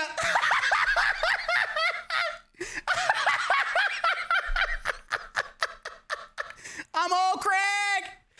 There you go. That's a cool run of Craig. He's old Craig now. He's showing you his marathon vagina. What a way to end the video, man. But yeah, never take these people seriously. Never, ever take the marathon community serious, the Marabot serious. And just remember that when they tell you that supporting Marathon will lead to Destiny 3, they are lying. They have no factual evidence to support. Whereas there's multiple pieces of content of like, hey, this is a flag that you're not going to get Destiny. Layoffs. Sony's not greenlighting projects for Destiny. Sony isn't even, and hasn't, with the big announcement of like the monument of, triumphs, nothing from Sony. Crickets. No, nothing about Destiny is being mentioned from Sony because they're letting the ship die. Millions of years of evolution successfully carrying forward the gene pool and accumulates in a person being a corporate drone. Sad. Our ancestors used to defend the tribe from mammoths. Yeah. And unfortunately, common sense in gaming is dying. Luckily, the layoffs in gaming in general is both sad but a good thing. You know, I think it's a bad thing because you're losing experienced developers, and that hurts. That really hurts. But at the same time, we are seeing a course correction, and I think we're going to see less slop. You're going to see less marathons, which is a good thing. Games that no one asked for, we will see less of that. And I think that's fantastic, that we see less of crap that no one, absolutely no one asked for. So there is some course correction happening, and I think gaming will, overall, we're seeing more good games come out because of the course correction. I'm sad that we're also going to lose some veterans. We're going to lose experienced people and a wider gaming, community that have made some bangers. And that is always a bad thing for the gamers. There's good and bad for the gamers. The situation of losing experienced veterans that made games that we loved and cherish and have, those are the moments where you feel like, damn, you got to hope that the greenhorns that are coming in can make bangers. Not to say that the noobs, the greenhorns, the fresh developers, that they can't make bangers, that there's not people who have promising potential. It's just, that certain developers have always had that sauce, that magic touch. Now they might be losing their job. And that's something that I don't like. And we can agree is bad for even gamers everywhere. But yeah, Marathon ain't it. The fact that they betted on Marathon and didn't even try to make a Destiny 3, I think Sony is cooking Bungie. We see 50% layoffs at Bungie. I don't think we're going to see any improvements or any hope for Destiny 3. There's just too much going against the idea of us ever getting a Destiny 3, especially with that many layoffs. There's no shot that if there's 800 people at Bungie and you lose 400 of them, there's no shot they're going to be able to make something like a Destiny 3 or make it in the way that people want. I just don't see it being feasible. And the idea, the lie that these people will try to sell you is just, it's either emotional manipulation, depending on how they spin it, but it's definitely intellectual dishonesty. But anyways, one last time. He's a scaly manfish. You don't know me. You don't know what I got. You don't know what I got? Something to show you. You know what that is? That's old Greg's vagina. Old Craig. I hope old Craig doesn't change, just so we can have more content to talk about. I can't wait to see, the future post where he's ranting and raving and continue to show us what a Marabot, looks like. Anyways, it's unfortunate that we're going to see people lose their jobs at Bungie, and I just want to end with that. A friend of mine lost his job after 12 years working on as a programmer, and it took him about 6 months to get a new job because people kept telling him he was overqualified. And that's a new thing. People don't want to pay for experience. People want cheap. And the whole thing about AI, that's taking a play. I do think that there's good in some of these layoffs, but we're losing a lot of experience, and overall, I do feel like the gamers and themselves will suffer for that. Again, it's not your job responsibility to see that every studio succeeds or every game thrives. It's just like your local gas station shutting down because another gas station opens up and it provides a better service or better product than the other one. That's how consumerism works. Welcome to reality. You shouldn't feel like it's your fault. It's no one's fault other than the corporation itself, the leaders of the corporation and the people who helped make the service and the product worse. That is what happens when you have incompetent leaders. But I'm Mr. Gaming Counselor. Hit the like button, enjoy the content, and as always, I'll see you in the next one. Stay gaming as always. Until next time, game out. Huzzah. You think Angry Craig is gonna get baited? You think he's gonna get baited to start flipping out on vibe coding in the future? Yeah. You think Angry Craig is gonna get angry and jump in and start going crazy on Twitter again? Or that other loser, you think he's hate watching? Ah, God, I wonder if he's probably not, because we're not playing Destiny, we're playing Warframe. So the other guy, that loser, is probably, not watching the stream, or he'd be going on Twitter saying, oh my God, he talked about you again. I cannot believe that happened, by the way, that we were ending the stream and dude shows up and starts swinging. What a fucking loser. What a fucking loser. Holy, I make content because it's funny. This dude is doing it for being a loser for free. You call me a loser. I'm doing it for people who are being entertained.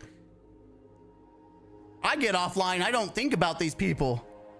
The moment I shut off my computer, or not computer, my stream and everything, I don't look I do look on Twitter, but I don't think about these people. I just bookmark it or make a comment on my profile, to keep it as like a document to come back to in the future, like all these other things, which reminds me I need to unbookmark all these. I need to bookmark these so I can get them out of there. Clean out the bookmarks. Did I bookmark this? Yes, I did. I would like for you to tell me what. I don't think I bookmarked any of these. These are just things that popped up. But yeah, so GG Fire. I know you were arguing with Anne. Did you have any disagreements with what I said and how I viewed it? I'm not trying to be combative or anything. I know you were just having an argument with you were having an argument with Anne. And Anne, you were fighting with GG Fire. So both of you guys, what did you think about my take? Let's have a conversation. We're not recording or anything. We're just having a general conversation. By the way, I'm going to change it. Just make sure you don't hire Sweet Baby Inc. I've never really agreed with people hyper focusing on that. But the more crap that comes out, like some of the games that they've made and or been influenced in making, there's a lot of dots that I'm starting to be a believer in the fact that Sweet Baby Inc. is ruining games. Like, I thought it was just some weird political drifting that people were doing about it, but I've come to the realization that there's some truth to it. Indie games are the future. They do seem like that. Indie games do seem like they are indeed the future of gaming. It really do be seeing like that. Oh, I didn't want to close the charts because I use those.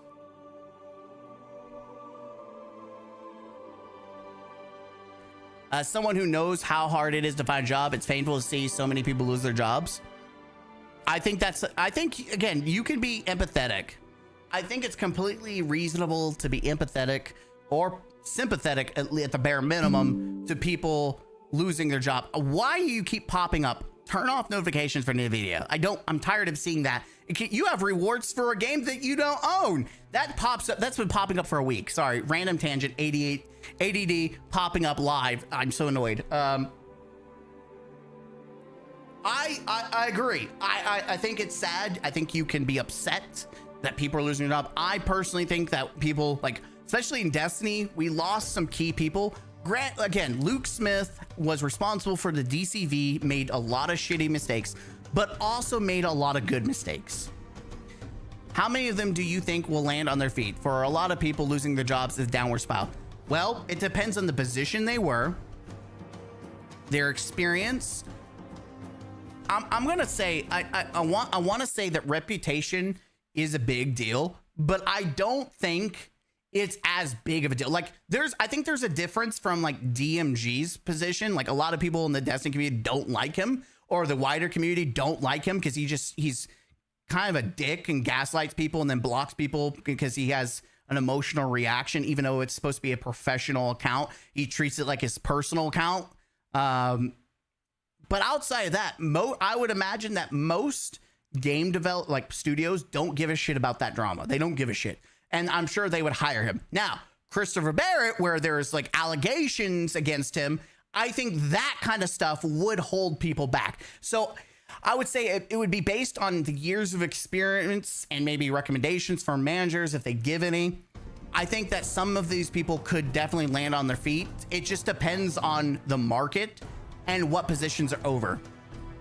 But I will say, especially in my field, experience is like, especially when people are desperately in need, like if there's problems in the house that you're trying to hire people into, like for example, let's use schools. If you've got a school that has a high disciplinary issue, you got kids that get in trouble often, there's a lot of suspensions, the principal is going to want to hire teachers that have experience with dealing with, problem students that are challenging, the people that are patient, that are dedicated, that are willing to, give a lot of effort and care to supporting those children regardless.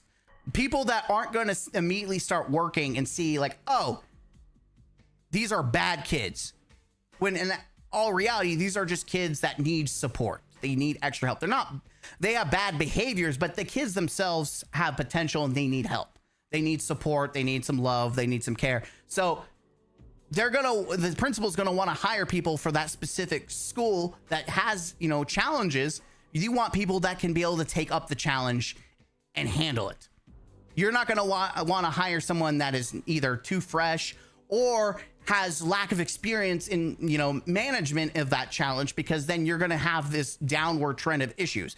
So I would imagine, again, I'm not like, this is all just me from even just looking from working in like a company like Walmart. They're going to want, Walmart's a little different. Higher up, it matters more. Down below, they hire anyone. It doesn't matter, right? You're just pawns on the board. If you're working like customer service, they don't care. But when it comes to like businesses, you don't want to just hire anyone. You want to hire people that fit the puzzle, especially if your business is having a challenge. You want someone that can help benefit you in the long run. They say companies are a family. I'm sorry, that's just BS. Oh yeah, Bungie is not a family.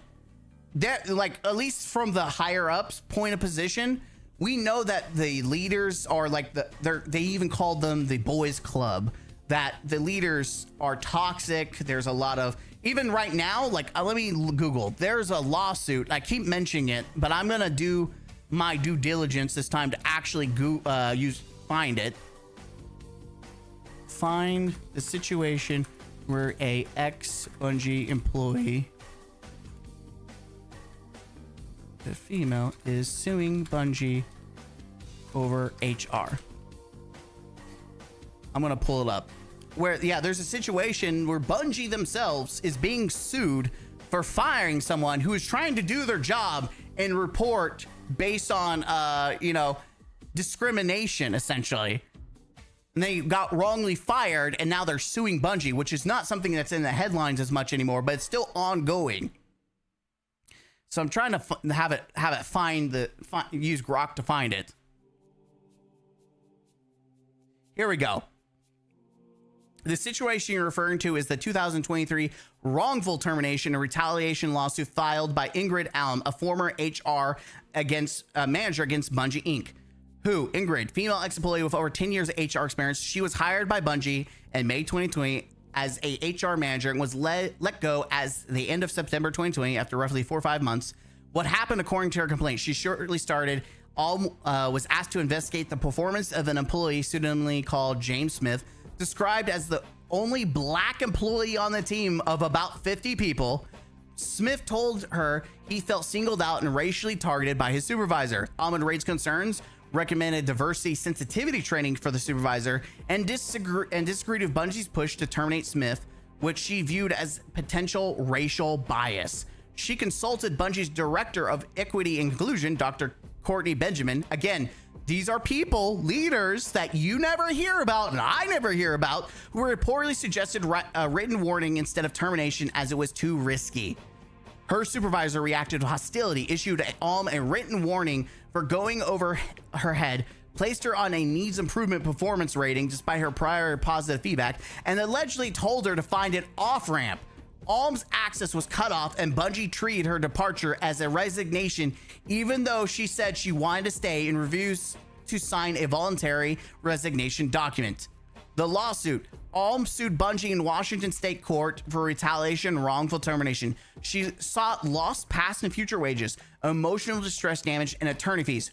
A jury was scheduled for January 2025. Bungie response: the company filed a brief denial of nearly all allegations or lack of sufficient information without providing a detailed alternative account.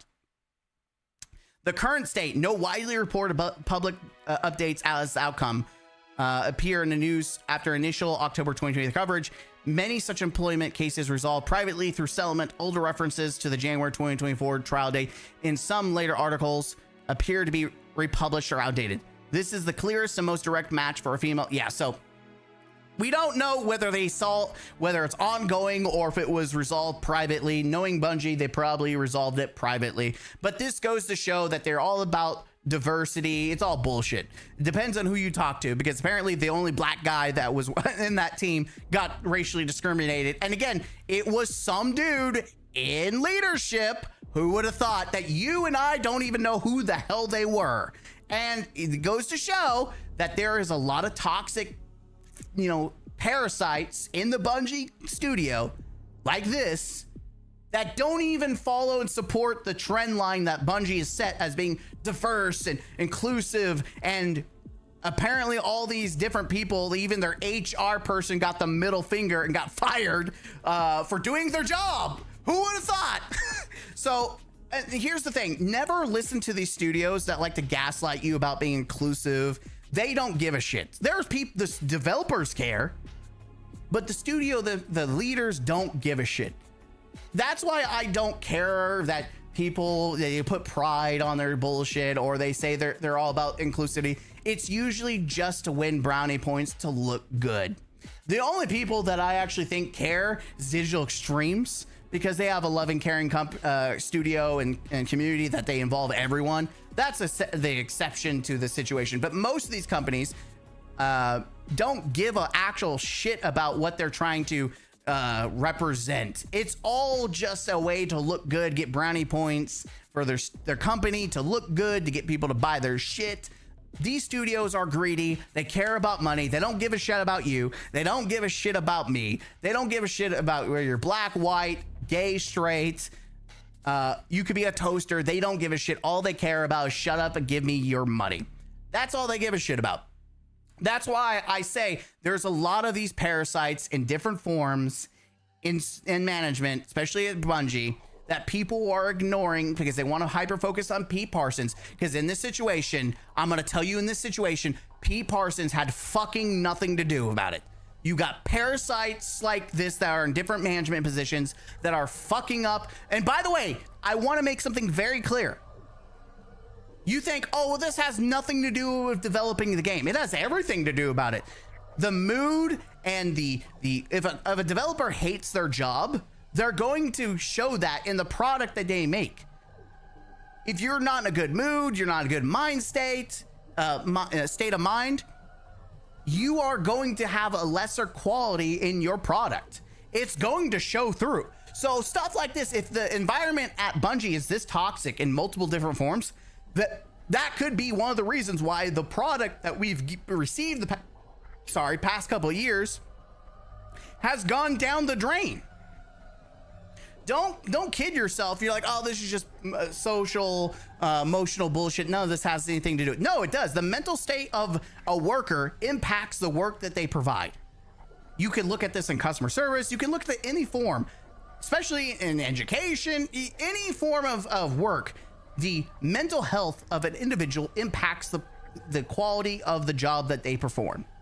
If someone is lacking sleep, they're going to do worse. If someone is stressed, they're going to struggle. They're going to be anxious. They're not going to meet timelines. They're not going to do what they need to do to give a good product. But this is just like a snapshot. We have no idea how actually toxic Bungie is. We have no idea how bad management really is. But I'm telling you, I hate that everyone's putting just everything on Pete Parsons, that everything that's gone wrong is 100% Pete Parsons. Don't get me wrong. Pete deserves a big box.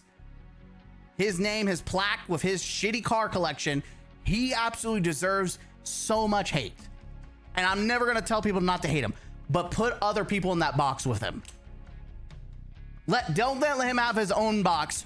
Let him share the box with all the other bullshit that all these other leaders, these upper management, lower management people, like in this situation, you've got developers that are, making piss poor product or ruining a franchise because it's their personal agenda to make whatever fan fiction and whatever bullshit they want. That isn't going to be what the actual gamers want.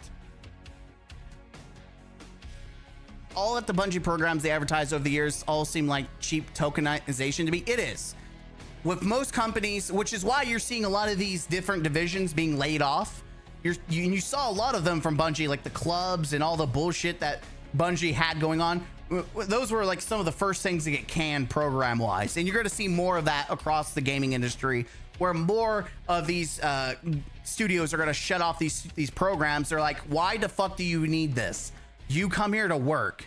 Why do you need a program of like, hey, let's have a program where we all sit there, talk about our feelings. Listen, you need therapy. I think your job should pay for outside therapy or someone that you need to talk to, because most places do have it. In some companies have inside therapy, which I think is good on its own. Just so we're clear, I think that is good because, again, mental health actually impacts the product that you're working on and the quality. But I don't think we need like these big old programs where it's all group based. We need to make clay pots together, sing Kumbaya under the fire. No. Be more strategic, more efficient, focus on what you need. Take the big social group. If you want to socialize, go have a beer with your colleagues after work or on lunch. Encourage Friday night, let's all go bowling or something, right? Like, that's how you improve the social quality, interaction of your team. You don't try to do a bunch of shitty programs that take up a bunch of resources and from the game that you're making just to make everyone feel good about themselves. Like, that's not how gaming's supposed to be. And you bloat all your resources and money into bullshit that doesn't actually go to the product. Again, you do that outside, you galvanize your team inside, and then you leave them the charge to socialize outside. You have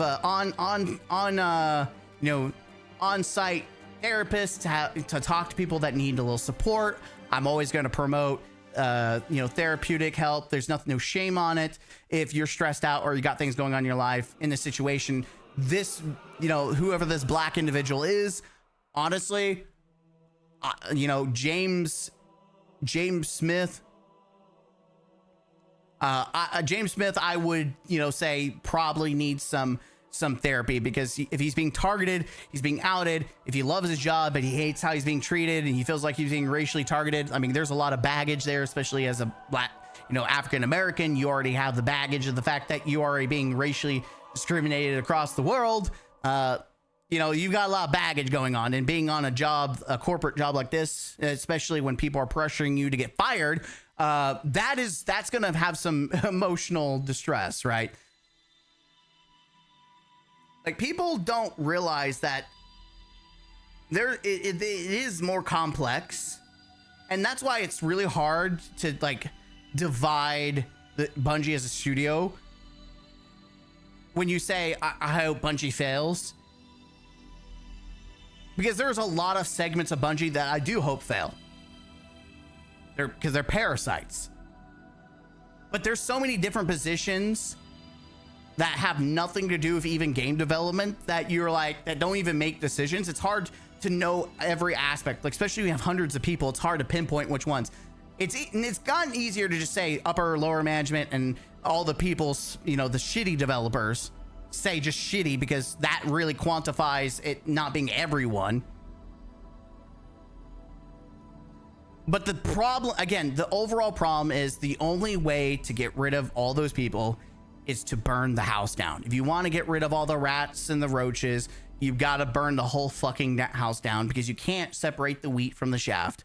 It's impossible. It's impossible. You just got to burn the whole fucking house down.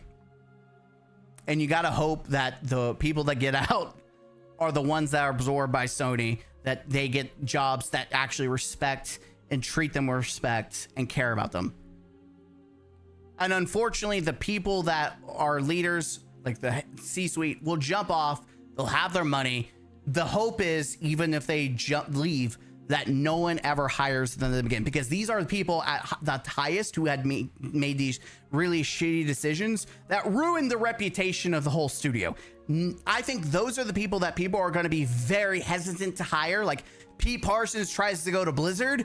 You think that people at this point would want, like, the moment that anyone, like Blizzard fans, hear the fuck you say Pete Parsons wants to go to Blizzard, the whole community will fucking riot. So I don't think there's a situation where they would actually hire Pete Parsons. That's the hope, is that these people get cut off. These parasites are off. They can no longer attach themselves and ruin gaming. That's the only saving grace, the only hope that we possess with a downfall of a studio like Bungie, is that these parasites are not allowed to infect other gaming studios, that they're no longer to bring disaster and plague upon studios that we love and care about. Because we watched what they did to a studio like Bungie that most people, including myself, loved and cared about and supported for years, for over a decade.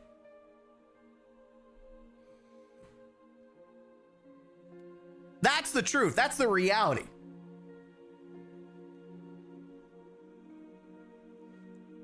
And this is where a lot of my frustration and my emotional, like my reactions to Bungie have been very critical and cynical. It's because as someone who grew up with Bungie, who watched them from just, you know, I didn't play Myth or Original Marathon, but I played Halo, and I journeyed with them. I went on the great journey with Bungie. All the way from the beginning of Destiny, all the way to Destiny 2. And you watch, it's like watching someone you love change who they are. In this case, it was a studio that I loved and supported and cared about, watched as it consumed itself, destroyed itself, transformed itself into a monstrosity that no one would love.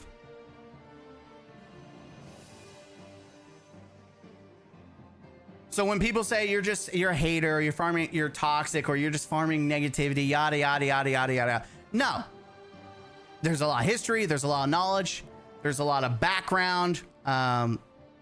There's a lot going on there.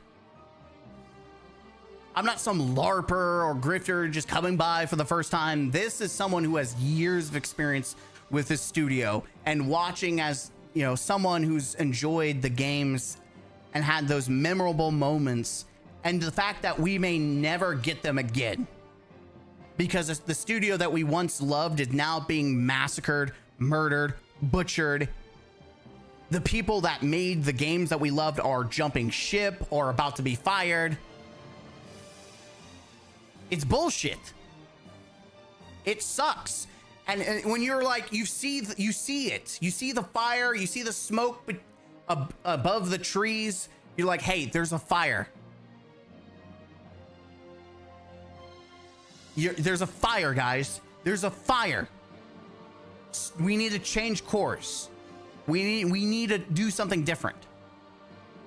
And you have these bigger content creators, these leaders of this community, gaslighting people, deluding people, going W Bungie for making changes. For making changes to the game or the franchise, and you know they're shitty decisions. But these people using their position, their power just to make a buck because it's part of their job.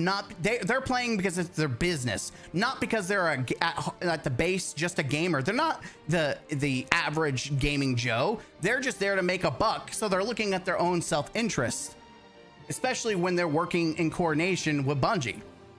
Or in any situation, other, content creators working with studios. It's about making the buck, using the studios to propel their business, their image, their reputation. It's all about that first and not about the game. A lot of content creators, they try to gaslight you to think that they're a pro gamer. They're actually anti-gamer. Like Astacross was pretty anti-gamer in my opinion for a while there. Then he saw the blazing fire that I saw years ago, and now he's changing course and he's trying to lead a charge. And respect to him that even willing, unlike these fake content creators that are not willing to potentially sever ties with a company, which does ruin your chance of coordinating and making more connections. He was willing to sacrifice that in order to make a point. And that is speaking with action, not just words. Potentially losing out on monetary gain, but also the monetary gain he got from all the connections and interactions he got from Bungie. And even Sony in this point, right? Sony may never interact with Astacross ever again. But he's willing to stand on business, which is more to say than a lot of these other content creators that have gaslight you. They played both sides of the field. They've been shills one point, and then they'll act like they're on your side, but then they're back to shilling. They'll say that these changes are fantastic, and then a couple months later, they'll be talking about how the game is bad or things are looking bad. Oh, guys, man, I hate that we're in this field. Bitch, you're the one that encouraged it. You're the one that was celebrating it. You're part of the problem. I don't blame content creators as the actual people that made this change, but they're trying to encourage people to be all supportive. Imagine if the Destiny community was the way it is right now, against Sony, against the leaders of Bungie 2 years ago before things hit the pan. And they were complaining at the quality and they were, standing against it. Sure, a lot of people were against Lightfall, but wait, what about beforehand? The quality was wishy-washy, leading up to Lightfall. Witch Queen was a banger, but some of those seasons were kind of like, as much as we like to have rose-tinted glasses. What about Renegades and Edge of Fate? There's so many content creators that were glazing the shit out of it, acting like it was the bee's fucking knees, and say, hey, give it a chance. It's not as bad as you think. People on Twitter arguing that people saying this is as bad as Curse of Osiris. No, Edge of Fate is fantastic. The lore is amazing. Blah, blah, blah. And now they look back and now they openly say, yeah, the Edge of Fate wasn't that good. It was they're saying the shit that people have been saying. If only we these people who had a viewing, people that had support, galvanized the community to make changes before we got to this point. That's what I say. You get what you fucking deserve. There's content creators that now have to figure out what to do with their channel because Destiny is now done. And I say you get what you fucking deserve, because those specific people who are not refusing to galvanize, who are willing to not call out Bungie for their bullshit, and they wanted to sit there and praise everything because they didn't want to sever ties. Sure, they would give some mild criticism, but they never call out the real bullshit behind behind the scene. They play both fields. They play little timid Timmy, acting like, oh, I'm going to give some criticism, but really you're tipping around the conversation. You're trying to be as mild as possible because you don't want to lose your connections, because that matters more to you on a financial basis than it does as actual real gamer. That's why I don't have respect for a lot of content creators, because they are liars, deceivers. They don't, unlike Astacross, who's standing on business, who actually is taking a financial, like, potential damage. Some of these other content creators talk the talk, but are not willing to walk the walk. They don't have the balls. They don't have the guts. They only care about the paycheck. And it's not just Bungie, by the way. There's other content creators in other sides of the field that are not willing to have the backbone to call out the corporate greed, the corporate shit stains, the corporates that are being anti-gamer. They're willing to shill out. Like, we're not even, like, we could just talk about Nintendo content creators and they're shilling for like Nintendo, how Nintendo never does anything wrong. Like, that's a perfect example of not just Bungie, that there's all other pockets in the gaming industry where content creators and their communities will glaze the ball out of these corporate greedy studios as if, or publishers, as if they're not doing anything wrong. And until people get the spine, the backbone to galvanize and call out the bullshit, nothing's going to change. It's going to continue to be anti-gamer, which is why I have very little respect for most gaming content creators who aren't willing to stand on business. And I don't think you should have much respect for them either. Man, I did not mean to go into a little tangent there, but we kind of did. Letting out my true emotions out there. The passion as a gamer. This is just, oh, that's the free codes.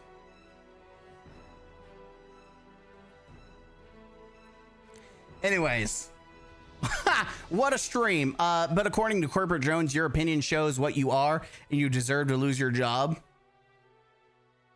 Remember when I was finding for my former job due to restructuring, the HR guy was like, "We are a family and you are a rock star." I was like, "Please cut the crap." Yeah. It sounds like Pete Parsons taking people out for a drive in his exotic car, and then the next day they getting fired. That's what that reminds me of. Guys, you're a rock star.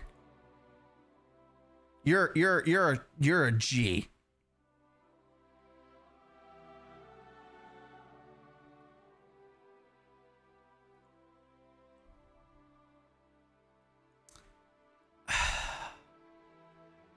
I'm just seeing if there's anything else on Twitter as I just go through.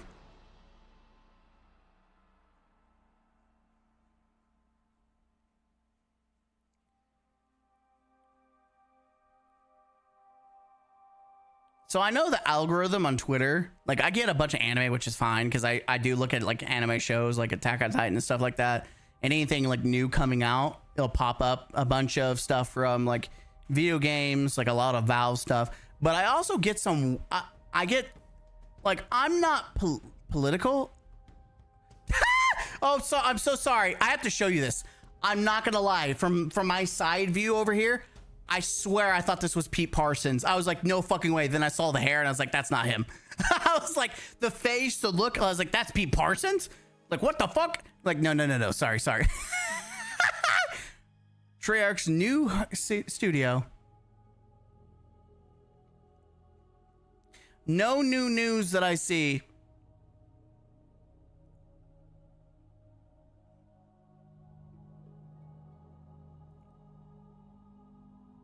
What do we have here? I'll probably react to this in a different video. Bungie and Sony made only 14 million on console with Marathon. Ooh. I have new information for inside sources telling me that the console figures for Marathon were grim indeed. Ooh. Damn. Once Modern Warfare 2 DMZ mode comes out, Marathon is done for. Maybe, I don't know. It just, I don't like DMZ is not, I don't know. I think it's going to have the same buzz. Most sales were PC, but Sony cannot be happy with those console numbers. The source was 100% accurate with Yotai numbers in the past. Okay. Okay. Damn.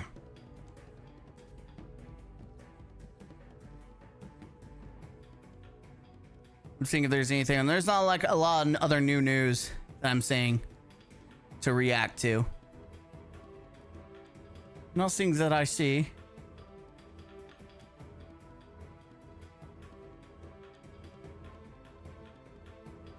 All right, well, I think that's a good place to end, to be honest. We did a lot. We did several reactions, even an extra one that I didn't record. So you got a live stream specific reaction that's not going to be on YouTube, or if it is, it's because I downloaded and edited out the video itself. We'll see how that plays out. But Marathon has like 6 months left, a year's top. I don't think it will last beyond a year. I know there's people coping that they think season 5 or whatever bullshit's going to save it. I do not see that happening. The player numbers for that game is so below that I think it's not like, I don't see it. I think the only reason that Sony will string it along is their pride and ego. They don't want to humiliate themselves. I don't. Oh, wait, hold on. We said we wanted to react to that Paul Tassi video.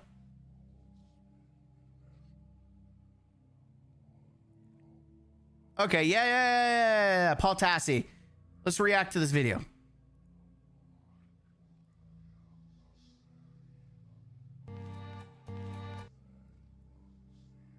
Yeah, let's react to this, and then we'll end the stream there. We'll get one more react in, we'll call it a day.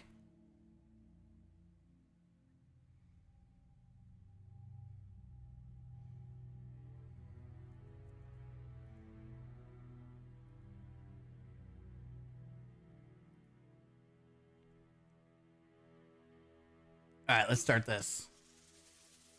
Destiny 2 has seen a massive surge in players, almost 2 million. But is it enough to change the fate of Destiny? Let's find out. Let's find out. I'm Mr. Gaming Counselor, here to spread the cheer. Join me on this adventure, where gaming wipes away the tears. All right, we've got a Paul Tassi video. Has a huge player count and high morale change. Paul Tassi, this was about 2 hours ago, so I'm assuming Paul Tassi took the time. I wonder if he's going to talk about the layoffs. Let's see what Paul Tassi has to say about the situation.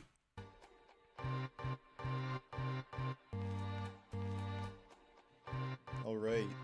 How's the hopefully the volume is pretty decent for this. Destiny 2 video, not a fun one.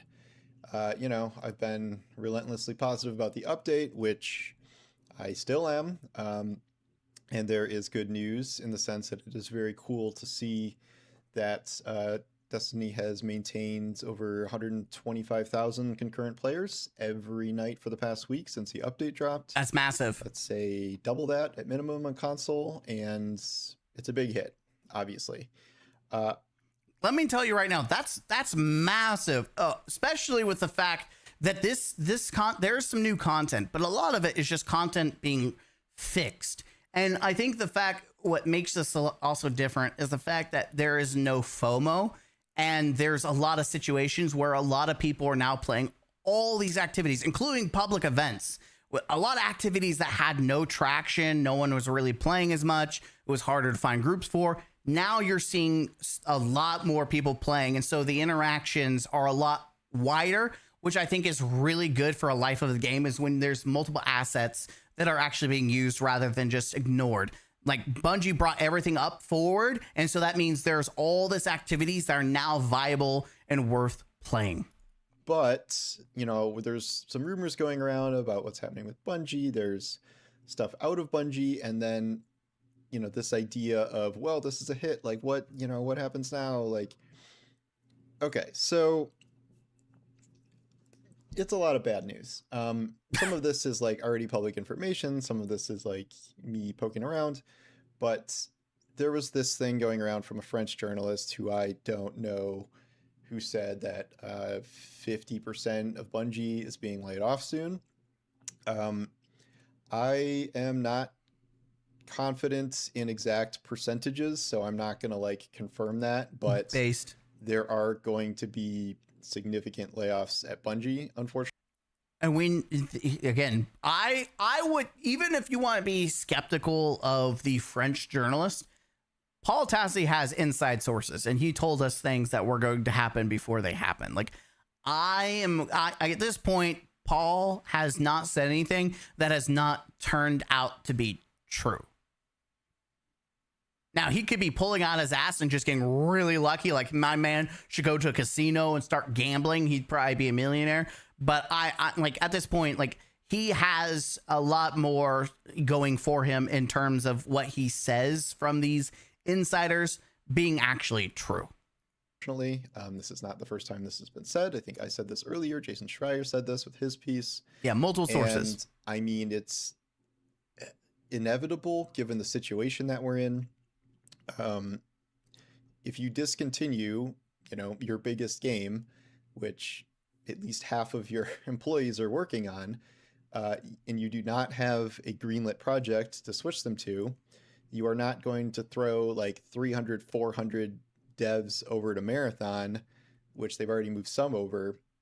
And then there's just, what do you do with them in their view other than lay them off? Like, the whole point of this Bungie stuff is that they are burning cash and they are unprofitable and paying hundreds more people to even go work on Marathon if you're, say, throwing all your eggs in the Marathon basket.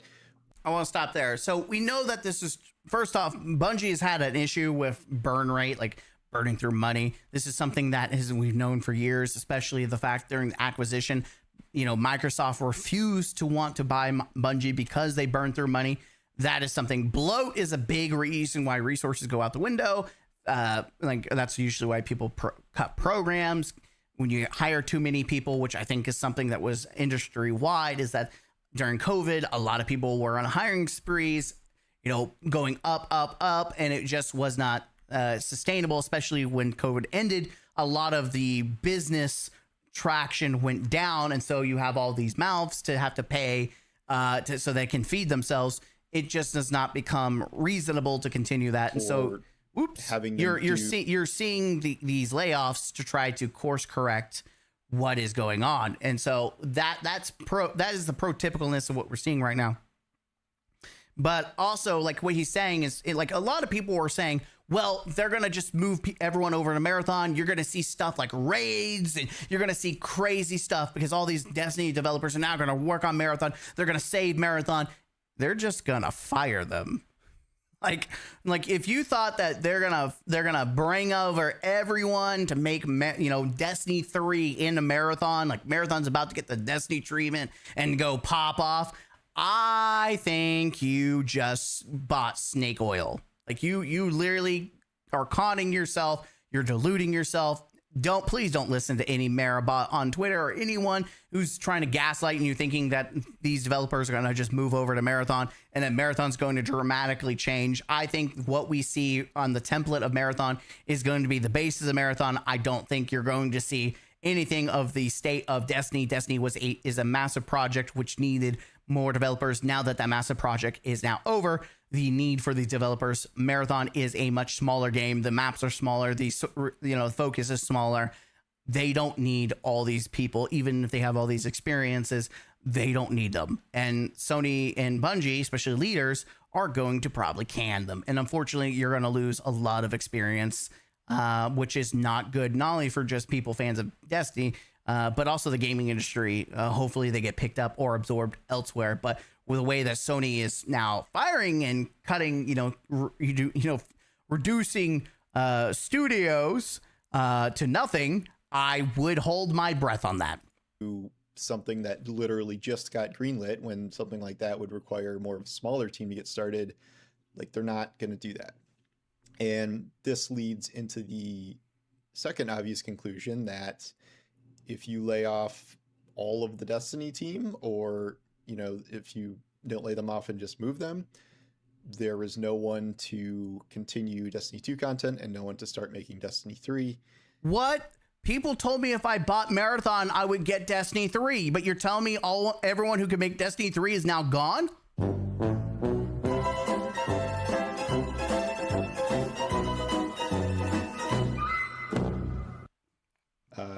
Even in the wake of this well-performing update, you know, I asked by sources, like, is there anything that this has done to, like, kind of move the needle, to change things based on, like, how well this has been received, like how many people are playing.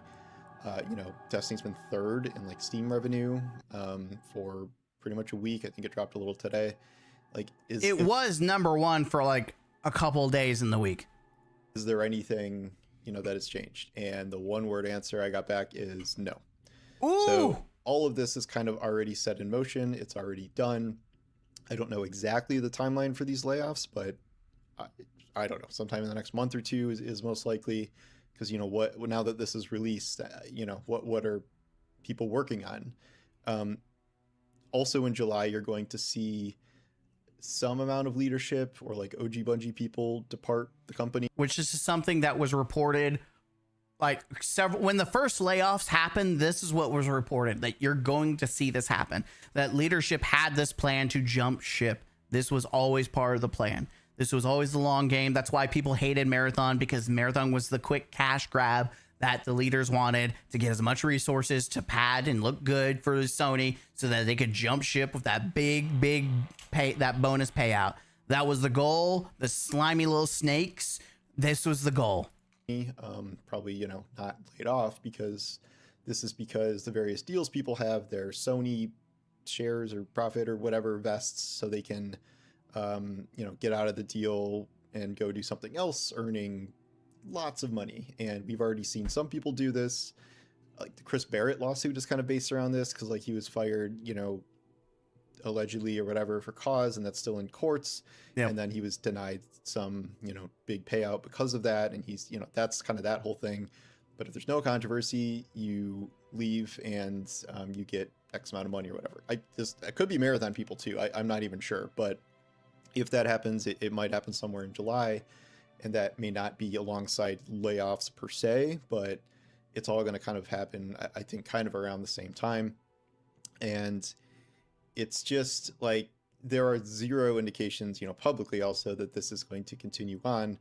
DMG keeps posting about like the last hotfix, and like, Jesus, you know, we know this is the last update, but they're literally about to like do the last update or hotfix for the game. Yeah, so if you find anything broken, there's a good chance there's nothing else that's gonna happen to Destiny. Like, I feel like they're playing it out to get all these bugs out in the open. They're gonna fix them, and if there's something that's bugged, there's a good chance it's not gonna be resolved. It's not gonna be fixed, because that team is probably going to get fired.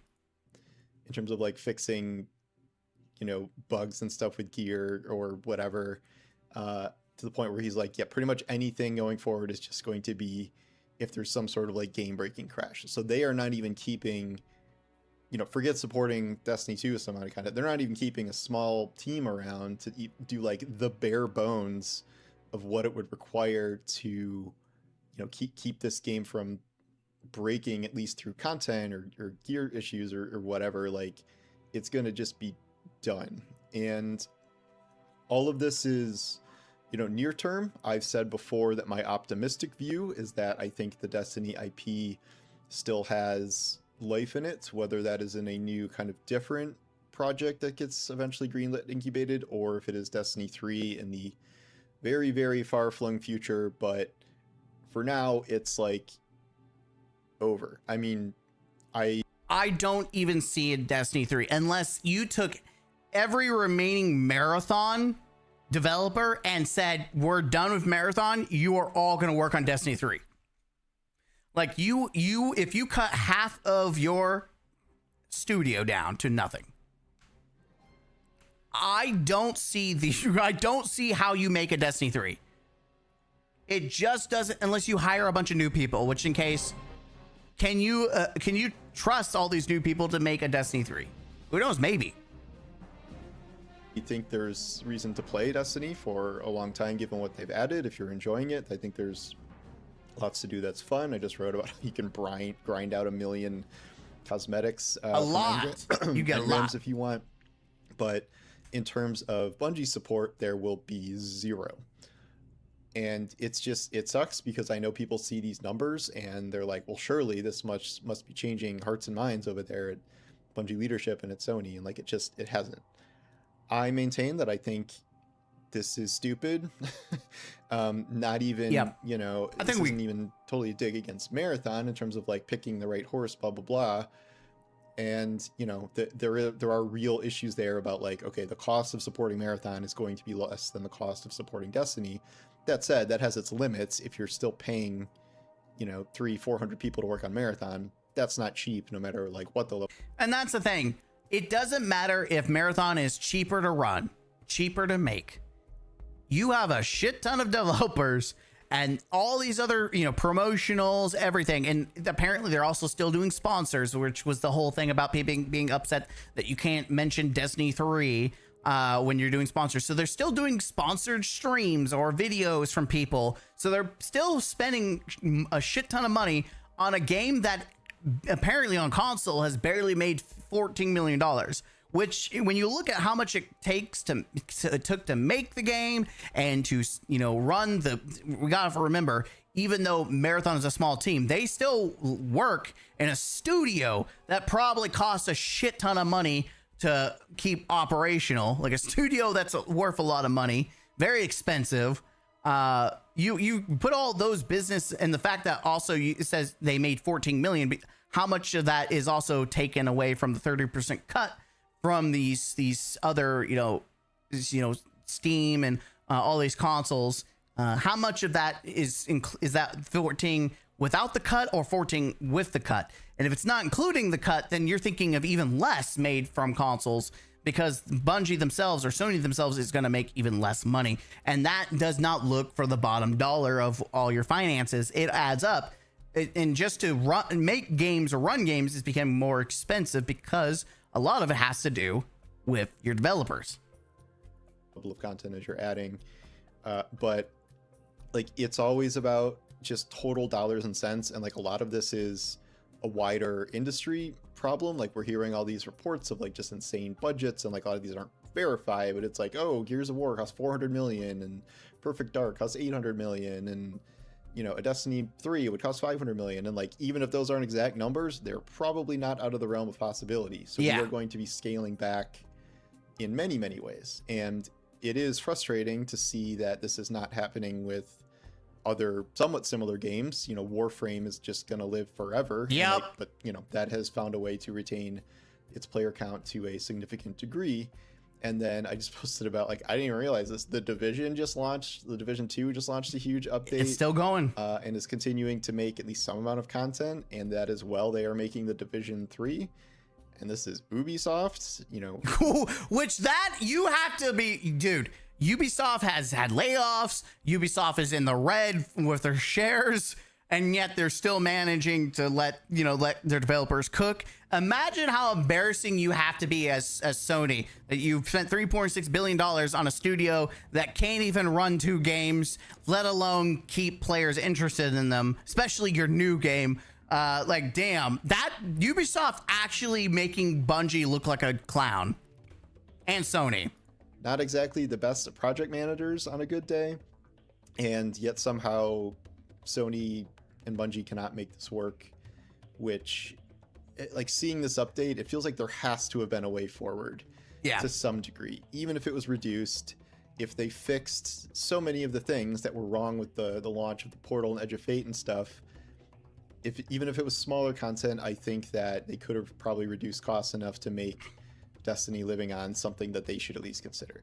Totally atomizing the entire team down to like the people who do hot fixes seems incredibly short-sighted and reeks of just horrific mismanagement of Bungie and this franchise that is I've seen some people talk about, especially when it comes to like Warframe, that a lot of people would have been okay, especially with this update being as great it was, that people would have been okay if they rolled back the seasonal content, which is kind of what they tried to do with, you know, Ass and Iron, and what they probably would have done with Shadow and Order.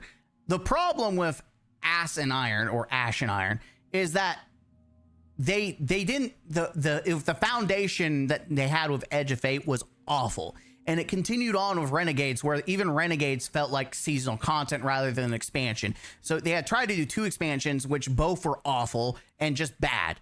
And then you try to do a seasonal like spread, and yet that was also awful. So you have a stacking of shit. Whereas Monument of Triumph fixed mostly all those problems, and added a couple like sprinkles on top, and people are okay with it. And it goes to show that if you focus on one really good update, people will be okay if you didn't do season after season and season. People would, like, Destiny 1 existed with small little baby updates. And I think small baby updates, kind of like how Warframe does it, would have been fine as temporary substitutes for the big updates. It just doesn't become sustainable when you're doing constant update after update. And then that was another thing. I think the longevity of Destiny would have lasted, Destiny 2 specifically, would have lasted longer if they didn't spam so many seasons in between and spread things out, because then they could have had some of these activities that people became redundant. I think overall, I think people have been more acceptable of it. And to be fair, the only way to fix the portal is to remove any trace of it ever existing. Well, they kind of did. It's still there, but it's not necessary. The portal itself is not necessary. You can completely ignore the portal now and play the directory, play everything the game has to offer, which is fantastic. But that was part of the problem, is that the foundation was awful. Had the foundation been the, you know, Monument of Triumph first, then they started doing, you know, one expansion a year with some in between pads of content, I think Destiny would have survived longer. I think the game would be in a better state, and then people would be more willing to support by buying like microtransactions and be a little bit, it would have been a better deal. Destiny would have survived longer if they didn't cause a burnout. You're right. Burnout is real. Content drought only really affects Destiny only YouTubers. Exactly. And that's the thing. That is something you need to understand, is that the biggest mouths that were complaining about droughts were content creators. They were back in the day, that was the biggest thing, was content creators, because that was their channel. There was no, oh, I'm gonna go to somewhere else. No, they were just Destiny only. And I think that's, when you try to focus on the speakers of just content creators, you do ruin, you know, you can't take the community vibe from content creators, because their communities are based around their mindset, which is why I always tell my community, you can disagree with me. I'd rather you disagree with me. I'd rather have discussions and other interactions than everyone parroting what I say. I'd rather you come to your own conclusion, because then we have unique points. We have more going on for us, other than we're all one people, a hive mind. And that's kind of what a lot of these content creators communities are. They're a hive mind with the same point. And so when they go to Bungie or these other game studios, they're like, see, everyone thinks the same way I do. I speak for the community, but they speak only for their community, and it's because their community follows the lead of them rather than they follow the lead of their community. That's not always, you know, completely true, by the way. There's some instances where that's not the case, but a lot of the cases, the community follows the YouTuber and their opinions rather than, you know, thinking on their own. It's like an all-time live service franchise in an era where you are allegedly trying to look for live service hits. And like, I know Sony got fleeced by, you know, Pete Parsons and the Bungie leadership in terms of it being very overvalued, but like, they're still valuing it at like a $3 billion asset somehow, even with all these impairment losses. And it just seems so counter to everything else they're doing. They've lost outright just hundreds of millions of dollars on these other live service offerings. I cannot see anything in the pipeline that seems like it's going to be a live service hit for them, whether that's Fair Games or the Horizon Hunter's Gathering. It has plenty of problems with its single-player games, like Naughty Dog not making an entire game for an entire console generation. Guys, we're going to continue to push out The Last of Us, The Last of Us 2, The Last of Us Remake, The Last of Us Remake, The Last of Us 2 remake, definitive remake. And one that's going to cost, I don't know, that's probably $400 or $500 million or whatever. And that is going to be a game most people play for 40, 50 hours and then move on. With no microtransactions. So, you know, great. But if you're going to put that kind of motion behind, you know, that sort of game, and you're not going to do that with what would almost certainly be a profitable live service, like if you could get costs even remotely in line, that seems crazy to me. But all of the seeming crazy, all of this, like, you know, us being aghast that like this hasn't moved the needle and that these layoffs are moving forward and that support for the game is just being obliterated. As of now, like, that's what's happening. And not to say that things cannot change, but we are getting really close to some likely deadlines for, you know, these layoffs and end of support and things like that. And we're too far down the road, I think, for that to be reversed. And even if this update managed to get this many players and, you know, septuple the player count temporarily, it's just not enough to be for like a week of that or a month of that is not going to be enough for Sony to greenlight a $500 million game. Like that is not going to move the needle specifically. I think Sony has already made their decision. The fact that they haven't greenlighted anything, the fact that they never talk about Destiny, and the fact that they've still continued not to mention anything about Destiny or even mention the new update screams that they don't care. They don't care. I think that these corporations are just going to take the cut. And just like they're cutting studios, they don't care about what the community has to say about that. They don't care. They're going to do what they're parasites. They're going to do everything they can latch onto and think they can make a buck off of. Unfortunately, Marathon is not it, but they're going to make themselves look really bad to their shareholders. And this next quarter, when they have even less, they're going to try to spin it in some way that makes it look like Marathon may not meet expectations, but we still have hope. We're still cooking. We're still doing it. Even though they're frying Bungie, or they're going to try to fight. What they're going to do is they're going to fire a bunch of people at Bungie, which is going to offset losses, and they're going to paint it like Marathon wasn't a loss because the difference of what they cut and the funds it takes to support Destiny. They're going to take all that loss that they are removing, the cutting, and then they're going to make Marathon seem like it wasn't as much of a detriment. Like they're going to try to offset the evaluation and just offset how much damages and losses they made. They're like, oh, we're saving so much money from this, and it makes this look good. Like it's very obvious what they're going to try to do. I'm not sure there would have been a number. I think this could have broken the all-time concurrent peak, and they still probably wouldn't have done it. Like I don't think we really had a chance here as much as we wanted to support things.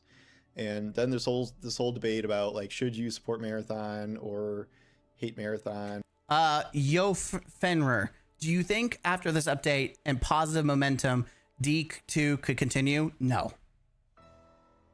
Sony does not care about Destiny. The developers that work on it do. Like, not all of them, some of them. The leaders obviously don't, but no, Sony don't care. They care about money. Or whatever. You want to know why I stopped caring about console wars and like the tribalism of that? Is because these companies don't care about you. They never have. They care about how to get you to spend money on them.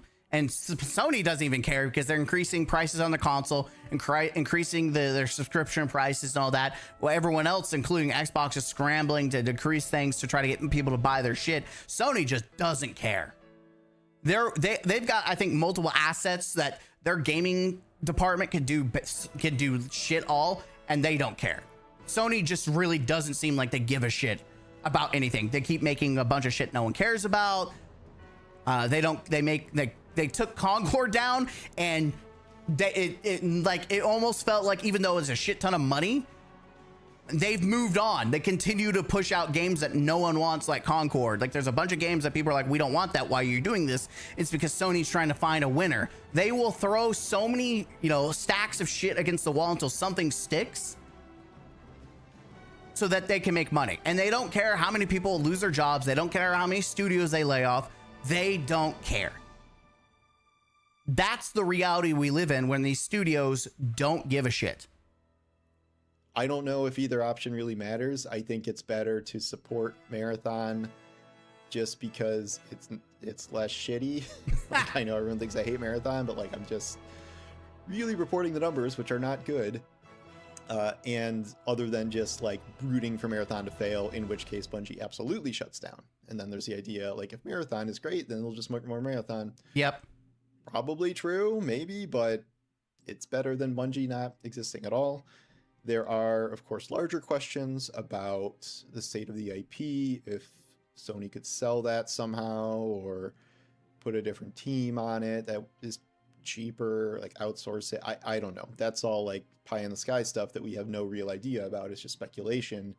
But on the ground, what's happening now is we have a really great update to play for as long as we want. Game is in the best state it's been in years.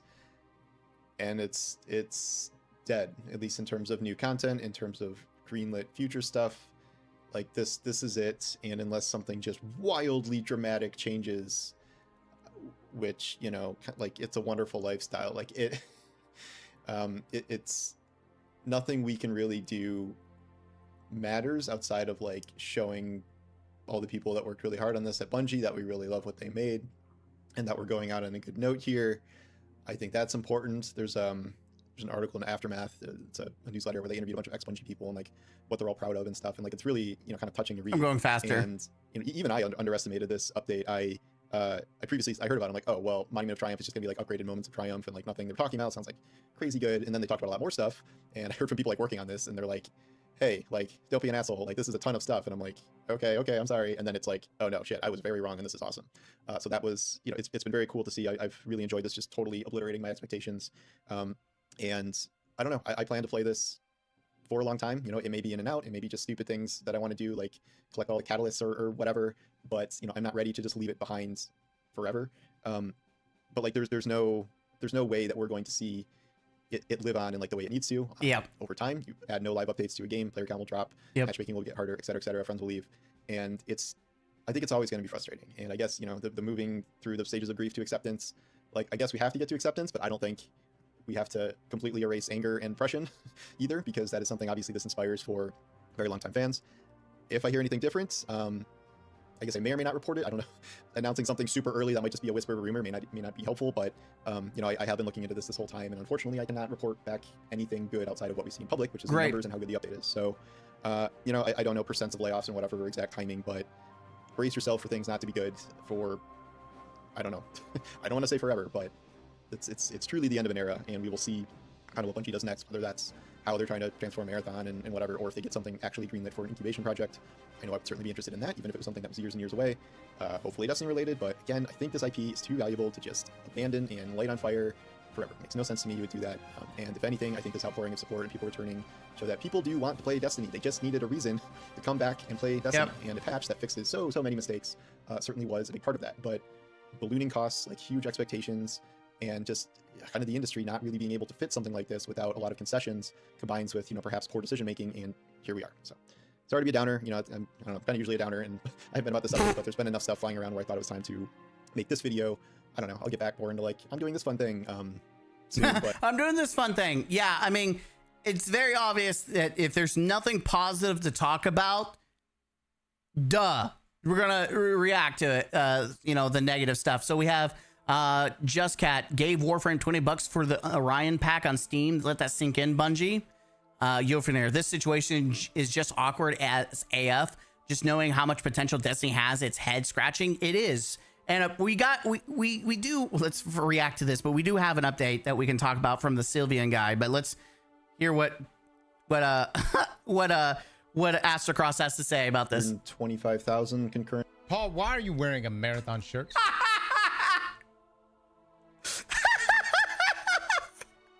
Fuck is that? Is our man compromised?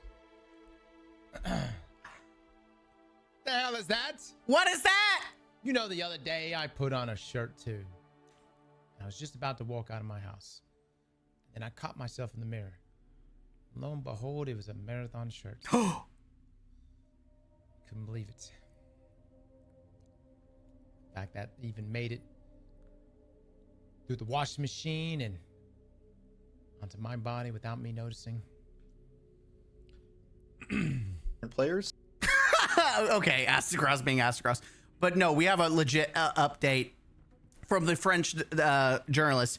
You asked for it. Here's more details about Bungie. After speaking with my sources, including some at PlayStation, what stands out is mainly internal resistance, strong pushback. Many people at PlayStation don't understand the decision made at the top to discontinue Destiny 2. So we have actual insiders from the PlayStation itself that they don't even understand why the head-ups are like, no Destiny 2. So you have people even at Sony and Sony PlayStation that are like, why? Why are you doing this? Because these corporate leaders don't give a shit. That's why. Let me tell you what you're all wondering. Why are these corporate leaders not listening to anyone? They don't give a shit. They're not gamers. I guarantee not a damn one of these people who make the decisions at the top actually play video games. They don't even understand. They've never been a part of a community. They've never been a part of, played with gamers. They do not give a shit. They care about money. And that's part of the problem. Not then don't give a shit. That's the big part of the problem. The small part is that they don't even play games or understand why people are upset, which is why it's so easy to have tunnel vision and completely ignore anything from anyone else. You could have all these people screaming. They don't understand why. Like, why are you screaming at me? I don't understand. It's easy for them to be ignorant. They're living in bliss because they don't understand why you're mad, and that makes it easier for them to not give a shit. But yeah, shout out to Paul, the harbinger of sad truths, bringing us more inside information. We got 3 sources now. Jason Schreier, apparently we got a PlayStation insider from this French journalist, Sylvain. And then we got Bungie insider with Paul Tassi, like multiple sources. We're going to see, like he said, an end of an era. And we're hearing some Halo in the background, Halo music, classic Halo. It's sad to see the things that you love die. I'm Mr. Game Counselor. Hit the like button, comment down below, and subscribe to the channel. As always, I'll see you in the next one. Huzzah! Bro, why is everything so depressing? Well, Mr. Game Counselor, you are choosing to interact with it. Well, I know, but I'm not the one choosing to make the news be depressing. I'm not the one out here like, yo, make sure the shit that comes out is all depressing. The games that you like, the studios you used to like, yeah, make sure it's all as depressing as possible. Fuck it, dude. But I don't wanna do it. Ugh.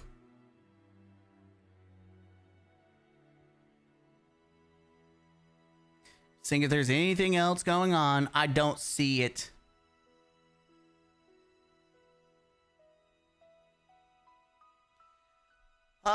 This is probably easy money to get there smoking. You literally had a petition over 300k people telling you what. Nah, I think the petition itself was never going to do anything. I think the fact that over 2 million players logged in from console and Steam together, 2 million logged in on a free update.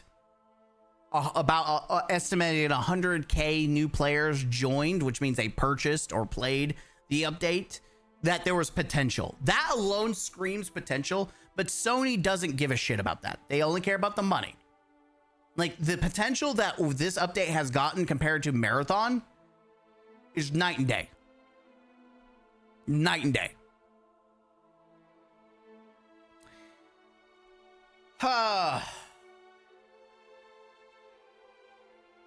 It's sad, man. It's sad. I hate everything about it. Anyways, I appreciate you all chilling with us as we streamed. We had some highs, we had some lows, and we had some highs again. We got passionate. You know, gaming is a hobby, but it's also been a part of my life. It interacts with all of us. You know, even like students, it interacts with students. Just having that conversation, like gaming is an integral part of common life now, and I think it's only going to become more so.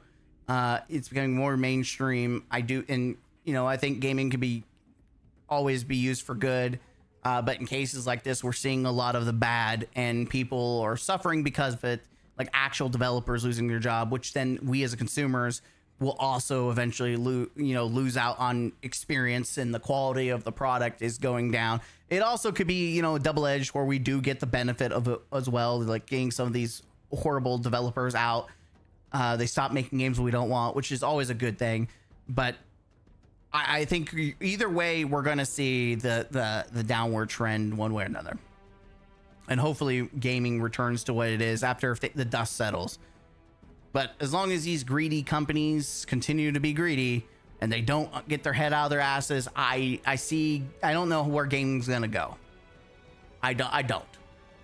And there's a lot of other things we've yet to talk about, like the stop killing game situation, all that jazz. That's a whole nother, you know, equation to the bucket of things that are going on for gaming. Anyways, I appreciate you guys. Have a good rest of your day. Thank you for joining us, and I will see you in the next one. As always, don't forget to game out. Bye-bye. Sayonara. See you, gamers. Have a good one. Enjoy your gaming. Enjoy your gaming. Enjoy your time. Bye-bye. So long. Farewell. We see you later. See you long time. We love you long time. We love you long time. We see you long time. We see you later. That's right. We see you later. We see you later, comrade.